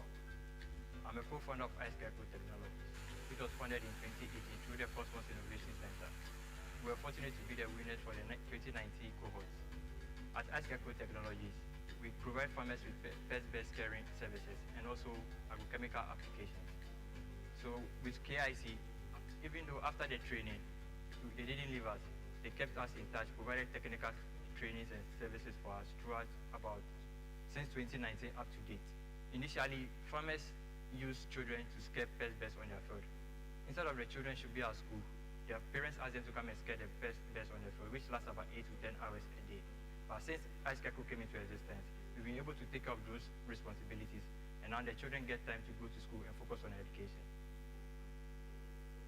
Kodu Technologies is an agribusiness startup in the northern region where we make affordable and eco-friendly sanitary pads from the fibers of banana and plantain to solve the issue of period poverty, to realize that the banana and plantain sector, they waste a lot of resources. That was when we embarked on a journey to figure out ways we could turn the wasted resources from the banana and plantain into finished products. So initially we had wanted to make paper.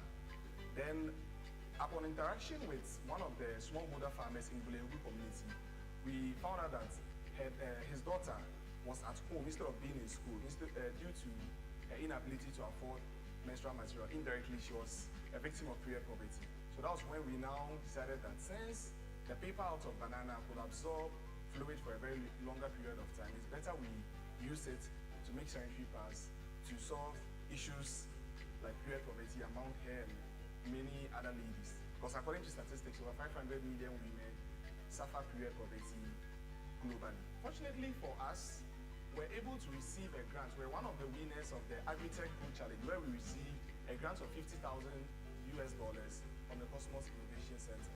So with that money, we use it to purchase a decorticator and a sanitary pad cutter. Then the next step will be the packaging. Kodu Technology has a long chain of production line from the farm to the laboratory to the production and to the distribution, which will create jobs for people and come towards goal 9 of the Sustainable Development Goal: industry, innovation, and infrastructure. Grow for me basically is an input and commodity financing, aggregation and trading platform. What that means is that we raise capital from multiple sources to provide farmers input for production or to buy their harvest and enable them to sell at a very good price. And then we in turn aggregate and sell to off-takers, which could either be local processors, market women, or exporters. In the process of doing input financing, we realized that with a bigger problem, ready markets for the farmers. So we built the Grow For Me microaggregator platform within the trade department to enable us help farmers to sell, get paid instantly, and allow off-takers to buy. Why we really preferred KIC was the network to resources and partners internationally that can enable us scale our business and impact many farmers, particularly women. I joined Grow For Me 2021 after my service, and Grow For Me has been a good company working with. They've helped me a lot because after my service, I didn't know where to, so I sent my application and I went for interview. They accepted me. They sent me to Asichari. At first, when I came, I was a bit nervous, but as time goes on, I was able to work with the farmers, and for the first production, we got like 80% of our rice recovery. We are into the groundnut value chain. We convert groundnut into a number of products. Part of our products are groundnut paste, groundnut oil, groundnut powder, groundnut chips, and many more. So until we met Cosmos Innovation Center in the year 2021, our business was at a very low stage. That's because we had just both resigned, together with my co-founder, had just resigned from our jobs and decided to pursue entrepreneurship as our profession. Cosmos did not only groom us, Cosmos did not only give us a clear understanding of entrepreneurship, they did not only empower us, but they have also given us exposure. Today we are proud to say that Demipel is a name that at least 50% of people in Tamale have heard of and are waiting to see. Currently, Demipel has a monthly production capacity of about 6,000 kg worth of granules, and we look forward to scale up to be able to meet the increasing demand. Pharmacist is a small startup that started through Cosmos Innovation Center in 2020. I heard about the company or the KIC through the finalists when they were pitching in 2019. So I got interested and then I participated in 2020. We started with a team of 5, and we started an idea that will provide monitoring services for organizations and companies that sponsor smallholder farmers. The key challenge that we identified is that a lot of smallholder farmers, which form about 72% of farmers in Ghana, have struggled really to get access to mechanized services like tractors for plowing and also for certified inputs. And they end up doing manual farming, which affects their yield. And then also they are not able to do enough cultivation. Some of them just do either 1 acre or less than 1. So we realized that we needed to provide a solution for that.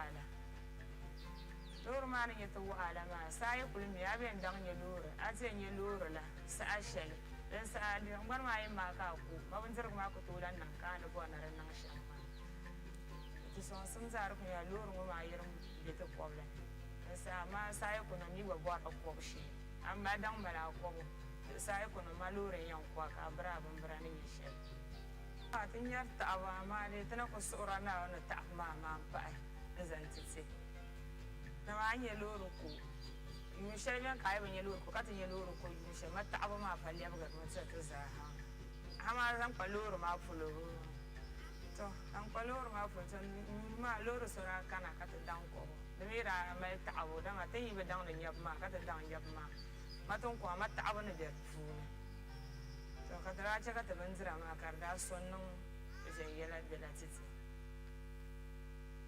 Okay, I was a teacher at one of the senior high schools in Ahafo region, and I saw this challenge, Cosmos Innovation Center challenge, and I decided to participate in the challenge. That reminded me of the place I come from, that is Upper East region. I realized that that place there's high level of unemployment, and the youth there are ready ready to offer their service. Then down south, we have farmers who are also looking for laborers. Then we decided to create an app so we'll be able to connect those laborers down there, and then the farmers on the other side come together to solve the unemployment problem there. And I'm just advising or just telling the youth out there, especially the Zongo communities, just like myself, just they should try and think outside the box. Everything is possible. Just try something. It's amazing to be able to create something for your people.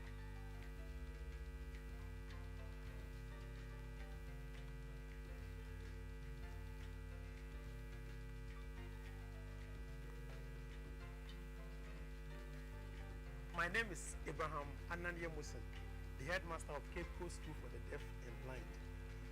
We've been participating in the Blue Skies Farm project. And last year's competition, we worked so hard that we were the second runner-up for the DHS session. And the most committed schools to won that award as well. And one of the awards, personal awards, was won by one of our teachers, Mr. Emmanuel Abi. And during the project itself, the children were engaged because the aim is to make sure that they get to know how to farm, and then they can take it up depending on wherever they find themselves after school. So we incorporated that into them. They participated, and then they worked so hard. And while the program was going on, in fact, we did pepper, and what we realized from the pepper was, we have to sell some and then use the proceeds to. And because the boarding school, some of the people went to the kitchen for them to use to cook for the children, and then we sold some. My name is Naomi Anan. I'm in class 6. My favorite subject is mathematics and English. Last year I was part of the farm, but it did not affect my disability. In future, I will apply all the cultural practice, spraying, watering, weeding, and all the cultural practices. I will apply them in future. So now agriculture has helped me more. So in future, I'll work on the farm to help me earn more money.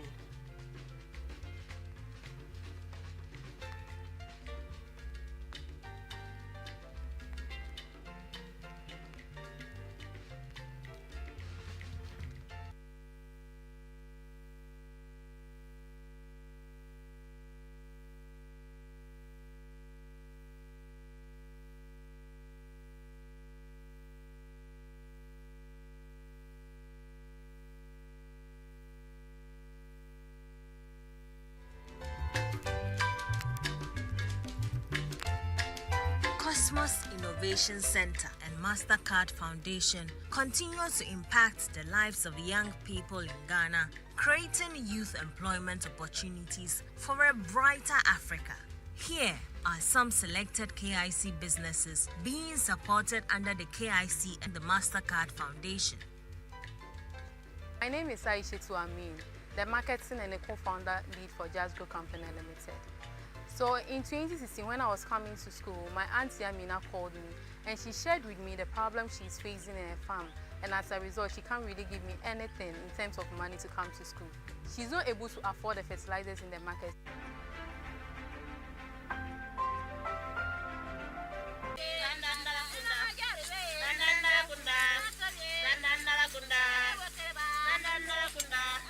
The Grains for Growth program aims to develop inclusive and sustainable economically viable grain supply chain that will offer employment and entrepreneurial opportunities, contribute to better income and improve livelihood of farmers, especially women and youth. In 2022, the program partnered 7 SMEs in Northern, Northeast, Upper West, Savannah, and Upper East regions who are into fonio, rice, sorghum, millet, and maize value chains. Abdullahi Salma, the co-founder of Amati Company Limited, explains the potentials fonio holds in reducing rural unemployment. Amati is a Ghanaian social enterprise that support landless, vulnerable women in deprived communities, to grow fonio on community degraded lands that are abandoned for food and for income. Through IDH and MasterCard Foundation, AIA has been able to reach over 2,408 smallholder farmers in 42 new communities. We were able to go deeper into communities that we couldn't go, enriching additional 2,408 smallholder farmers. And these farmers has been able to create, additional 7,000 jobs through the various activities that they do on the farm, the labor work, which is planting, weeding, harvesting and all that. And, hoping to increase that when we continuously get the support from IDH and MasterCard Foundation. Most of the losses that the farmers usually were getting was from post-harvest losses because of the tiny nature of fonio. And through this support of training them on how to use, how to harvest on tarpaulins and, how to clean the product and, store it in the bags, most of them are now reporting several hundred kilos instead of the usual 500 kilos that they were getting on the farms. So for me, I think that if we continuously move into new communities and these, women, deprived women, get the opportunity to get these trainings, I think that, we can create a lot more jobs and get, women to improve their livelihood significantly. My name is Rahima Sai. I just completed from Northern School of Business, and I'm one of the beneficiaries of Vigil Company. I can remember last year when I was about to go to school, my dad told me that he don't have any money with him. So I decided to come here as one of the beneficiaries, and I was working. I was able to get 300 Ghana cedis to buy whatever that I want and go back to school. Working here has made me always dream about farming in my future. Through working with this company, I've learned that farming is a very good thing. I'm appealing to all ladies to come together and let us work because it's very good. The inclusive nature of the program intervention has ensured equal opportunities for all, especially the youth, elderly, and the physically challenged. Bongo Razak Baudea is one of the beneficiaries of the program. My name is Bongo Razak Baudea. I'm coming from Puzene. I am 21 years old of age, and this is my farm. I see farming as a job because it's through farming that I'm able to educate myself small and my younger brothers and build a house which we are living in. And it's still through the farming that we are feeding on. I get support from Diggers, IDH, and MasterCard Foundation. They support me with inputs like fertilizers, plowing, and then weedicide and seeds to plow this year. So I'm appealing to Diggers, IDH, and MasterCard Foundation to support me coming next year so that I'll be able to expand my farm. So farming is a good job for me. The project has also contributed for an inclusive and sustainable supply chain development in the grain sector.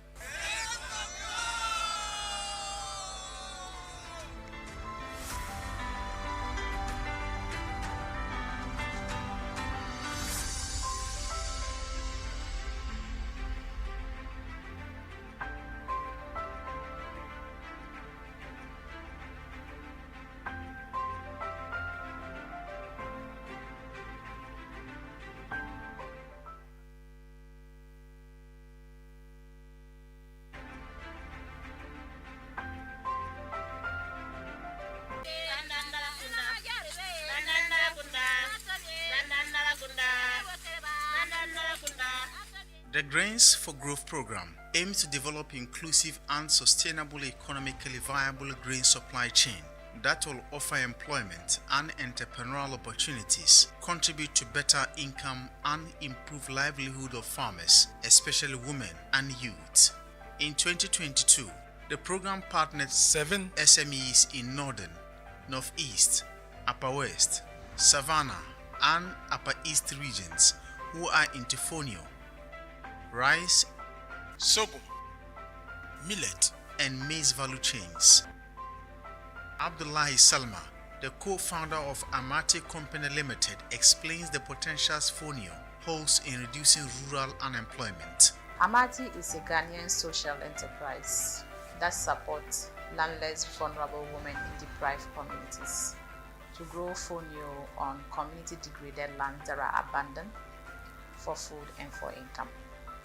Through IDH and MasterCard Foundation, Amati has been able to reach over 2,408 smallholder farmers in 42 new communities. We were able to go deeper into communities that we couldn't go, enriching additional 2,408 smallholder farmers. And these farmers has been able to create, additional 7,000 jobs through the various activities that they do on the farm, the labor work, which is planting, weeding, harvesting and all that. And hoping to increase that when we continuously get the support from IDH and MasterCard Foundation. Most of the losses that the farmers usually were getting was from post-harvest losses because of the tiny nature of FONIO. And through this support of training them on how to use, how to harvest on tarpaulins and how to clean the product and store it in the bags. Most of them are now reporting several hundred kilos instead of the usual 500 kilos that they were getting on the farms. So for me, I think that if we continuously move into new communities and these, women, deprived women get the opportunity to get these trainings, I think that, we can create a lot more jobs and get, women to improve their livelihood significantly. My name is Raima Fai. I just completed from Nordic School of Business. And I'm one of the beneficiaries of Ridgel Company. I can remember last year when I was about to go to school, my dad told me that he don't have any money with him. So I decided to come here as one of the beneficiaries, and I was working. I was able to get 300 Ghana cedis to buy whatever that I want and go back to school. Working here has made me always dream about farming in my future. Through working with this company, I've learned that farming is a very good thing. I'm appealing to all ladies to come together and let us work because it's very good. The inclusive nature of the program intervention has ensured equal opportunities for all, especially the youth, elderly, and the physically challenged. Bongo Razak Baudea is one of the beneficiaries of the program. My name is Bongo Razak Baudea. I'm coming from Puzene. I am 21 years old of age, and this is my farm.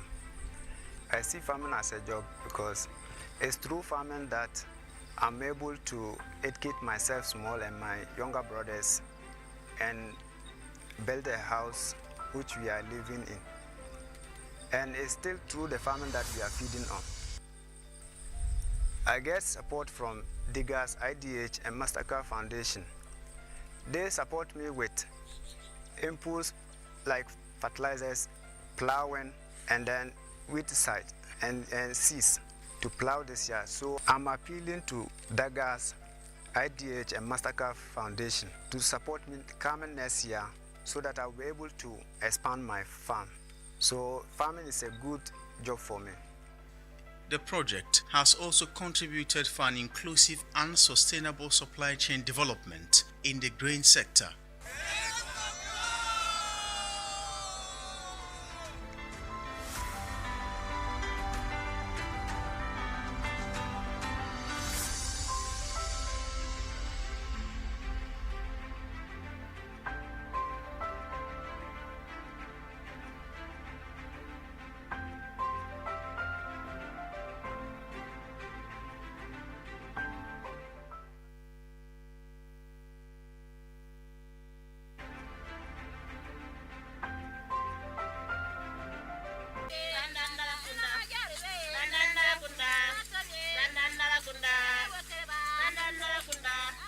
The Grains for Growth program aims to develop inclusive and sustainable economically viable grain supply chain that will offer employment and entrepreneurial opportunities, contribute to better income and improve livelihood of farmers, especially women and youth. In 2022, the program partnered 7 SMEs in Northern, Northeast, Upper West, Savannah, and Upper East regions who are into fonio, rice, sorghum, millet, and maize value chains. Abdullahi Salma, the co-founder of Amati Company Limited, explains the potentials fonio holds in reducing rural unemployment. Amati is a Ghanaian social enterprise that supports landless, vulnerable women in deprived communities to grow fonio on community-degraded lands that are abandoned for food and for income. Through IDH and MasterCard Foundation, Amati has been able to reach over 2,408 smallholder farmers in 42 new communities. We were able to go deeper into communities that we couldn't go, enriching additional 2,408 smallholder farmers. And these farmers has been able to create, additional 7,000 jobs through the various activities that they do on the farm, the labor work, which is planting, weeding, harvesting and all that. And, hoping to increase that when we continuously get the support from IDH and MasterCard Foundation. Most of the losses that the farmers usually were getting was from post-harvest losses because of the tiny nature of fonio. And through this support of training them on how to use, how to harvest on tarpaulins and, how to clean the product and, store it in the bags, most of them are now reporting 700 kilos instead of the usual 500 kilos that they were getting on the farms. So for me, I think that if we continuously move into new communities and these, deprived women get the opportunity to get these trainings, I think that, we can create a lot more jobs and get, women to improve their livelihood significantly. My name is Ruhaima Faye. I just completed from Northeast Business, and I'm one of the beneficiaries of Ridgel Company. I can remember last year when I was about to go to school, my dad told me that he don't have any money with him. So I decided to come here as one of the beneficiaries, and I was working. I was able to get 300 Ghana cedis to buy whatever that I want and go back to school. Working here has made me always dream about farming in my future. Through working with this company, I've learned that farming is a very good thing. I'm appealing to all ladies to come together and let us work because it's very good. The inclusive nature of the program intervention has ensured equal opportunities for all, especially the youth, elderly, and the physically challenged. Bongo Razak Baudea is one of the beneficiaries of the program. My name is Bongo Razak Baudea. I'm coming from Puzene. I am 21 years old of age, and this is my farm. I see farming as a job because it's through farming that I'm able to educate myself small and my younger brothers and build a house which we are living in. And it's still through the farming that we are feeding on. I get support from Diggers, IDH, and MasterCard Foundation. They support me with inputs like fertilizers, plowing, and then weedicide and seeds to plow this year. So I'm appealing to Diggers, IDH, and MasterCard Foundation to support me coming next year so that I'll be able to expand my farm. So farming is a good job for me. The project has also contributed for an inclusive and sustainable supply chain development in the grain sector.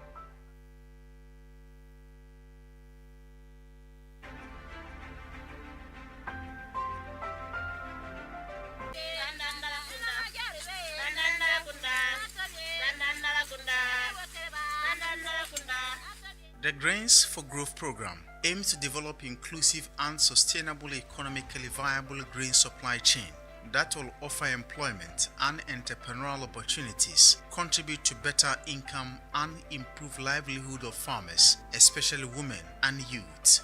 In 2022, the program partnered 7 SMEs in Northern, Northeast, Upper West, Savannah, and Upper East regions who are into fonio, rice, sorghum, millet, and maize value chains.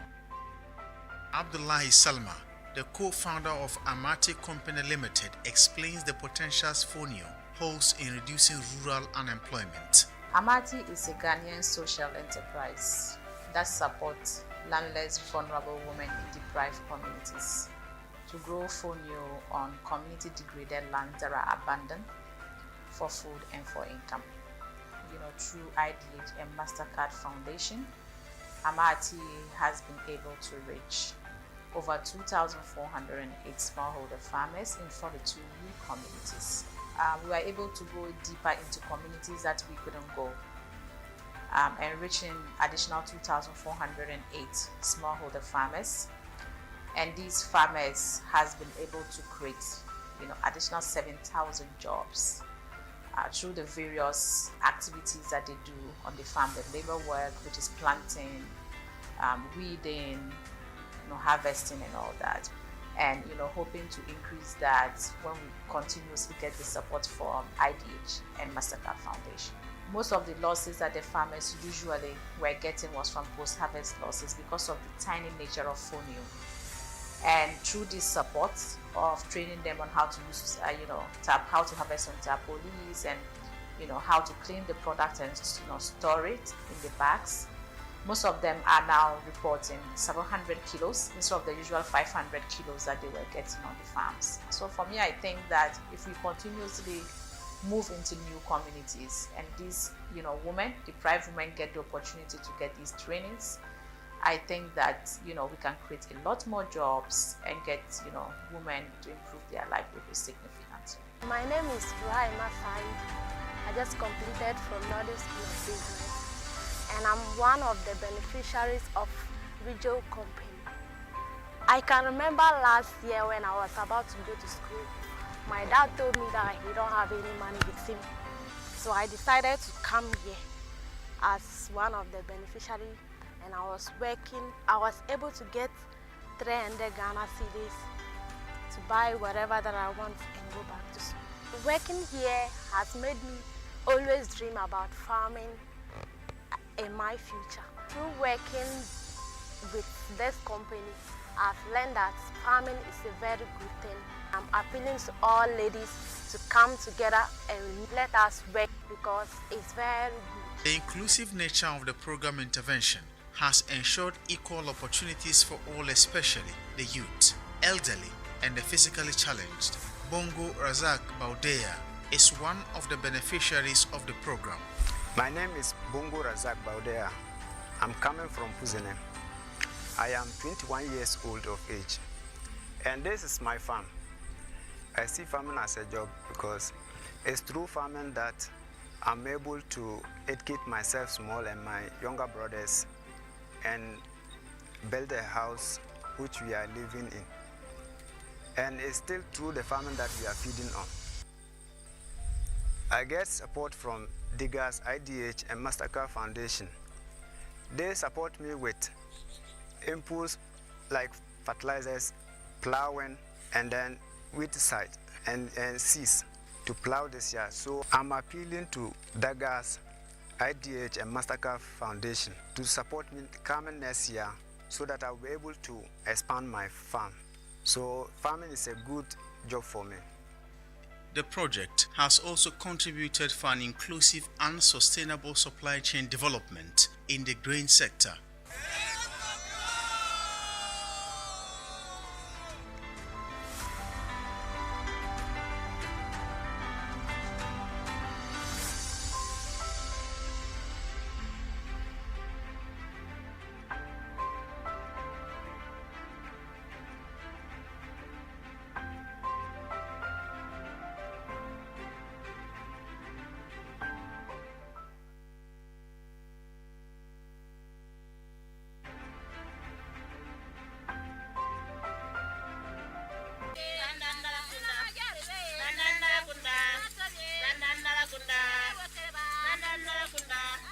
The Grains for Growth program aims to develop inclusive and sustainable economically viable grain supply chain that will offer employment and entrepreneurial opportunities, contribute to better income and improve livelihood of farmers, especially women and youth.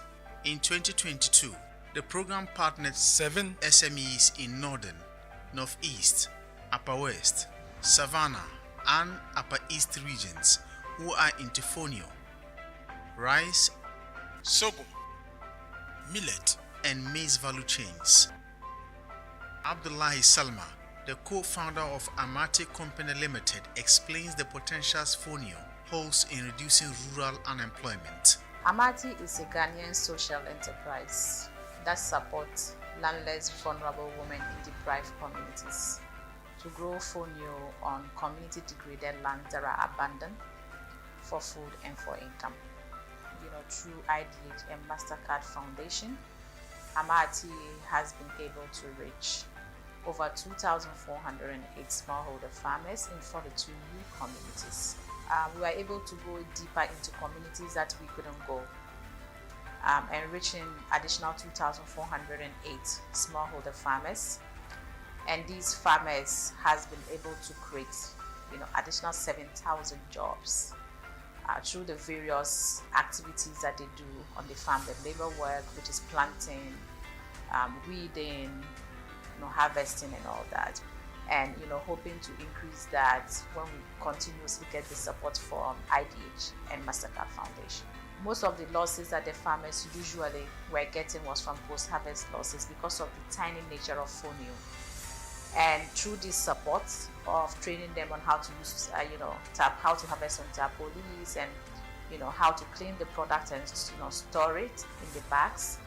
Most of them are now reporting several hundred kilos instead of the usual 500 kilos that they were getting on the farms. So for me, I think that if we continuously move into new communities and these, women, deprived women get the opportunity to get these trainings, I think that, we can create a lot more jobs and get, women to improve their livelihood significantly. My name is Ruhaima Farid. I just completed from Northern School of Business, and I'm one of the beneficiaries of Ridgel Company. I can remember last year when I was about to go to school, my dad told me that he don't have any money with him. So I decided to come here as one of the beneficiaries, and I was working. I was able to get 300 Ghana cedis to buy whatever that I want and go back to school. Working here has made me always dream about farming in my future. Through working with this company, I've learned that farming is a very good thing. I'm appealing to all ladies to come together and let us work because it's very good. The inclusive nature of the program intervention has ensured equal opportunities for all, especially the youth, elderly, and the physically challenged. Bongo Razak Baudea is one of the beneficiaries of the program. My name is Bongo Razak Baudea. I'm coming from Puzene. I am 21 years old of age, and this is my farm. I see farming as a job because it's through farming that I'm able to educate myself small and my younger brothers and build a house which we are living in. And it's still through the farming that we are feeding on. I get support from Diggers, IDH, and MasterCard Foundation.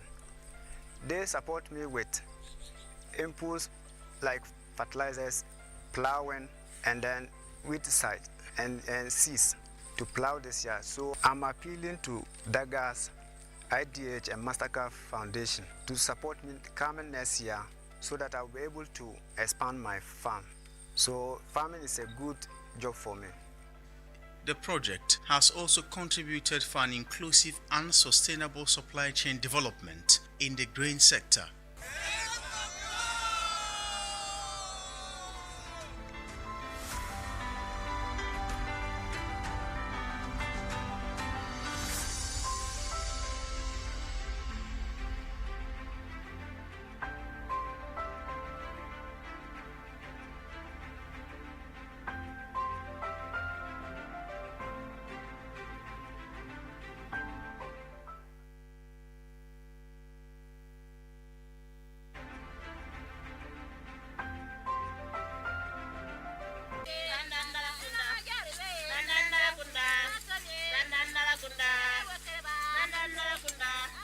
The Grains for Growth program aims to develop inclusive and sustainable economically viable grain supply chain that will offer employment and entrepreneurial opportunities, contribute to better income and improve livelihood of farmers, especially women and youth.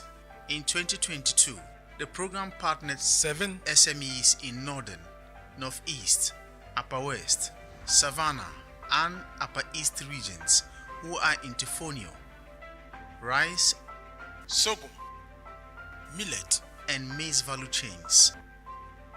Abdullahi Salma, the co-founder of Amati Company Limited, explains the potentials fonio holds in reducing rural unemployment. Amati is a Ghanaian social enterprise that supports landless, vulnerable women in deprived communities to grow fonio on community-degraded lands that are abandoned for food and for income. Through IDH and MasterCard Foundation, Amati has been able to reach over 2,408 smallholder farmers in 42 new communities. We were able to go deeper into communities that we couldn't go, enriching additional 2,408 smallholder farmers. And these farmers has been able to create, additional 7,000 jobs through the various activities that they do on the farm, the labor work, which is planting, weeding, harvesting and all that. And, hoping to increase that when we continuously get the support from IDH and MasterCard Foundation. Most of the losses that the farmers usually were getting was from post-harvest losses because of the tiny nature of fonio. And through this support of training them on how to use, how to harvest on tarpaulins and, how to clean the product and, store it in the bags, most of them are now reporting 700 kilos instead of the usual 500 kilos that they were getting on the farms. So for me, I think that if we continuously move into new communities and these, deprived women get the opportunity to get these trainings, I think that, we can create a lot more jobs and get, women to improve their livelihood significantly. My name is Raima Fai. I just completed from Northeast Business, and I'm one of the beneficiaries of Ridgel Company. I can remember last year when I was about to go to school, my dad told me that he don't have any money with him. So I decided to come here as one of the beneficiaries. And I was working, I was able to get 300 Ghana cedis to buy whatever that I want and go back to school. Working here has made me always dream about farming in my future. Through working with this company, I've learned that farming is a very good thing. I'm appealing to all ladies to come together and let us work because it's very good. The inclusive nature of the program intervention has ensured equal opportunities for all, especially the youth, elderly, and the physically challenged. Bongo Razak Baudea is one of the beneficiaries of the program. My name is Bongo Razak Baudea. I'm coming from Puzene. I am 21 years old of age, and this is my farm. I see farming as a job because it's through farming that I'm able to educate myself small and my younger brothers and build a house which we are living in. And it's still through the farming that we are feeding on. I get support from Diggers, IDH, and MasterCard Foundation. They support me with inputs like fertilizers, plowing, and then weedicide and seeds to plow this year. So I'm appealing to Diggers, IDH, and MasterCard Foundation to support me coming next year so that I'll be able to expand my farm. So farming is a good job for me. The project has also contributed for an inclusive and sustainable supply chain development in the grain sector.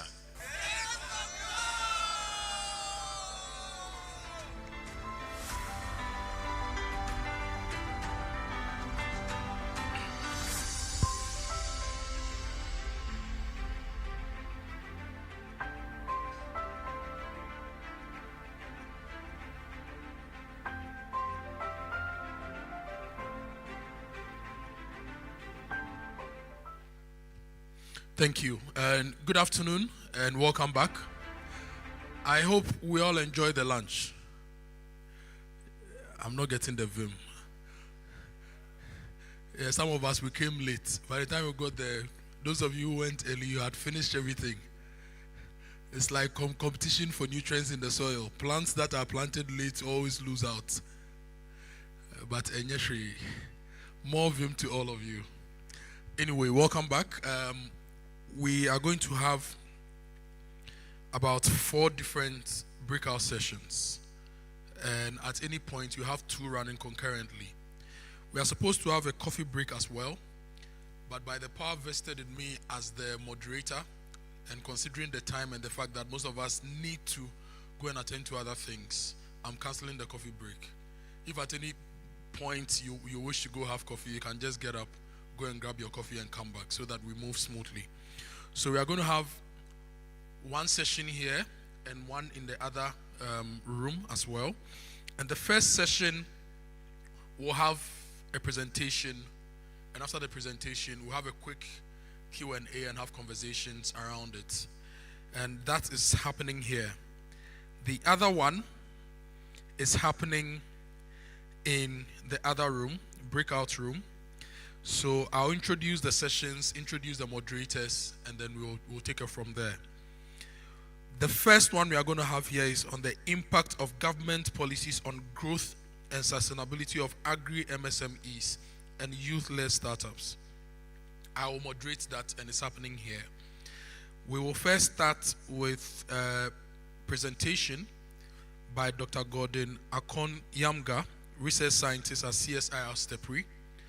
When he's done, I'll have a rep from the Ghana Enterprises Agency and a rep from NEIP to join him here for us to have a conversation. Now, the next breakout session, really it's not the next, it's running concurrently, so it will be running in the other room. It's on attracting youth into agriculture. That will be moderated by a lady whose name has been used for a hit song, Juliana Diasajena. So Juliana Asante that is handling that. Her panelists are Professor Joshua Tufo, Associate Professor UPSA, Kizito Wasungu, AgroInnova, Walali Senior Country Manager of Farmer Line, and Benjamin Jankese, Executive Director KIC. Now, I'm very happy that Juliana is moderating this because she has experience, years of experience in this, enabling the youth in agri. So I know that that conversation will be very, very, very exciting. If you want to be part of the conversation, Juliana, please get up. Let your people see you. And if you want to be part of that conversation, you can follow Juliana to the breakout room. It's back there where we had the exhibitions. Yes, so you can please show Juliana to the breakout room. All right. So that is on attracting youth in agri. And I know that the MasterCard people will be there as well, so you can ask your questions. Now, the next one, which is supposed to be after the coffee break I have cancelled, is on promoting and enabling ecosystem for digitalized agri and innovation in Africa. It will be moderated by Isaac Newton Aqua, and the panelists will be the co-founder and CEO of FarmLogix, Freud Mendes, Daniel Asariche, CEO of Isoko, my own Fatima Ali Mohammed, CEO of African Brand Warrior. She's a warrior indeed. And Atua Zinapia from KIC, Entrepreneurship Development Specialist. And we have Barnabas K. Ampom, Senior Project Manager at GNBCC. Now, whilst that is ongoing, Professor Irene Ejiri of the University of Ghana will moderate a panel on gender mainstreaming in the agribusiness sector, the role of women empowerment. The panelists will be Ekia Binewa Okra, gender lead at IDH, Nafisa Yusuf, gender lead at MasterCard Foundation, Lucia Fari of Flexi Foods, Paulina Ade of Director, WIAD, Ministry of Food and Agri. Oh, Auntie Paulina, yes. And Emi Beth Akukwansin of Kawamoka. So, this one, which is moderated by Prof. Ejiri, will happen in the breakout room. And the other one on enabling ecosystem will be held here and Isaac Newton Aqua will moderate that. So this is how our afternoon is going to be. So if you are ready, please help me welcome Dr. Gordon Akonyamga, research scientist, CSIR Stepri, to come and give us a presentation on the impact of government policies on growth and sustainability of agri-MSMEs. Doc, this is for you. And this is your mic. Thank you. Thank you very much, MC.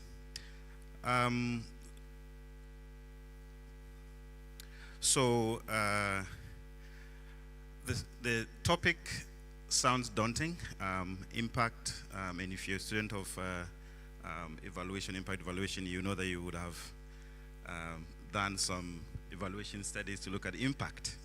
However, I will attempt to present to us some work that we have done, and we mean CSIR, Science and Technology Policy Research Institute. And so, by way of agenda, I'll just tell a little bit about CSIR and then a bit about our approach, how we go about policy research, giving examples of some of the work we've done in the past. And then we look at government policies relating to agri-SMEs and youth-led setups. I dare say there aren't any specifically, but of course, there are SME policy, there's the SME policy, there's the business development policies, and then also lots of agriculture, policies on agriculture. So we look at some of them. And then also, the next one will be to present to you a success story of one particular program, national program that we are actually evaluating, in which there I can tell you some impacts. So I'll talk to you about that. And then also share with you some ideas on role of collaborations among key actors in the policy process. And then also specifically look at the role of government in the agri-SMEs space, and then some takeaway words. So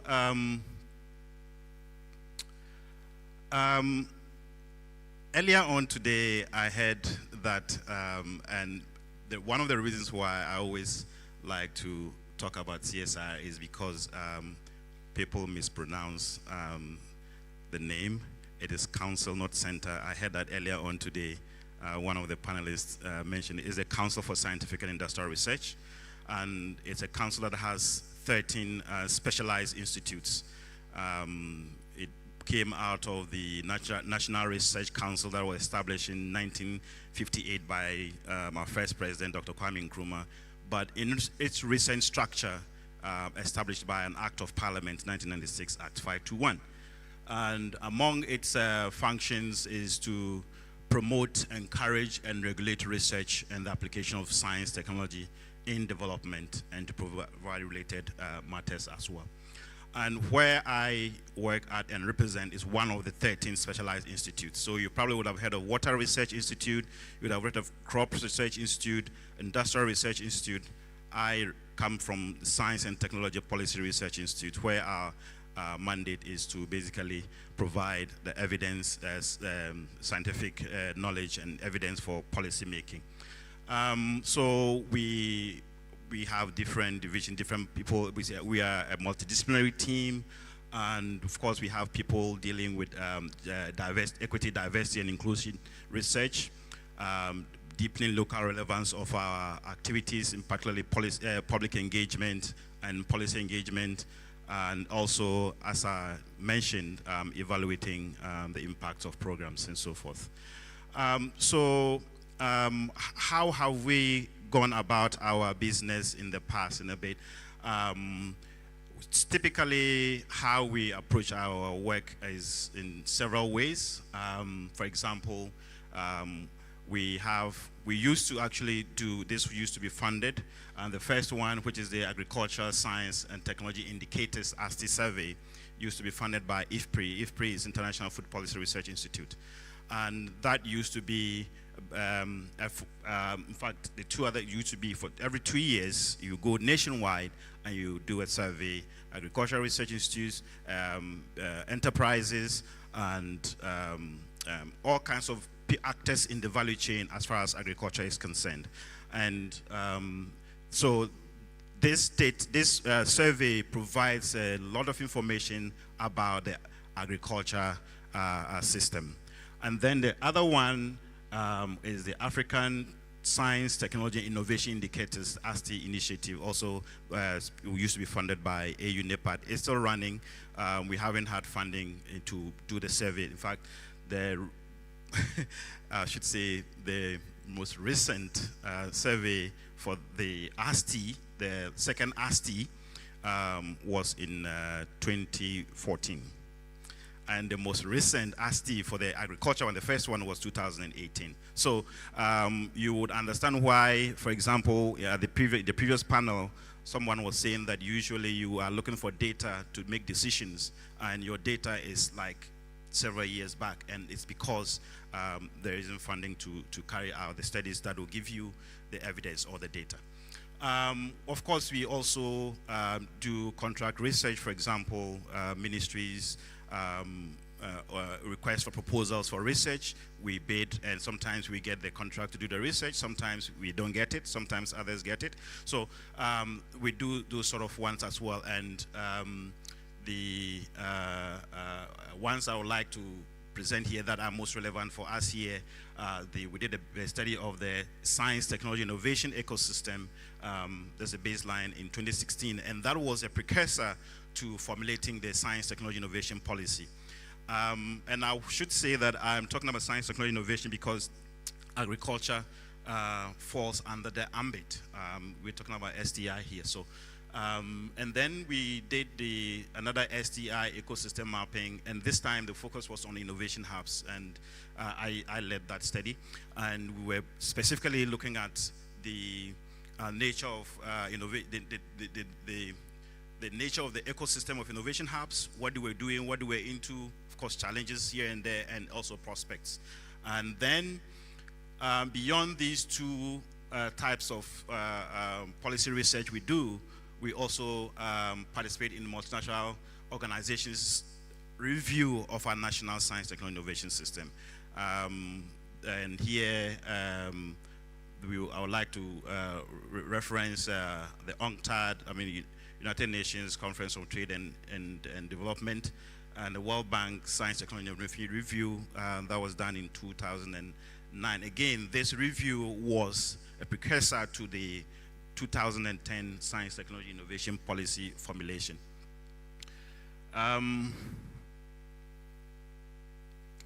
Also, by way of our work, we get funding from donors. Again, sometimes there are calls for proposals, and we have to write proposals to look for the money to do the work.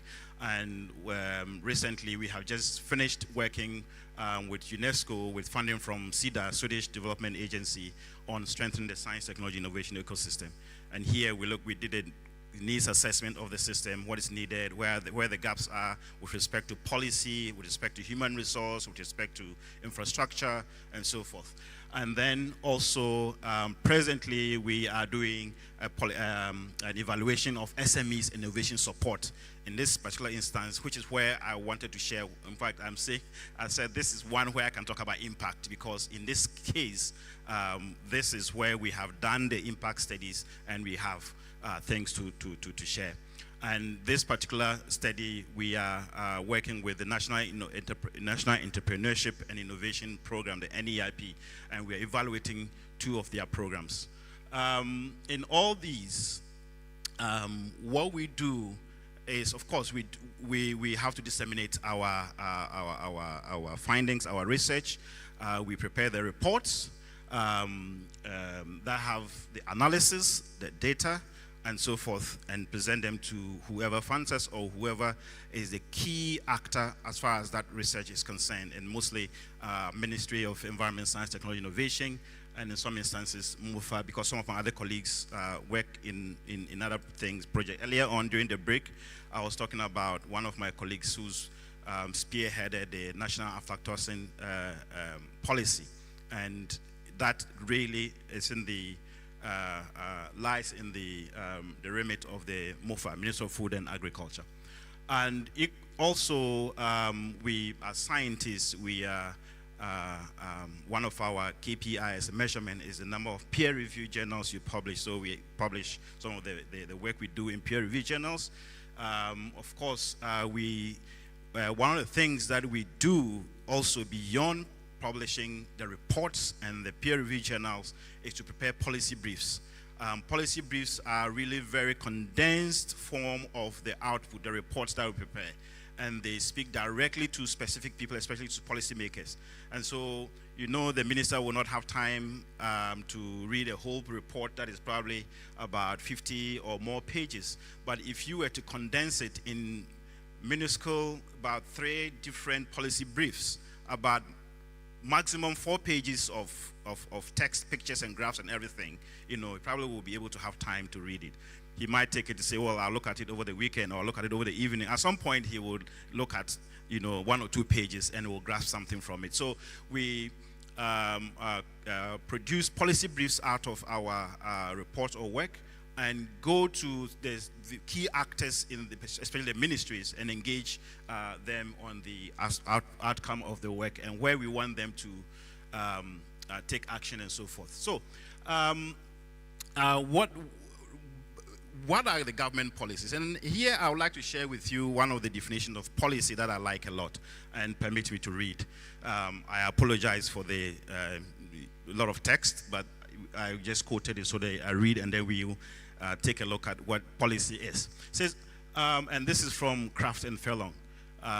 It says, policy is what public officials within government, and by extension, the citizens they represent, so on our behalf, in other words, choose to do or not to do about public problems. And what are public problems? Public problems refer to conditions the public widely perceives to be unacceptable and therefore require intervention. So what our representative in government choose to do or not to do about a problem. It's a policy. And so sometimes policies are written, policies are pronounced. For example, if the president were to stand here and make a certain pronouncement, it can become policy. In fact, it becomes policy, and the requisite organizations now try to work. They may code it, write it in a text document, or codify it in form of legislation or regulation or an act or something. These are then instruments, policy instruments, if you like. So, in that understanding of what policy is, right, you know, I would say that we don't have specific policies for agri-SMEs and youth-led startups. However, there are several policies that work to sort of address agri-SMEs. Why am I saying this? If you look at the average farmers in Ghana, you know, they mostly belong in the MSME category. Not like you have large-scale industry. Yes, there are 1 or 2 there, but the average farmer in Ghana belong in the MSME. And so most of our agricultural policies and so forth, you know, target or have provisions that target farmers, crop farmers and livestock and poultry farmers. Again, if you look at our industrial policy, yes, there are other than the industrial policy, but specifically there is now a new policy for the MSME sector. So I am saying that we don't have specific policy for the agri-MSMEs and youth-led startups, but there are all kinds of policies. For example, the youth policy, the national youth policy, and so forth. So I'll just list them. I'm not going to go through them. We've lost a lot of time, so I'll just list them, and then we'll run.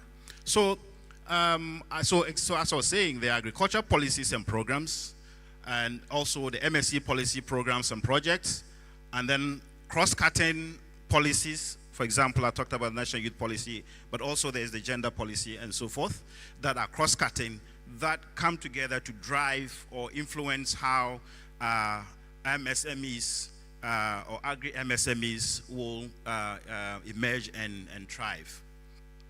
So look at the list there. Some of them, of course, are old, require revision, but they still persist. But also there are acts. There are what I'll call policy instruments.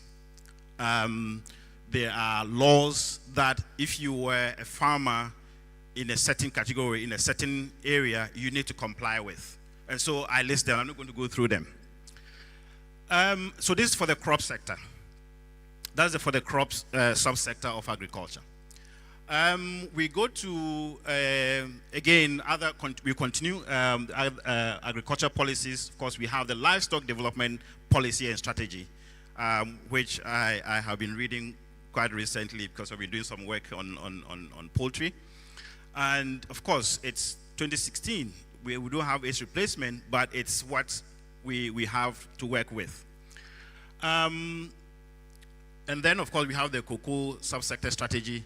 And then other support service or policies on other or support services as far as agriculture is concerned. So here we have agriculture extension policy, the irrigation development policy and strategy, and agriculture mechanization. Of course, all these things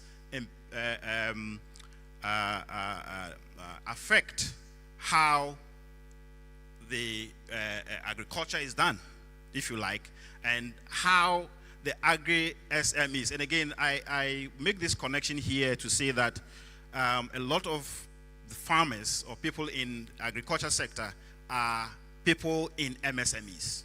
So if you like, our agri sector is largely agri-SMEs, MSMEs. But also, there have been some programs that have been implemented by the Ministry of Agriculture. I'm not going to go into them. The list is there. There are links, hyperlinks to the end of them. If you click, you get a lot more information. I'm sure these slides might go around. So I'm not going to go through them. But again, I'm just showing you that there's a lot happening in agriculture. There's a lot there in terms of policy and policy instrument here, legislation, regulation, and so forth. There's a lot there. How many of us know or think or have a feel of how this impact on our activities if we're farmers? Now,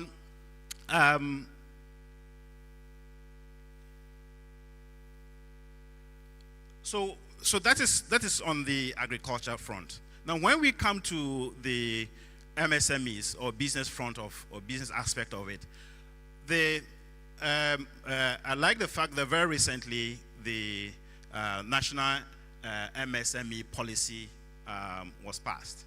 I was able to access it some time back, but recently when I was preparing for this talk, I wanted to access it, but it's not accessible anymore. I don't know if anybody here knows why that is or has been able to access it, but there's a problem. And now, and shortly I'll come to one of these, the problems that we have. Data, information sharing, one of those things. Okay, so yes, we have the MSME policy that is to support the MSME sector to again rise and thrive and grow. Then the National Entrepreneurship and Innovation Program is there. And it runs several interventions for the MSME. And then also we have the Ghana Enterprises Agency. I think later on my colleague panelists will be from the GEA and we'll get to hear a lot about some of their programs. But also these are the programs that they are running there. And the GEA again targets MSMEs. And all these are programs that are running. And MSMEs should take advantage of, or the GEA should, take these interventions to MSMEs where they are not aware of and then take advantage of. So, and then, the last point that I would like to make as far as the policy arena is concerned are what I call the cross-cutting policies and strategies. These are neither in agriculture nor in business or in enterprises, if you like. And some of these here are the gender and agriculture development strategy, the national climate change, decentralization policy. If we want to have development also reach the local government level, we're not always talking about political decentralization, but also we want to talk about entrepreneurship, decentralization or development, enterprise development at the local level. The decentralization policy is important here. And how can we as entrepreneurs or actors in the ecosystem support entrepreneurs take advantage of what's happening with this in this policy? Again, the youth and agriculture development, macroeconomic policy, and of course, you know, if inflation is there,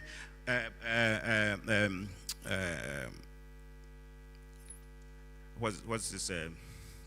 Interest on loans over there, and even access to loans and finances over there. Well, all these have impact on our agriculture and MSME sector. And of course, the private sector development. So again, these are policies that cut across and have impact on MSMEs and also agriculture. So let me now highlight here what I'll call a program or national policy or program. It's not a policy, but this is a program that I would like to highlight as a success story. And that is because, as I mentioned, we are actually evaluating this program, and we are evaluating two of the interventions. And the NEIP is a creature of government, and although on business, I think they are right under the Office of the President. And the focus is on providing business development services to startups. So startups, you should be talking to the NEIP and incubators and funding for young businesses, so youth-led businesses, right? Now, so far, the NEIP has trained over 45,000 entrepreneurs across the country. They funded over 9,000 MSMEs and also created over 92,000 jobs. So, if you're looking at how beneficial, how impactful this program has been, in terms of numbers, this is one.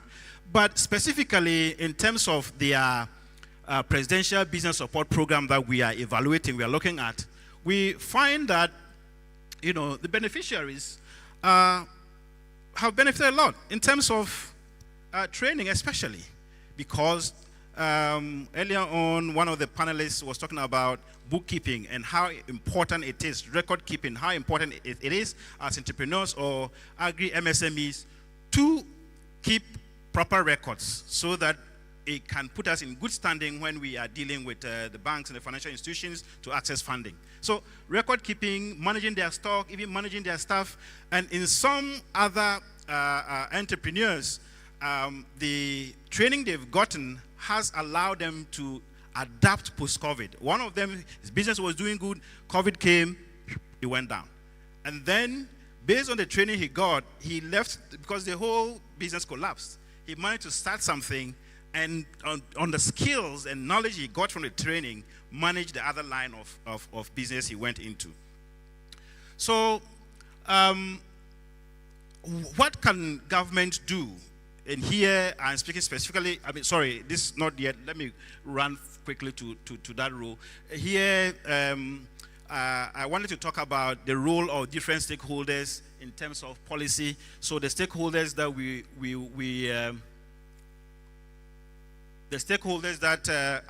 we usually identify using what we call the triple helix model. We have government or policymakers, usually the ministries, and then we have academia or knowledge-based institutions, the universities and research institutions. We have industry, and then also we have what we call arbitrageurs, who are, you know, facilitators in the system. So each and every one of these have a role to play as far as policy is concerned. We know government drives policy, is a policy initiator, but also private sector has a role to play in terms of setting the agenda. What should the goal of the policy be? Because in the end, if you want the involvement of the private sector and MSMEs, they have to be at the table. So the policy process has to be participatory, and then you look at the role of the knowledge brokers or the academia and researchers. We provide data, we provide insight, we provide analysis, foresight, and so forth are things that are needed for also shaping the agenda of the policy or the goal of the policy. It also goes to guide the implementation of the policy, and eventually the data or knowledge helps you evaluate whether the the policy has been successful or not. Because if you don't base your policy on evidence, you are going to be grouping and trying to hold on to everything everywhere. Now, specifically, what should government do? Yes, we all know this. The conducive environment, the political environment, the infrastructure environment. You know, one of the panelists talked about the challenges of establishing a factory, a chocolate factory in a rural area. So imagine roads have to be good, you know, electricity has to be there, you know, good internet coverage, you know, good telephone services and so forth. So not only the political or economic environment, but also the physical environment, infrastructure has to, all of that have to be okay for the MSMEs. We need to provide a necessary institutional framework for effective coordination. Again, I laud the organizers of this conference because the conference has brought together a lot of us who are doing all kinds of things here and there, and sometimes we don't know what another person is doing. And that is because, yes, you know, civil society organizations, NGOs are supporting here and there, foundations are supporting here and there, and so, of course, they are not obliged in a way to channel their funding through one source in a way, but we need to find a way to have that coordination to ensure that there is a direction in which all that fund, the support going to MSMEs is hitting the right spot. And again, yes, regulation is important, but one of the key things that allows innovation is that innovators are free to think and to play. And if you are a student of philosophy and you like Gadamer, German philosopher, you understand when I say play. You know, you are free to, you know, just play, right? To think, to innovate, to dare, to, you know, venture into new place. Regulation can have the tendency to restrict that kind of, you know. And so, yes, whereas regulation is good to have sanity in the ecosystem, it should be to balance the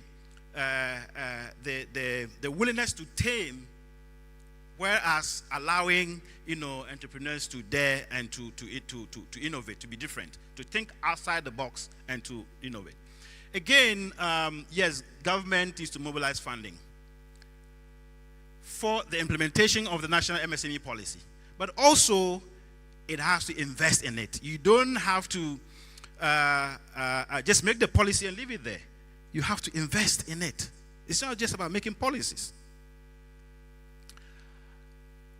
Again, we design all kinds of interventions for entrepreneurs or MSMEs, but we don't know whether they actually need that kind of training or they need something else. So I am proposing that we look at some capacity needs assessments, but on a participatory basis. Sorry for the typos and duplications over there. So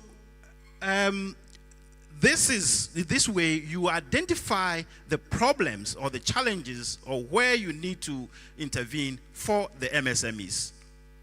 I'm running out of time, so let me quickly run and go to the conclusion. Simple, a 3-point. Yes, we know, as I've shown you the list, plenty policies and programs in agriculture and MSME. Non-specific for youth-led and startups. Of course, we have the MSME policy, which is different. And so we need to design strategies, right? No more policies, plenty already. Let's look at the different policies that are there. Pull here and there and target design strategies that will inure to the development of the agri-MSMEs. And I skipped, so I didn't talk about data before, but I'm concluding about the availability of data and the need to, and I support open science or open data. open government data or whatever it is. Because I believe that if it is public money that funded the research, that funded the data collection, that data should be available for the public to access. Thank you very much, and pardon me for overrunning my time. Thank you, Doc. You're not leaving yet. You need to take a seat so I get the other panelists to join you. Very detailed presentation. Impact of government policies on growth and sustainability of agri-MSMEs and youth-led startups. Sometime in 2016 or 2017, KIC's owner, Tuels Napia, published a paper on the inventory of youth employment programs in Ghana. There are like 2,000 of them. Too many different programs targeting youth employment. And the analysis showed that while some of them were doing very well, others were not doing too well. But we have two officers from two of the key agencies that are leading when it comes to creating opportunities for the youth and support for the youth. We have Emmanuel Detiaf, Senior Business Advisor from Ghana Enterprises Agency. I want him to join Doc here. Emmanuel, if you are here. Emmanuel is here.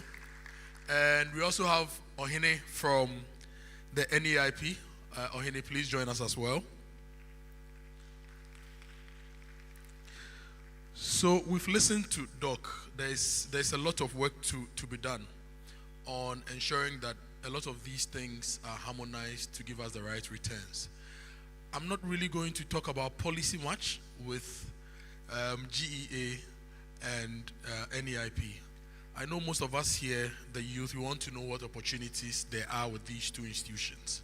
So Doc has given us a background. He's taking us through everything and giving us his thoughts as to how we can make sure we optimize the yield. If policy were a crop, we optimize the yield to get the right returns. But let me start with you, Ohene from NEIP. You've heard Prof. We are not going to go into the policy conversation. You are not policy makers, you are policy implementers.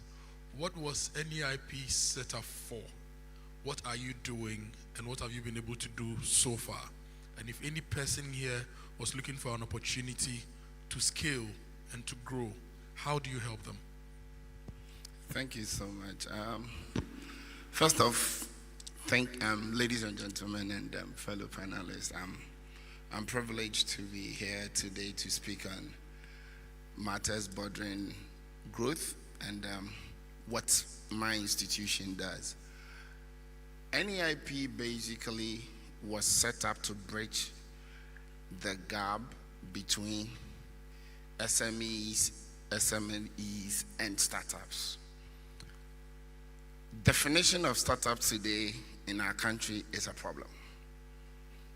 I say it's a problem because most startups are seen to be SMEs. That's where we Ghanaians we see it. But then, startups are business that are potential or have potential to scale up. The key word is to scale up. No, but you see, if you look at SMEs and MSMEs and so, they are already in their peak of development. But startup has got the potential to enlarge, to grow, because you begin from somewhere to get to where SMEs and MSMEs are. And that is the gap NEIP is bridging. Because I don't know any institution, government institution, private institution, that supports the youth at the ideology stage. No institution does apart from NEIP. And that is the gap. That is the purpose of its establishment. To look at the innovative ideas right from the beginning, inception, help you, guide you, lead you through it to get to where you implement to commercialize. Most of our agencies are already into businesses that are established. They are straightforward on the market. They need support to go further. But NEIP is from the scratch. Ideation stage. I dreamt I need to set up a factory or a sector that can have storage of farm products for preservation purposes. It's an idea. You've not started. How do I do it? That is where NEIP comes in. So can I say NEIP is public sector KIC? Thank you very much. Okay. Thank you very much. Because at that point, we help you analyze, put in the right structures, and then push you. So, per what you said, currently, NEIP through 30 hubs are supporting startups and the youth to go through training, like my senior just said. After your training with your idea innovations that has been put up, we support you through the hubs with an amount to go to market, do whatever you've learned, and afterwards we help you commercialize to get the connections to move on. Because most of our policies and agencies today help you, and the commercialization bit is left for you to work it out. But marketing is our problem, even though we have after. Marketing is our problem. And I always say we started after, but we are at a disadvantage. Because most of our things don't leave our country. Foreigners are taking advantage of after.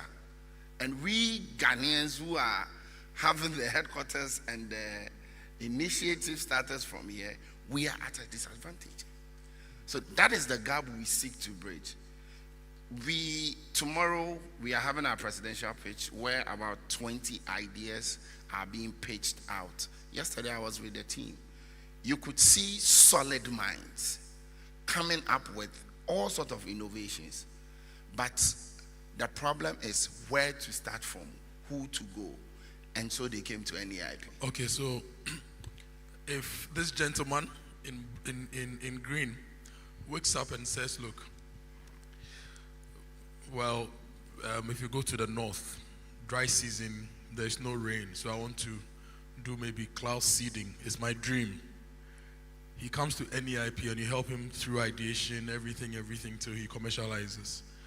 And you give him funding to begin the business. That's what you do. And that fund, is it a grant? Is it a loan? So there are varieties in our fundings that we provide based on where it's coming from. Now, the current World Bank project we are on with the hubs, it's a grant. There is another program running in line with rice. It's right that you mentioned rice. That's the Economic Enclave program. That is with the Ministry of Finance. So these people apply through the various forms to follow the various chains under rice. You want to be a grower, you want to be a marketer, you want to be a harvester. All of these availabilities are there. You apply, you are housed in the enclaves, trained, go through all the process, and you are paid as a salary worker through that process. When you are done, the ministry seeks you out with the support which will be monitored. It can be termed as a loan, it can be termed as a grant. It's not for free. You are not paying back. But they will follow through to see the implementation because they need to be part of how the money. So there's a mix of funding opportunities. Yes. Okay. So let me go to GEA. NEIP, he's explained, he's KIC. So GEA, what are you? Okay, thank you. So Ghana Enterprises Agency has come a long way. In the year 2020, an act was established, Act 2020-1043, which made GEA the apex body that handles entrepreneurship in this country. And then, before we became GEA, I want to relate a little bit to agriculture. During the days of NBSSI, we were not giving support to farming. But since we became GEA, our mandate has, gone beyond all the sectors. Once you are classified as an MSME, you can benefit from GE. But we need to understand what is the meaning of an MSME. And it is clearly defined in the law.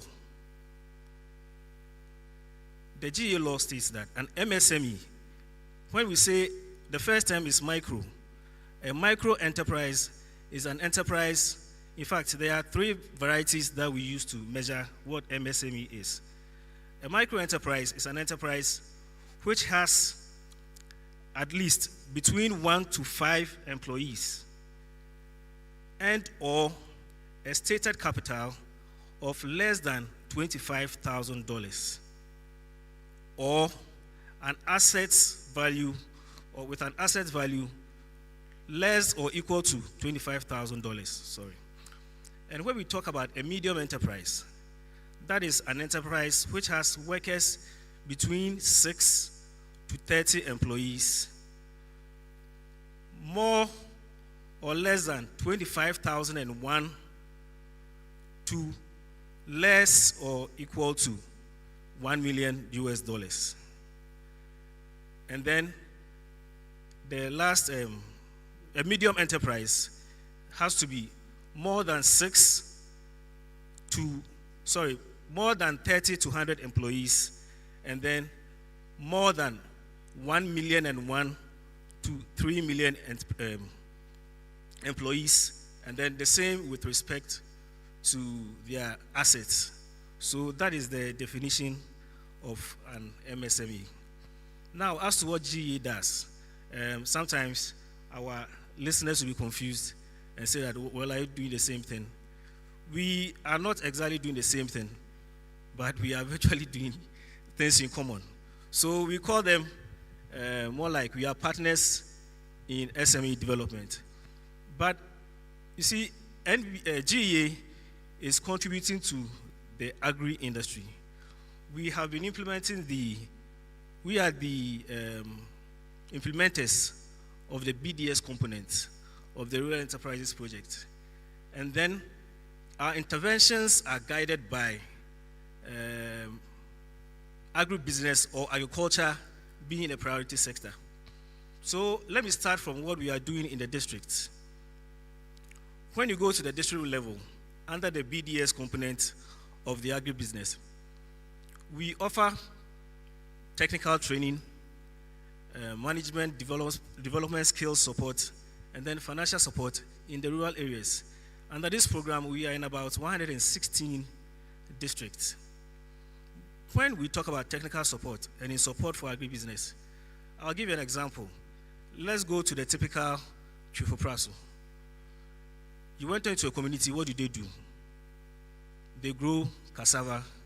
On market days, they bring the cassava to the market, some rot, etc. What we do initially is to conscientize them on entrepreneurship, how to start your business, the need to add value to what we are growing. And as a community, we organize what we call a community-based training, where we give them that skill.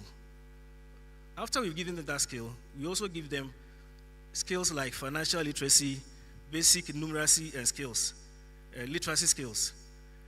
Then we gradually, under the program, support them with equipment support, and then also give them financial services support. So if anyone here is into agribusiness in the various rural areas, he can take advantage of this. In that, there are two financial supports under this program. One is called the REDF, Rural Enterprises Development Fund, where the program can support you with working capital to undertake any activity you want to do. In that, the project gives you 80% of the amount that you need, and then your local bank also gives you 20%. And under the matching grant fund, what they do is, if you need an equipment support or raw material support, the project gives you 40%, and then you raise, that is your equity, is 60%. So this is good news for those in the rural areas. Now let's come to the things we are doing in the Greater Accra, or at the head office, or nationwide. We also focus on the people at the ideation stage. Quite recently, we introduced the YouStart, Ghana Jobs and Skills Project. And this project is aiming to train 50,000 youth. We were aiming to receive applications of around 100,000. Apparently, we received close to 300,000. This shows you the gap between the youth who employed and those who actually got to be selected. That is 50,000. And then we have people who are at the ideation stage and those who are existing, or the startups as he would describe. And then we've taken them through 3 levels of training: the basic, the intermediate, and then the advanced. After the advanced, we are going to open a grants portal for them so that they can apply for funding. Some may have ideas that they can start. Some may be already existing that they may need extra funding to let their business, scale up. So that is one of the programs that we are implementing now. Okay, thank you very much. NEIP and GA. This session, I want it to be about you. And I know you have specific questions you want to ask them. Forget that we said impact of policy. GA is here, NEIP is here. They have things they are doing, and I know a lot of you are burning to ask questions. So I'm coming straight to you. You raise your hand, you introduce yourself. No long talk, just be as precise and concise because we don't have enough time. Ask your questions. If you have any comments on what Doc presented as well, you can do that. So if you have any questions or comments, there's a hand up here. Can I get a microphone? Okay, I'll come to you. Don't worry.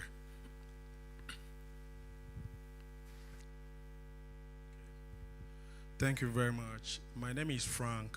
I want to ask a question to the GEA man about the YouStart. I want to know, all the people you have trained, are they startups or they, like you said, some of them are already existing? So how much of the grant are you giving a person? Looking at the district that we have in Ghana, how much are you allocating to a district, the district quota, and then the amount per person in a district? Okay, let me take some more questions and then we'll answer them in bulk. So you have one, startups or existing businesses. Do you have a quota per district? Do you have a bandwidth when it comes to the amount of money you can give in grants? Okay, thank you for the opportunity. I'm Abdul Malik Adam. Yes, my question is to both of you, NEIP. If you do, then I would also advise that you don't look into just one sector or one section alone. Because like where I'm coming from, my institution, we have the Obatampakia Project Youth in Agric, which is open for all. You are qualified to apply, to tell us the story you haven't, for us to come and see what you're doing. GEA is here. Now they are into agro business as well. They support agro business. You can look at what they do. So cut your nest around and see where the opportunity is. Since you keep your books, you are free to go. There's a way you can get funding from one of us coming days. Thank you. Doc. Yeah, thank you, Ohene, for responding to the question posed to me. But I just wanted to add also that, this feedback that you've given is important to be given to those who are in charge of that program to redesign. That is why evaluation is important, because you are learning from the implementation of your project to then design the future or better implement the program. And typically, in my presentation I didn't highlight it, but typically we implement policies and programs and we don't evaluate. In fact, we don't budget, we don't plan to evaluate it. And this is important.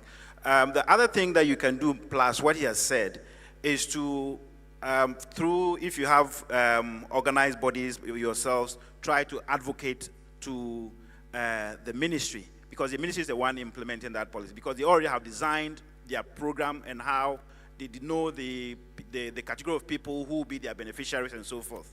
So your advocacy can lead to redesigning of the project to accommodate farmers like your size, but also explore the options that Ohene has mentioned. Okay. And also you may want to talk to gossip, or you talk to your off-takers who are ahead of time, like Poultry Farmers Association, right? You get an off-taker, the off-taker puts skin in the game and funds your production, so you don't have to bear all the cost alone. Or you game the system. There are people doing 2,000 acres who are getting PFJ fertilizer. They've gamed the system. They'll come and present a list of names as their outgrowers, and each outgrower will be allocated something. Charlie, you have to do whatever you need to do to produce food if the system is not helping you. And so you can game the system, you can come for more points. Doc, look, young man, he's doing 700 acres. For Christ's sakes, he's not stealing. If he can game the system, why not? So come and see me later. I'll share. Anyway, it's 4 p.m. and I know you guys still have questions, but Fred and Emmanuel are still here, so you can catch them and then ask your personal questions. They will interact with you and give you all the help. Doc is also here, but it's interesting all the things you are talking about, and it all comes back to Doc's conclusion. We need to ensure that all these programs are coordinated and harmonized very well, because NEIP, GE, there's YEA, right? And then there's Ministry of Trade doing business, something. There are lots of things going on. So I think that the most important thing is that we need to harmonize all these things and see how we can also market and sell them for people to have a full understanding of all that you do, so they take advantage of that. You want to have a final word? Yes. Lastly, those who waited for the last minute cannot go away empty-handed. We are still running some programs where you can access grants. GA, when we make a product, we have a target that we deliver to. We are looking at PWDs, people living with disabilities. We have a grant support for people living with disabilities. So please, if you know anyone, they can visit the website and then look for PWDs in MSMEs support program. They are all on the website. And then we have one, which is the Women in Support MSME program. So we are not clumping them together this time around. When you go to the website, you see the application portal for the youth, you see the application portal for women, and then you see the application portal for people with disabilities. And then the last, I think one issue that was discussed to an extent was the use of technology. In January 2024, we are going to launch a program, the Ghana National Digital Acceleration Project. And this program is going to focus on youth who are into ICT and have digital solution ideas, those into fintech, and even those who, as well as those who have digital solutions that can help address agricultural issues. So be on the lookout. In January 2024, that project will be launched. Okay, thank you. I just remembered something for you, my farmer. The EPFJ's model is different from the old PFJ, so you don't have to game the system. With the EPFJ, aggregators are being engaged to pre-finance production. Aggregators it goes through GCX to buffer stock and all that. So you are guaranteed off-taker, and you're also sort of guaranteed input credit and input support. Okay, so keep an eye for that and your ear out for that. Once it's announced, make sure you get yourself on board to see the support you. So you don't have to game the system, okay? All right, Charlie, let's put our hands together for our panelists and Doc. It's 4:12. Technically, we should have come to the end of today's programs, but because of some of the delays, we are still here. We have our last 2 rounds to go. In fact, last round of breakout sessions. One is going to be here, and one will be in breakout room 1. So the breakout room 1, the topic is gender mainstreaming in the agribusiness sector, the role of women empowerment. Professor Irene Ejiri, who is the Dean of Agric at the University of Ghana, is the one moderating that. It's happening in breakout room 1. So breakout room 2. So if you want to be a part of that conversation, you can move to breakout room 2 and join Prof. Ejiri and her team. In here, we have a conversation on promoting an enabling ecosystem for digitalized agric and innovation in Africa. The moderator is Isaac Newton Aqua, so please help me invite Isaac to come up here. Isaac is moderating this. His panelists are, you do your introductions? Or I should, okay. So the panelists are Fatima Ali Mohammed, CEO for African Brand Warrior. Please put your hands together for Fatima. If you want to grow a business, you need to get this African Brand Warrior in your team or to advise you. We also have Kizito Wazungu, Agro Innova. Please help me. No, sorry, I got the wrong name. It's Daniel Asariche, CEO of Isoko. Daniel Asariche, Isoko. Apologies. And then we have Freud Mendes, co-founder, CEO for Farm Logics. Mr. Mendes, please put your hands together for him. And I think the final person to join is Ato Olzenapia, entrepreneurship development specialist at KIC. And Barnabas from Ghana Netherlands Business Chamber. We get 2 more chairs.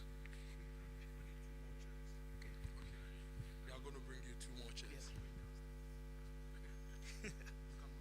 So the chairs are coming. Yeah. But we'll start the conversation. Good afternoon, ladies and gentlemen. It's a pleasure to be back here with you. It's been a very fascinating day of discussions in all the different rooms. So we'll have one final round for today. Thank you for being here. Thank you for staying. Thank you for your contributions as well as we shape the landscape of agriculture and innovation across Africa. This panel discussion is going to feature on the discussion around the promotion of enabling environment using digitization for agriculture and innovation in Africa. So that's the focus of the discussion. And we have some panelists who will share their thoughts to it. We're looking to really dive deep, have very honest and open discussions around this topic. And I would like to then maybe start quickly, briefly, with the panelists sharing who they are, their company, and their thoughts on digitization in the agriculture space. And being a gentleman, I'll say ladies first. Thank you very much, and good afternoon, good evening. My name is Fatima Ali Mohammed. I am a Kenyan. I've been here for 13 years in Ghana, and I also happen to sit as the chair of the agribusiness sector at the Association of Ghana Industries. My intention today is because I know everyone here is a digital person, so I want Isaac, just to make this more interesting, I will be, because I'm a debater, I like to debate. So I'm going to stand on the other side of the line and talk, because all the questions are all about the positivity of digitalization. And I don't think we will be doing justice if we do not speak about the negativity of digitalization. So my role today is to actually bring the ugly side of digitalization for agriculture. Thank you. Thank you. My name is Solomon Mensah, and I'm representing Dr. Asariche of Isoko, the CEO. My role in Isoko is Business and Partnership Development Manager. And so I've been in the role for the past 5 years. And Isoko in itself is an agri-tech firm supporting smallholder farmers with various services. We're talking about climate smart services because of the climate issues. We're also talking about market price services, which is providing market linkages across Africa. And we're also doing things with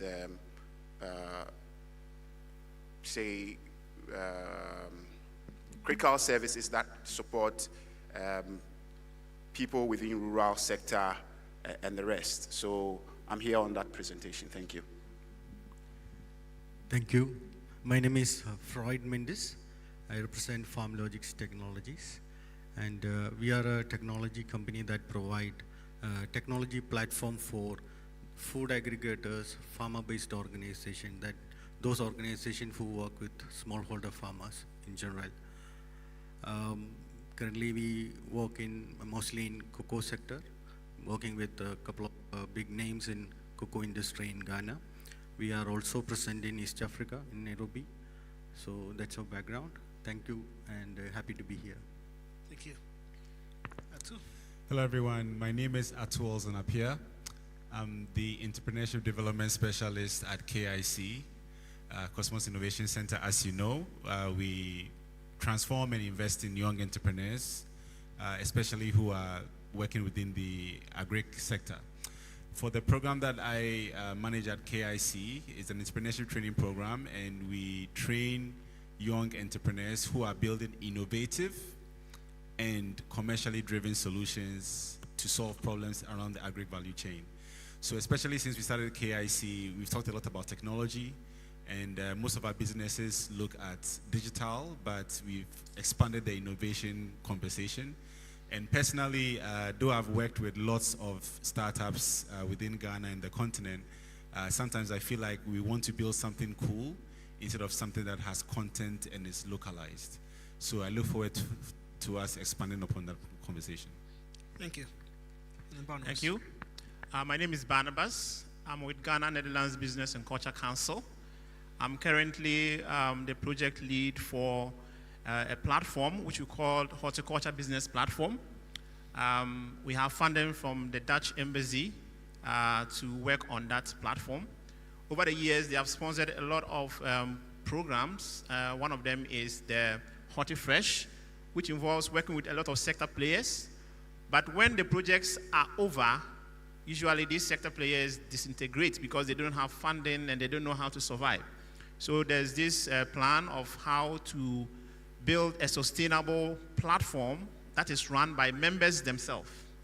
So we submitted a proposal which is funded for the next 3 to 5 years, where we are bringing the sector players together to form the business platform. Currently, we've been going around the country. We've been to Kumasi, we've been in Accra. Next month, this month we'll be going to Ho. We have about 90 of the horticulture sector players that have come on board, and they want to work together so that they'll build a platform that is sustainable, that is run by members. So the core team is made up of horticulture members, and basically, even though we are getting support from the Dutch Embassy, the idea is to be able to have a sustainable platform that will help the ecosystem to be able to know who is doing what and to be able to organize a lot of events on their own. One that is currently coming up in September, we are partnering with the Ghana vegetable farmers to organize a fair, which is going to happen on the 28th, 3 days program. So those are the things that we are doing in terms of creating helping the horticulture sector. Thank you. Please note that today is the Agriculture for Innovation for Africa Conference. We have Kenya, we have India, we have Holland also joining in the discussions. So we have really a diverse view on the table, the platform today. Starting with you, Atu, as KIC, you are the leading hub for building tech startups in Ghana. What would you say are the digitization aspects in agriculture that you have already seen as KIC and also from your point of view? Okay. So every year we have lots of teams that are formed within our Agritech Challenge who want to solve problems that face farmers. And I think in many cases, on the digitalization side, we see some that are trying to solve maybe issues of getting information to be able to do best practices around agric, even around disease control and fighting different climate change issues. And then we also see a lot of things on market linkages, so how to help farmers get their products to market. And so every year we have some folks want to do e-commerce apps. And I always go and ask them that, have you found any e-commerce apps that are currently on the market locally? Right? So they'll mention Isoko. Then I say, okay, go and show me Isoko's app. And then they can't find Isoko's app. So I'm like, why are you building an app? So I think it's really important for us to understand the localization part of things, right?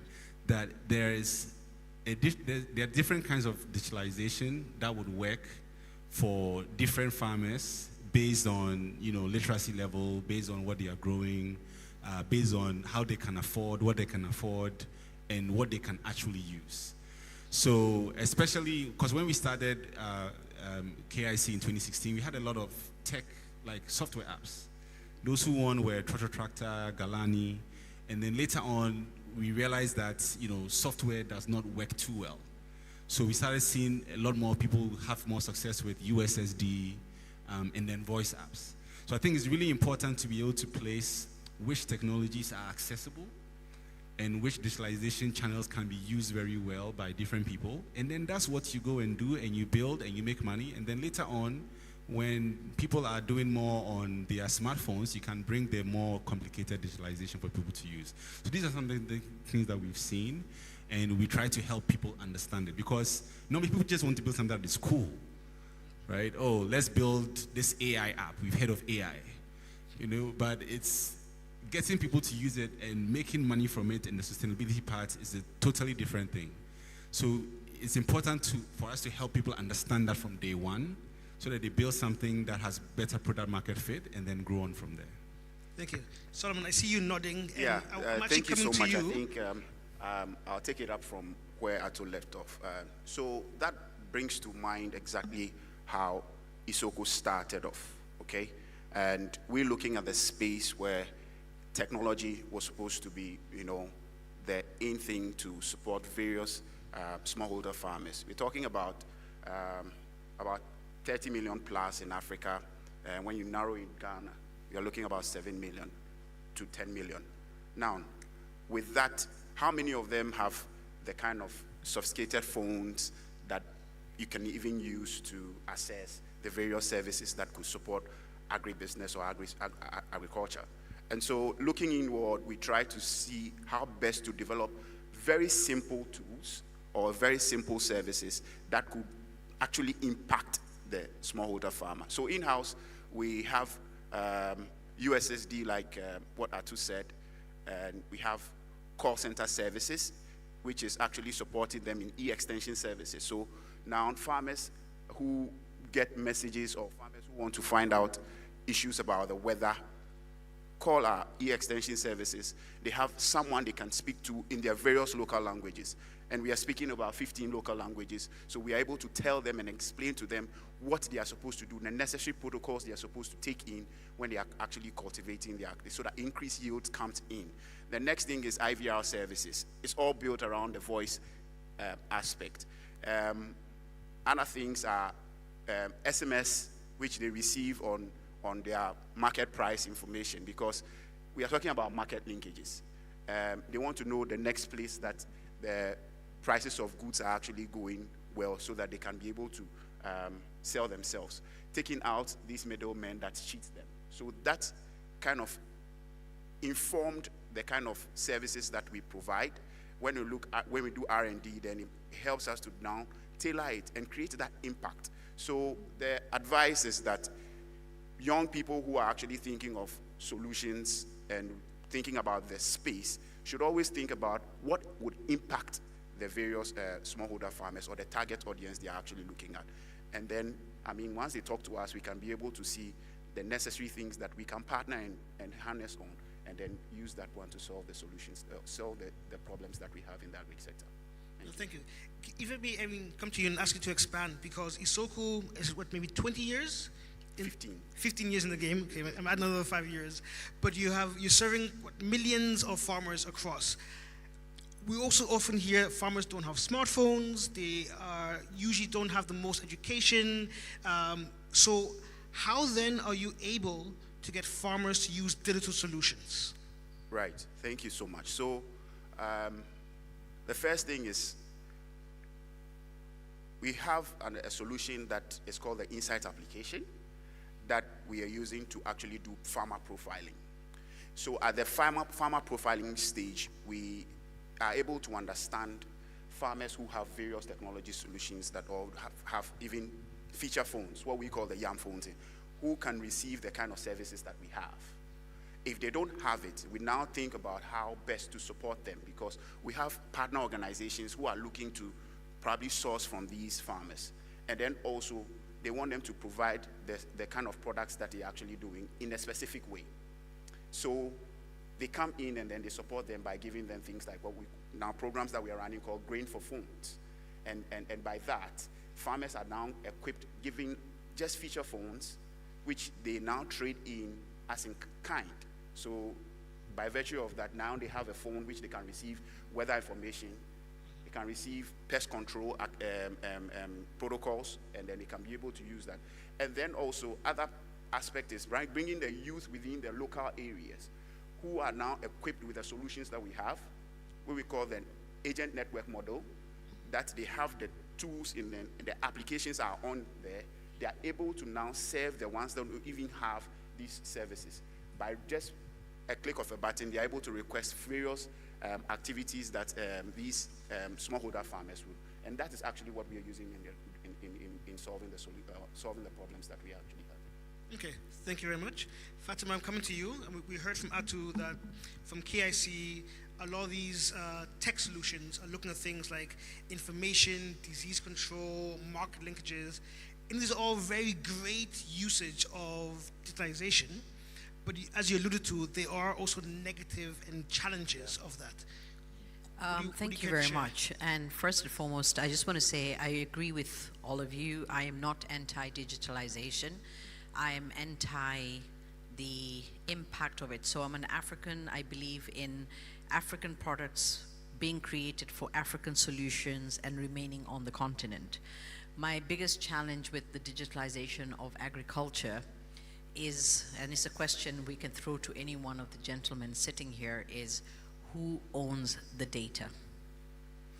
The problem with the digitalization is that every farmer, all the information that is being collected, we don't own it.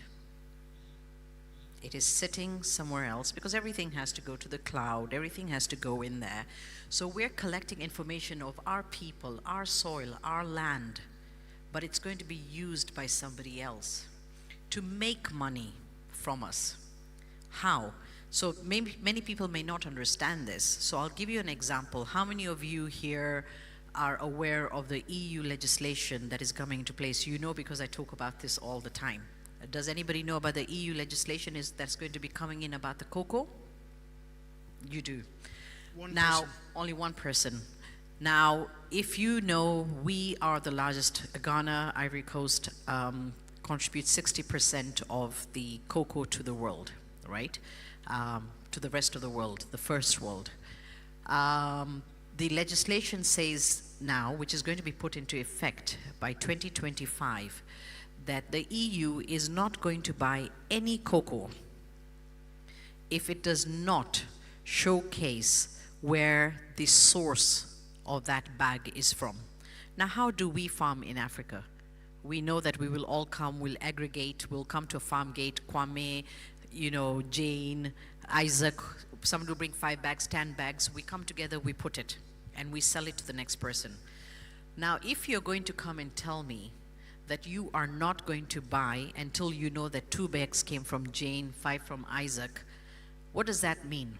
Now, we know our African leaders. I'm an African as well, so my leader is no different from any other leader on the continent. We're all of a sudden going to reach a point, we're going to put our hands up, oh shoot, we don't have a market to sell to. 2025 is a year from now. I mean, we're already in 2024. Have we prepared what is going to happen when they say we're not, because digitalization is not something that happens. I mean, KIS is here, ISOCO's here. They'll tell you it takes years to start building that kind of information and implementation and going to the farmer level and finding out who you're actually getting the cocoa from. Forget who we're giving seeds to, okay? Now, we're going to sit and all of a sudden say we have no market. Oh my God, Europe has decided they're not going to buy cocoa from us. And remember, we're the only people in the world that can supply them. But we're going to sit here not knowing what to do. But we also know at the same time the African continental free trade is happening. We're a population of 1.5 billion people. If I take 50% of that out, that means 750 million. 50%, I'm just saying that we've been told that 50% of the population is underage. Okay, so let's say 50% are not able to drink cocoa, so we leave it for the adults, so 50%. So that's 750 million people. And then you say, let's take out even another 50% from that. We say, because we've been told by the rest of the world, Africa is poor, and everybody lives under $1 a day. So let's say those people under $1 a day cannot afford cocoa. We're still left with 300 million people, which means 300 millions of cups a day. Even if you drank cocoa once a day, either for breakfast or for night before you sleep, are we saying that all that cocoa which is going to be stopped from going, we can't start selling it on the continent right now? We can sell it within Africa. We should not even be exporting it. It's just because we're not used to thinking that our money is as good as a foreign currency. And I keep saying that once the money goes out, it never comes back. Now, when it comes to digitalization, and I'm saying, my friends are sitting here, let anyone tell me who owns that data. Everything that you do on digital is not owned by an African. It will never be used by an African. It will be used against you because they're going to collect the data from you. They're going to find out that your soil has this issue, and that's when they come and tell you that we need to give you more GMO, and this is when they're going to tell you we're going to give you fertilizer, because they're going to continue to use your data to tell you the problem that is with your soil. The planet is 4.5 or 5 billion old. Humanity has survived for 200,000 years. You and I, 200,000 years. What is anybody coming to tell us how to run our soil and how to create it? From the time immemorial, farmers could put their fingers up in the air, tongue, spit, and they can tell you whether it's going to rain or not. What technology do you need for somebody to come and tell you it's going to rain? Our farmers can right now put the finger in the soil and tell you that it is going to be dying, it is going to be drying. Now, if anybody understands even how GMO works, GMO means that I sell you the seed, which, by the way, I don't know if everyone knows that globally there's one place in the world where all the seeds of the world are collected and have been capped. I don't know if people know that. It's public knowledge. And then you use that to duplicate and create. No one can create anything except God. Creation is God's. But we have big corporates, I don't want to mention their names here, who are the ones who are deciding even the seed. Fonio is African. Okay? Fonio is African. Today we are depending on wheat because it's coming from Ukraine and Russia, and now we can't eat wheat. Yet should we sitting here and thinking how to create bread from cassava, from fonio, from other things, but we're sitting and saying, Charlie, let's increase prices of bread from 5 Ghana cedis now to 12 Ghana cedis because there's no wheat. So we're willing to fall for all these nonsensical issues that don't belong to us, that are not African. But my problem is I can't blame the First World or anyone else, because it is we Africans who allow this to happen, and will continue to allow it to happen until the time we feel that there has to be an uprising and we say enough. But by that time it's too late, because as with the way we're selling land, tomorrow we will not even have land to bury our own selves, because you're going to be told, hey, you, by the way, I own that land. Who told you you can be buried here? So when I come to digitalization, the negative side of it is that it has been created to control. So we need, and I'm glad we have people like ISOCO and, KIS and being innovation centers, and, with the Netherlands, and I'm sorry, this is not against you guys, but how is it that we can start doing things that can be owned by Africans, so that the control is within the Africans, as long as that data, because right now, any digitalization that is done, the data is being sold back to us. Am I correct or not? Our data taken from us and sold back to us. We should be able to create a situation where the data is from us and we choose who to sell it to, if we want to sell it. Thank you for that. I think that's a round of applause. We need to own our data, we need to control our data, and we need to use our data for ourselves. Very powerful. Thank you for that. Mr. Mendes, I'm coming to you. You are working in Ghana, so welcome, Akwaba. You're also from India, so you can also give us perspectives of how it's like to build capacity to be able to deploy tech solutions?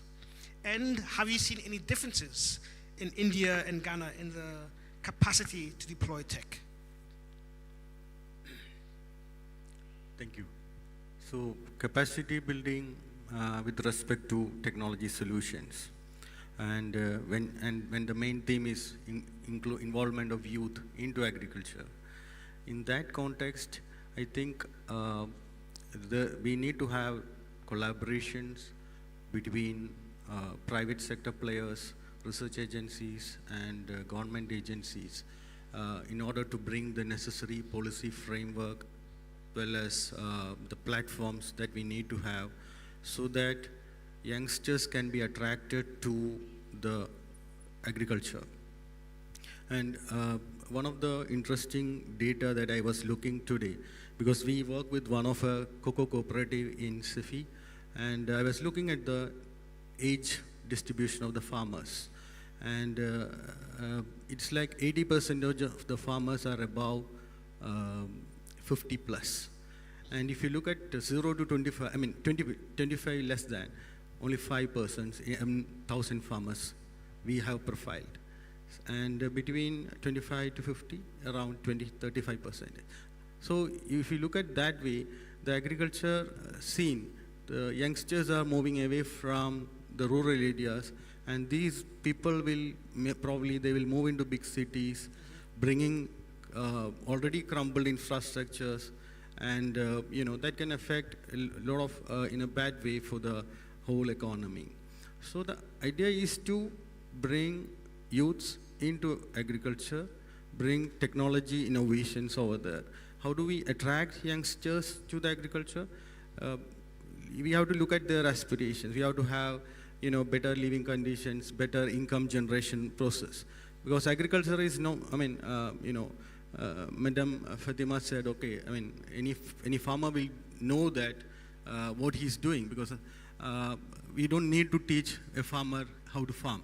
He knows what he's doing exactly. With all this technology that we are talking about, remote sensing, IoT, or the voice-based, good agricultural practice support, all these things can only augment the farmer's knowledge. And because of the climate shocks that we are experiencing over the years, the rain patterns have, changed, and agriculture being, largely depending on the weather patterns, this can have a negative impact on the agriculture. So once we know exact weather patterns and other stuff, we can augment the farmers' knowledge and make sure that these farmers are doing the right thing in the right time, so that the better yield is generated. So that way we can try to bring these youngsters back into agriculture businesses. That's how I feel it. And with respect to the scene in India and Ghana, technology landscape, I think Ghana is doing a lot of good stuff, a lot of innovations in Ghanaian technology sectors, especially like Isoko is one of the pioneers in offering the voice-based services to the smallholder farmers. And we are providing on the other side, on the business side of it, like for agricultural organization, that those who work with these smallholders. So we are at Isoko. If you look at Isoko and ourselves, we are doing this service for two different set of users. So generally, if you look at Ghanaian, especially Ghana market, it's really robust. Digital services are available within Ghana. Thank you. And I hear you talking about the urbanization being a problem, and it seems not just in India, but also in Ghana and across Africa. So we're encouraging the youth to consider going into farming. So I'm happy to see youth here. And I say farming, but also agriculture in general, right? There's lots of different value add you can do in agriculture apart from farming. Barnabas, you mentioned about the horticulture platform that you're forming. So a question on what do you see possible of this platform, of having different agri-businesses on it, in terms of using a digital platform to kind of collect, to analyze, and to help with the decision making? How will that support the horticulture business platform? right. Thank you very much. Before I answer that question, I want to just say a little bit about the traceability that you were talking about. I think traceability in terms of the cocoa sector has been spoke a lot in Europe for quite some time. But it's now that in Africa we are coming to the realization that it's very important for us to know where these cocoas are coming from. So I think it's something that needs to be looked at. I agree with you. And I think the HBP, which is the Horticulture Business Platform, one of the key objectives is sustainability and self-reliance. The objective of the platform is actually to get sector players to work together and become independent in terms of just not being dependent on only donor funding, but then you should be able to support yourself. Because over the years, we've seen quite a lot of projects that have died out just because there's no funding. So in response to your question, what we are actually trying to do is to engage or to create a platform that makes each sector player visible, from the farmer at the lower level to the companies or the businesses that are sourcing from all these farmers. So we are reaching out to all the various sectors so that we can serve as a platform that you can easily connect with people who can be of service to you. We are open to, we actually went around trying to reach out to some of the associations, some of the farmers, and then some of the business people who are aggregating from these farms. The key objective is to bring visibility to what each person is doing, where they are located, and to be able to create that kind of connections. If you have been in the private sector and also the donor sector for some time, you see there are quite a lot of projects that come, but then they are all doing almost the same thing. No one knows what each person is doing. So this platform basically wants to bring all the sector players who are within the horticulture sector together, so that it's very easy for you, once you are part of this platform, to know who is doing what, so that you don't have to replicate or duplicate stuff and then be able to connect with the right people. So for this month, we are going to be in Volta region, objectively, to bring together all those who are within that sector together, so that they will know about the objective of the platform. And the platform is not actually run by the Dutch. We just got funding from them to start, but then it is run by the horticulture sector players. There are core members, about 8 of them, that are seeing to the affairs and setting up of the whole thing.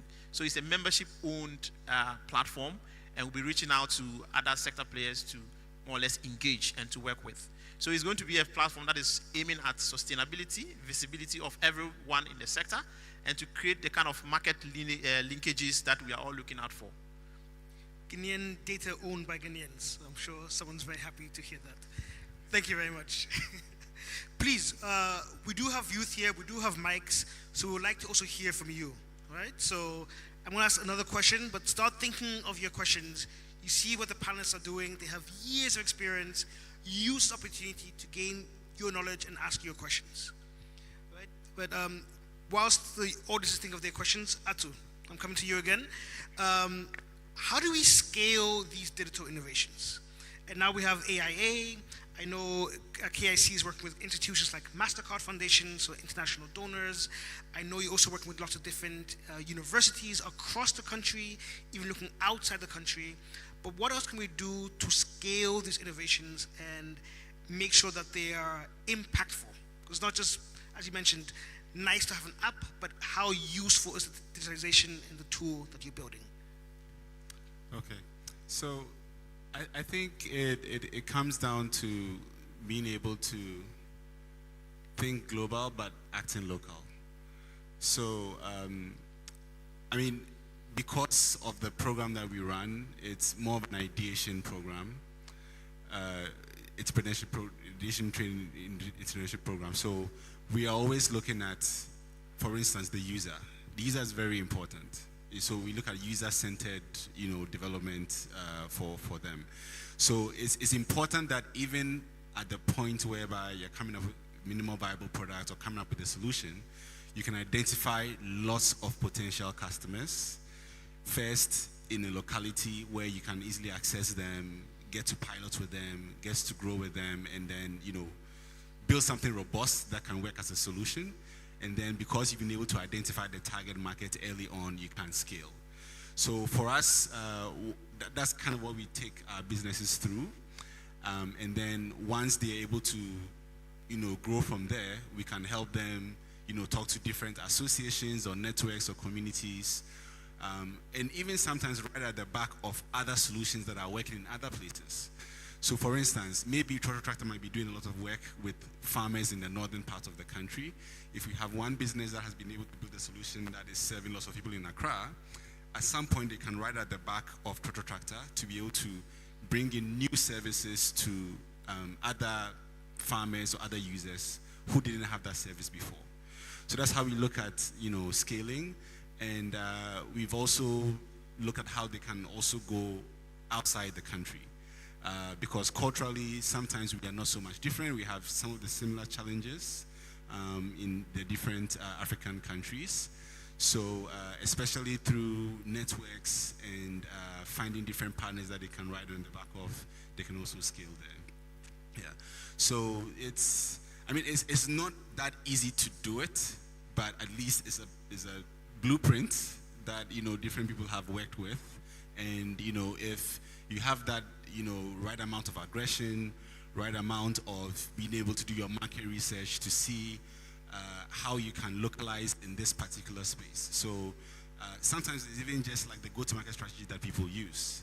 So maybe in some cases it would be more useful for you to do it through social media or do it through farmer group meetings or do it through trade shows, etc. So we try, once you have that thinking, that entrepreneurial mindset, and how to do it at a user-centric level, with a bit of design thinking, it helps to be able to eventually scale. Thank you very much. Please, do we have any questions from the audience? Can we see the hands up?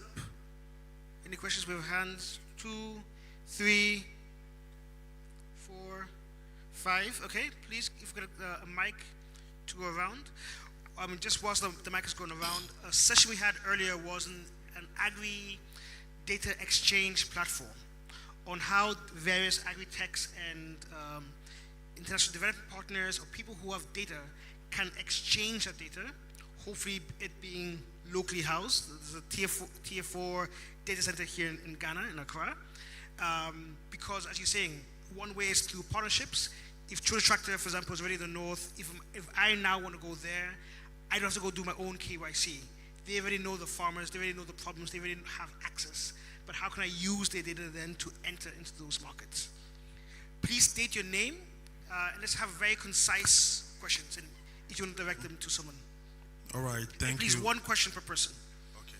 Thank you. Mine is not like a question, it's just like a suggestion to what Madam said about the traceability policy by the EU before they buy our cocoas. I am thinking that maybe the EU want to help us. I am thinking they want to know where those cocoas are coming from so that they can go and look at the communities, because we can all attest that where cocoa and gold from this country and other African countries are coming from, when you go to those places, it doesn't reflect in the life and the economy of the people. So maybe EU want to know if this cocoa is coming from Jessica in the OT region. Let's go to Jessica and see that they are really the producers of this cocoa that we are buying. And maybe it will be of our good. I'm not saying that it's bad, but I am thinking that is the notion behind that traceability policy. Yeah, thank you. Thank you. Okay, thank you very much. My question is straightforward, which is on agribusiness tech. How are there available opportunities for seed funding for people who have the ideas, but they've not yet been able to kick the ground running because they'll probably need some money to start going? I'm thinking of one, we are still doing research, but the funding is one thing that is still delaying us.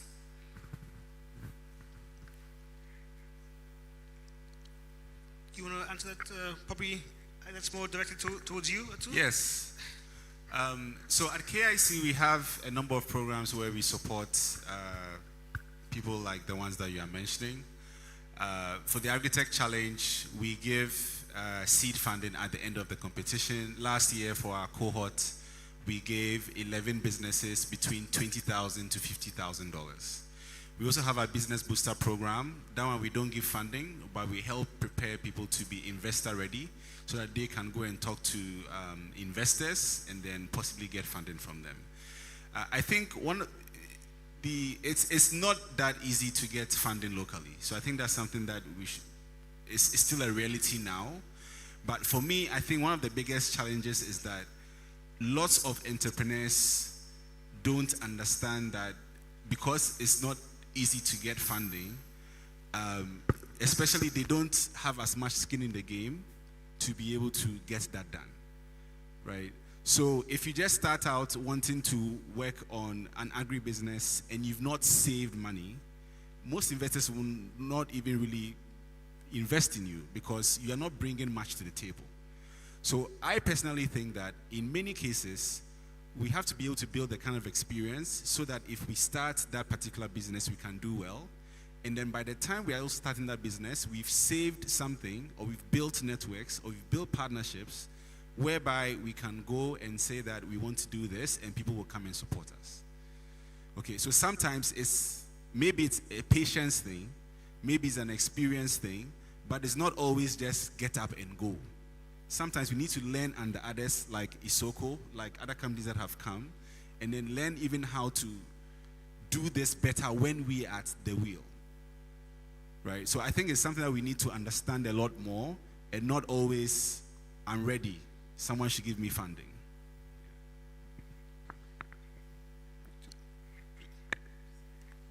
I'd like to say something to that gentleman because I can't sit, it's bugging me. It's really bugging me. I'm sorry, but it's with mentality like that that we remain where we are. I'm not saying I'm not one to judge why you're wrong. Who is the one who's the seller? We're the ones selling, right? They're not lending us money so that they can come and check on us whether that cocoa is coming from that place. We are selling to them. So the traceability is not about, oh, I want to go and see if Akwa is living a good life and the money that I spent on her, from her farmer has built her a house. You've got to start changing that thinking. We've got to start thinking now, there's an African saying, if you want to eat an elephant, you eat it by piece. You can't eat an elephant together. I'm a person who likes to play with data and number. I just talked about 350 million people, correct? Which I say 350 million cups a day. You have a phone, you have a calculator. 350 million. Multiply by just say 50 cents. 50 cents right now, $1 is what? 11 Ghana cedis. So say seven cedis for a cup. Multiply 350 million by 7. I'm giving you an exercise. If your phone can take 350 million as a digit. 350 million multiply by 7, 7 days a week, multiply by 4 weeks. Tell me how much money is that? Do you think we need to go to the World Bank and IMF for money? Please, let's start changing our thinking. Yeah, and so I'm eager to hear the number later.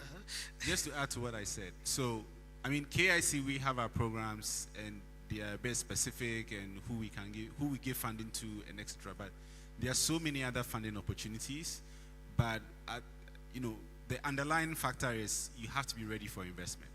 You have to show that you are ready for it, and you have something that would work if someone comes to invest in you. And please let me also add, we had NEIP, we had GA also talking earlier. So there are places for that. There are other incubators, accelerators, but also kind of in that thinking, why can't you start by yourself? So instead of saying, I need to wait for someone to come give me money, can't you just start doing something small and earning money?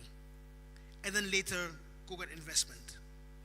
But let's see what we can do by ourselves and start moving forward. Yes. Okay. Thank you very much for this insightful submission. My name is Godfrey Kinsley-Kofi. So my question is to Isoko. So having employed the USSD in your services, I want to know the challenges that you faced so far and how to improve it. And then also with the horticulture business platform, how can these startups that are in the horticulture value chain be part of this platform? What are the procedures and requirements involved? Thank you. Okay, thank you so much. So, USSD, okay, as we started off, we found out that, just like I said, targeted smallholder farmers that we intend to serve were even not having these feature phones that could have even helped them too. So then we had to partner various organizations that were interested in having this kind of business relationship with smallholder farmers, coming in to support them with these kind of feature phones, and then they pay after their crop service or crop production cycle in kind. So that's what birthed the Grain for Phones project that we do within the northern region and across. Then another thing is that literacy level is being solved with a voice, okay? So by virtue of these challenges that we find, we try and now bring out the voice where now they can hear these kind of services, or they can hear these kind of approaches that they are supposed to do in their various local languages, so that then it supports, or it actually bridges that barrier of literacy, so that then it can be able to be supported in their requests. Another question? On the HBP, basically it's open to startup and businesses that are within the horticulture value chain. So all you need to do is you can type HBP online, and then you can get a link, and then you can sign up to the form. It's very, for now, there is no any fee. But what we are doing is that we want to be able to create a sustainable platform.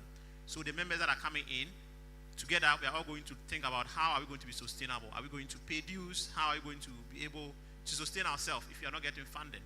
And then we are also working at the background to also sort for additional funds to be able to help those that are going to be members, and so that we can all grow together. My addition to what my other colleague Guy was asking about funding, I think usually at the initial stages, it's very important that you look at what kind of funding are you really looking out for. Because what you are looking out for is not really money. Probably you want to test your idea. Probably you want some kind of skill or some kind of knowledge. So I think usually the easiest way is to start by looking at what kind of programs can I join that I can learn what I need to be able to build to the stage before I can start looking for funding.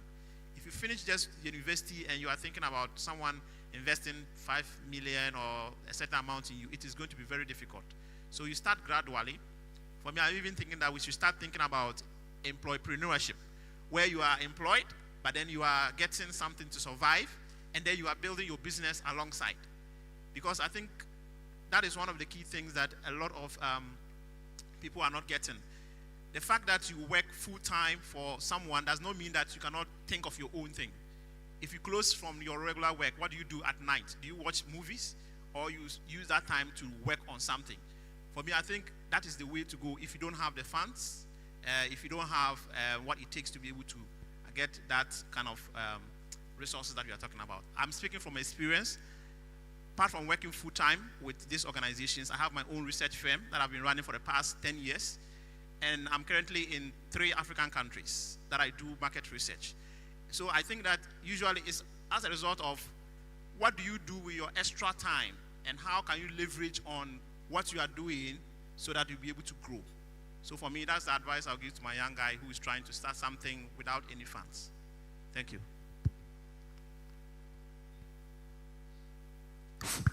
Thank you. My name is Abdul Malik Adam. Yes, my question has to do with what Madam, the reality, the hard reality Madam just exposed us to. So my question is, so what digital platforms or solutions would you recommend that we go for Africans, or maybe we go for as Africans for now, because we don't own the data that the digital solutions that we often bring out every now and then. And I think sitting through this program, I've observed, or what I've learned, is that innovation, tapping to local knowledge, and that of collaboration are the key things that ran through the team and also most of the speakers that mounted on the podium. Even the high keynote speech that was even said was by the board chair. He also hammered on the the local knowledge and that of innovation. And now that some of us are youth, and we are very passionate about researching and also come out with innovative ideas. But the other side of it is that sometimes you come out with something new and it's novel in the system, but because people don't actually understand the angle you are coming out from, they might not want to, they just want to see what is readily available seen because it has been successful here. But not knowing that those people that have even succeeded, it took them years or some time before they were able to also go through that journey, that pain, before they also got to that level that we are now aspiring to them. So why can't we also endure that pain, to have that kind of patience, to go through some tasks we think they are tedious or so hard that probably you could not do. So the collaboration I'm emphasizing on it because some of us, we are new, we might become out with something that we could not, or because it's new, the processes and whatever. So we might need some big players in the industry that at least could give us that. Though KIC is actually doing that, but we think that sometimes because we are a group, they are able to do that. Sometimes when you are left as an individual and because of their schedule you will not be able to pester on them to be able to make sure that individual teams, they are able to mark you to some respective kind of institutions that would actually be able to help you. So thank you very much for the opportunity. Thank you very much. As of now, there is none. So that would be a lie if we did. But I would say the best thing is to work with ISOCO. You have KIC here, because it is the onus does not lie with them right now. The biggest challenge is the policy makers and governments. When governments decide that they're going to stop allowing their information to be taken and used, then only will it make sense. Okay? If we talk about, I'm not going to mention companies that are international companies that are here. In the food chain, for example, there is no law that is telling any of these food companies that is selling us fast food that they must use local grown potatoes, local grown chickens. Everything is imported. So when you're going to buy chicken from one of the big companies, part of the chicken is local, the rest is imported. The potatoes are imported because why? The foreign multinational company has insisted that the potatoes that you're using do not match our quality standard. Now, sitting here in Ghana, Charlie, I have never tasted an American chip. So who decides for me the taste of my potato when I'm used to the potato I've been eating here? Am I making sense? So that's why I'm saying a lot of these things are policy issues and challenges. And Isaac knows, I make noise because somebody's got to do it. Now, if we take an example like the COVID time, 1 kilo of onions costed more than 1 liter of petrol. 1 kilo of onions was more expensive than 1 liter of petrol, yet we're growing it in our own country. So is the issue digitalization, or is the issue infrastructure? Is it last mile delivery? What is it? So the problem is we're focusing on non-essential issues when we have bigger challenges that we need to deal with, right? Now, when it comes to the apps as well and software, and whether it's AI or digitalization, like I said, I am pro-digitalization as long as it's used in the right way. Today, people have WhatsApp, they're able to use it. LinkedIn is a perfect platform for people to create networks. You're seeing Telegram being used in the right way. My problem is about who owns and controls that data and how are we using it for our own benefit. Now, an example, and I don't know, again, I'm sure you will raise your hands. How many of you know about laboratory created meat? Okay, so at least we've got 4. The US has approved meat created in the laboratories. We eat chicken from our own backyards and cows. Now, do you know how much meat Ghana imports in a month? We import 3.2 million kgs of meat in a month. This is available data, okay? We're a population of 32 million people. So basically it says 1 kilo per person is being consumed. Do you know where our largest meat imports come from? It comes from the United States. Who has approved right now for the first use of lab meat? The United States. Go to the news. Americans have refused to eat the lab meat. So where do you think that meat is going to go? It's coming to us. So we're going to be eating meats that have been created in a laboratory with cells. So for me sitting here, there's bigger issues to be worrying about. There's bigger challenges, there's bigger conversations we need to be talking about. And we need to always start thinking about how do we put ourselves first? What is it that we can do to drive our agenda? Today, if you look at the cancer rates, West Africa is not a smoking country. East Africa is. Yet, West Africa has the highest number of cancers. If you go to Korlibu, highest numbers. Why? Because the meats that we're eating that are imported take 60 days to reach us. And those meats are injected because they have to be given antibiotics because they work on a first in, first out system. Okay, FIFO system. So the meat that you're eating was killed 5-6 years ago. It's not something that it was slaughtered 3-4 months ago and then it's being shipped to you, now there's an order. So when we go back to agriculture, are we saying that we can't do our own cattle farming? We can't do our own breeding? So because of that meat coming on the high seas, it goes through frosting, defrosting, frosting, defrosting, okay? Lands at the port here. Please tell me, we did not have enough facilities to keep vaccine in the fridges. Which meat are you keeping in the fridges? So by the time the meat goes to Nima, goes to Medina, goes to everywhere, you're eating meat that is already not fit for human consumption. So my thinking is, and I love talking about problems, and I love being negative, because in negativity and in problems, that's when solutions come. My challenge is that a lot of people don't know about the problems. They're always looking at the positivity. Now to my fellow friend there, the one that was looking for funding, again, I look at simple thinking. If there's a way that you can find 300 people, I'm just giving you as an example, who you can sell to 100 Ghana cedis a day. 300 people, 100 Ghana cedis a day, multiply by 25 days. How much is that? 750,000 Ghana cedis. Who are you going to ask for money? 100 Ghana cedis a day. 300 people only. You will have 750,000 Ghana cedis at the end of the month. So again, it's about thinking creatively, finding a way, because like, my brother from KIC said, unfortunately funding is not going to come from local, but we have to do exactly what you've said, Malik. We have to collaborate. We have to figure out ways of how we can use collaboration. So if you can find 750,000 from 300 people, 100 CDs a day, you're set. Thank you. And then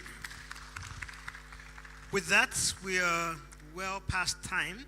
So I'll ask our panelists if they can have a closing remark. But also something I want to throw out, which I've also kind of sussed, is that there is a difference between digitization and innovation. And we can be innovative without necessarily having to be digital. But if we have a closing remarks, how can we enable the ecosystem, whether in a digitalized way or an innovative way, to support the growth of agriculture? And Barnabas, I'll start with you. So thank you very much. I think I want to pick on the last speaker's note on collaboration. It's very important that we collaborate.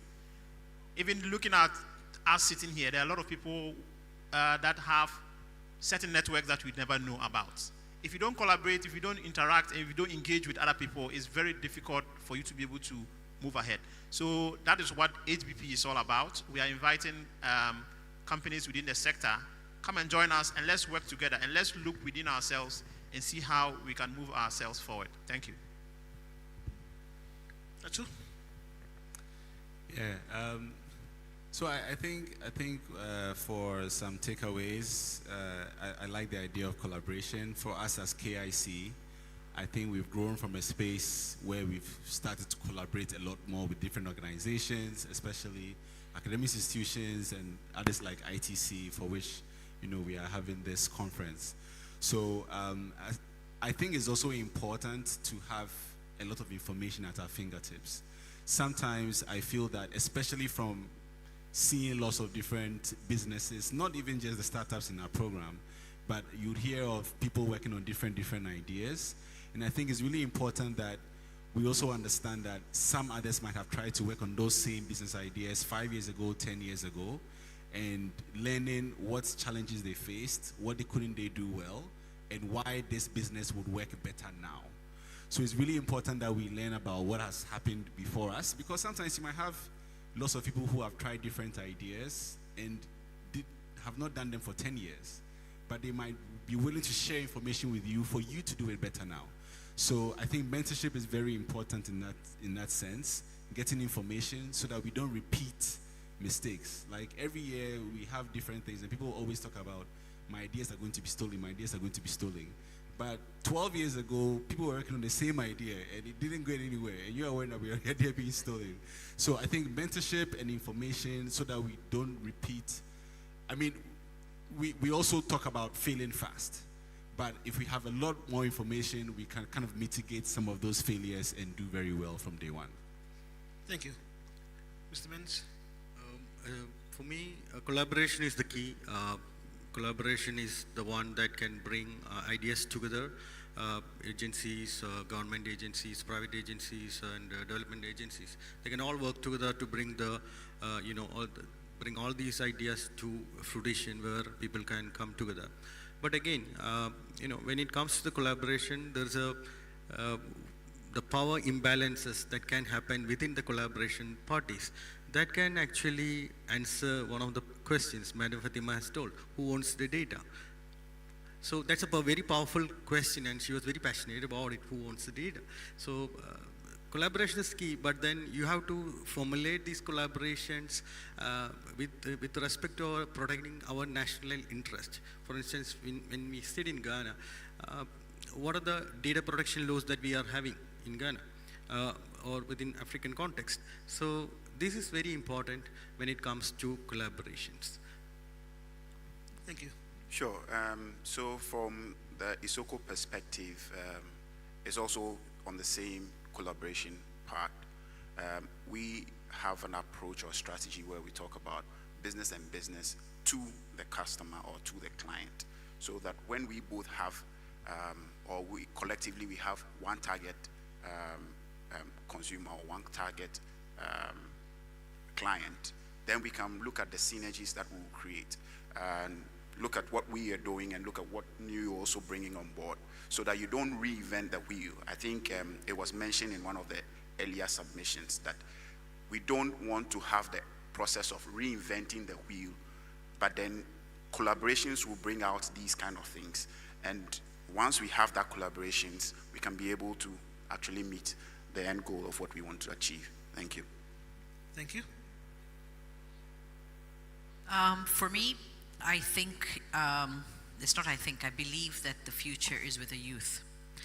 We're already a dying generation. We've all got one foot in the grave, at least I know. I'm not going to speak on behalf of the others. But the future is with the youth. And what I love about the youth right now, I have a 21-year-old daughter. And when I see and listen, you realize that you guys have a passion to want to change things. You want to do things better. And Africa right now is going through the best phase, as much as there's a lot of negativity and all that. If you think about it, whether it is Ghana, whether it is Kenya, simple things like we now want to be referred by our traditional names. You're not seeing somebody wanting to be called Bernard or whatever. The guy wants, you call me Kwame, right? You look at our dress codes, we're preferring to wear African prints. We're now so much into our African beats in terms of, so all of a sudden you're seeing our musicians are becoming, international. We are continuing with our local foods, and nobody's going to stop us eating, whether it's egusi in Nigeria or eating our fufu and our banku. We're going to continue doing that. And we're seeing that happening a lot more now, which means that the time is right. And it is happening. We have seen what's happening in our neighboring countries. Change is happening. We may not think it's happening as quick as it is, but it will happen even quicker than we think. So what my appeal to the youth is, stop this migration of moving from the rural to the urban, because you think the grass is greener in the urban area. The grass is green where you carry and put your own water. What we need to do is bridge the gap. The gap is happening where the older generation is dying with so much knowledge and information which hasn't been downloaded. And this is a challenge I would give to people like KIC and to ISOCO. How can we download the information that old farmers have? It's an encyclopedia. They have information that one day we're going to sit back and, where it's going to sound like history. So we need to find, whether it's ITC taking this as a whatever, whoever is taking this, fund that. Fund how can we go and download data of people in the Sahel, people in East Africa, what are people in Ghana doing, get that information. And then use the youth who have been given the knowledge and the gift of technology. Today, children at the age of 1 to know how to switch on a phone. So let's take the passion that you have for technology and take the passion that the older generation have for farming and make agriculture sexy. The problem is the youth are running away from agriculture because they don't find it sexy. And agriculture is the only thing that is sustainable and that will carry us for generations to come, because we are all going to continue to need food to eat. So my appeal is, take technology, put it to power, go find the problems your neighbor has, your family has, your community has, and create a solution for it. Thank you very much. Thank you. I'm going to add, I think there's no grass in the urban area, apart from grass being green on the other side. Thank you all. I think you've heard collaboration from every single person on the panel. Collaboration is key. I hope today you have collaborated, you have met someone new, you have shared your business card, gotten numbers, whether it's amongst yourselves as youth, whether you're going to collaborate and contact these esteemed guests on the panel. We have day 2 tomorrow, please don't forget. To the panelists, I say thank you. We have Ghana Netherlands Business and Cultural Council, KIC, Farm Logics, ISOCO, and African Brand Warrior. As you hear, innovation, digitization, collaboration. Thank you.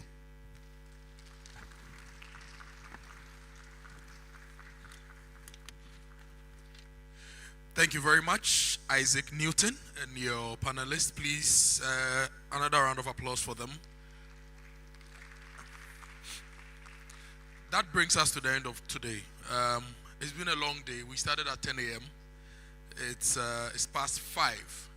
Tomorrow is going to be equally long and very exciting. Tomorrow we'll have a lot more breakout sessions. We'll have the deal room, so we'll have the financial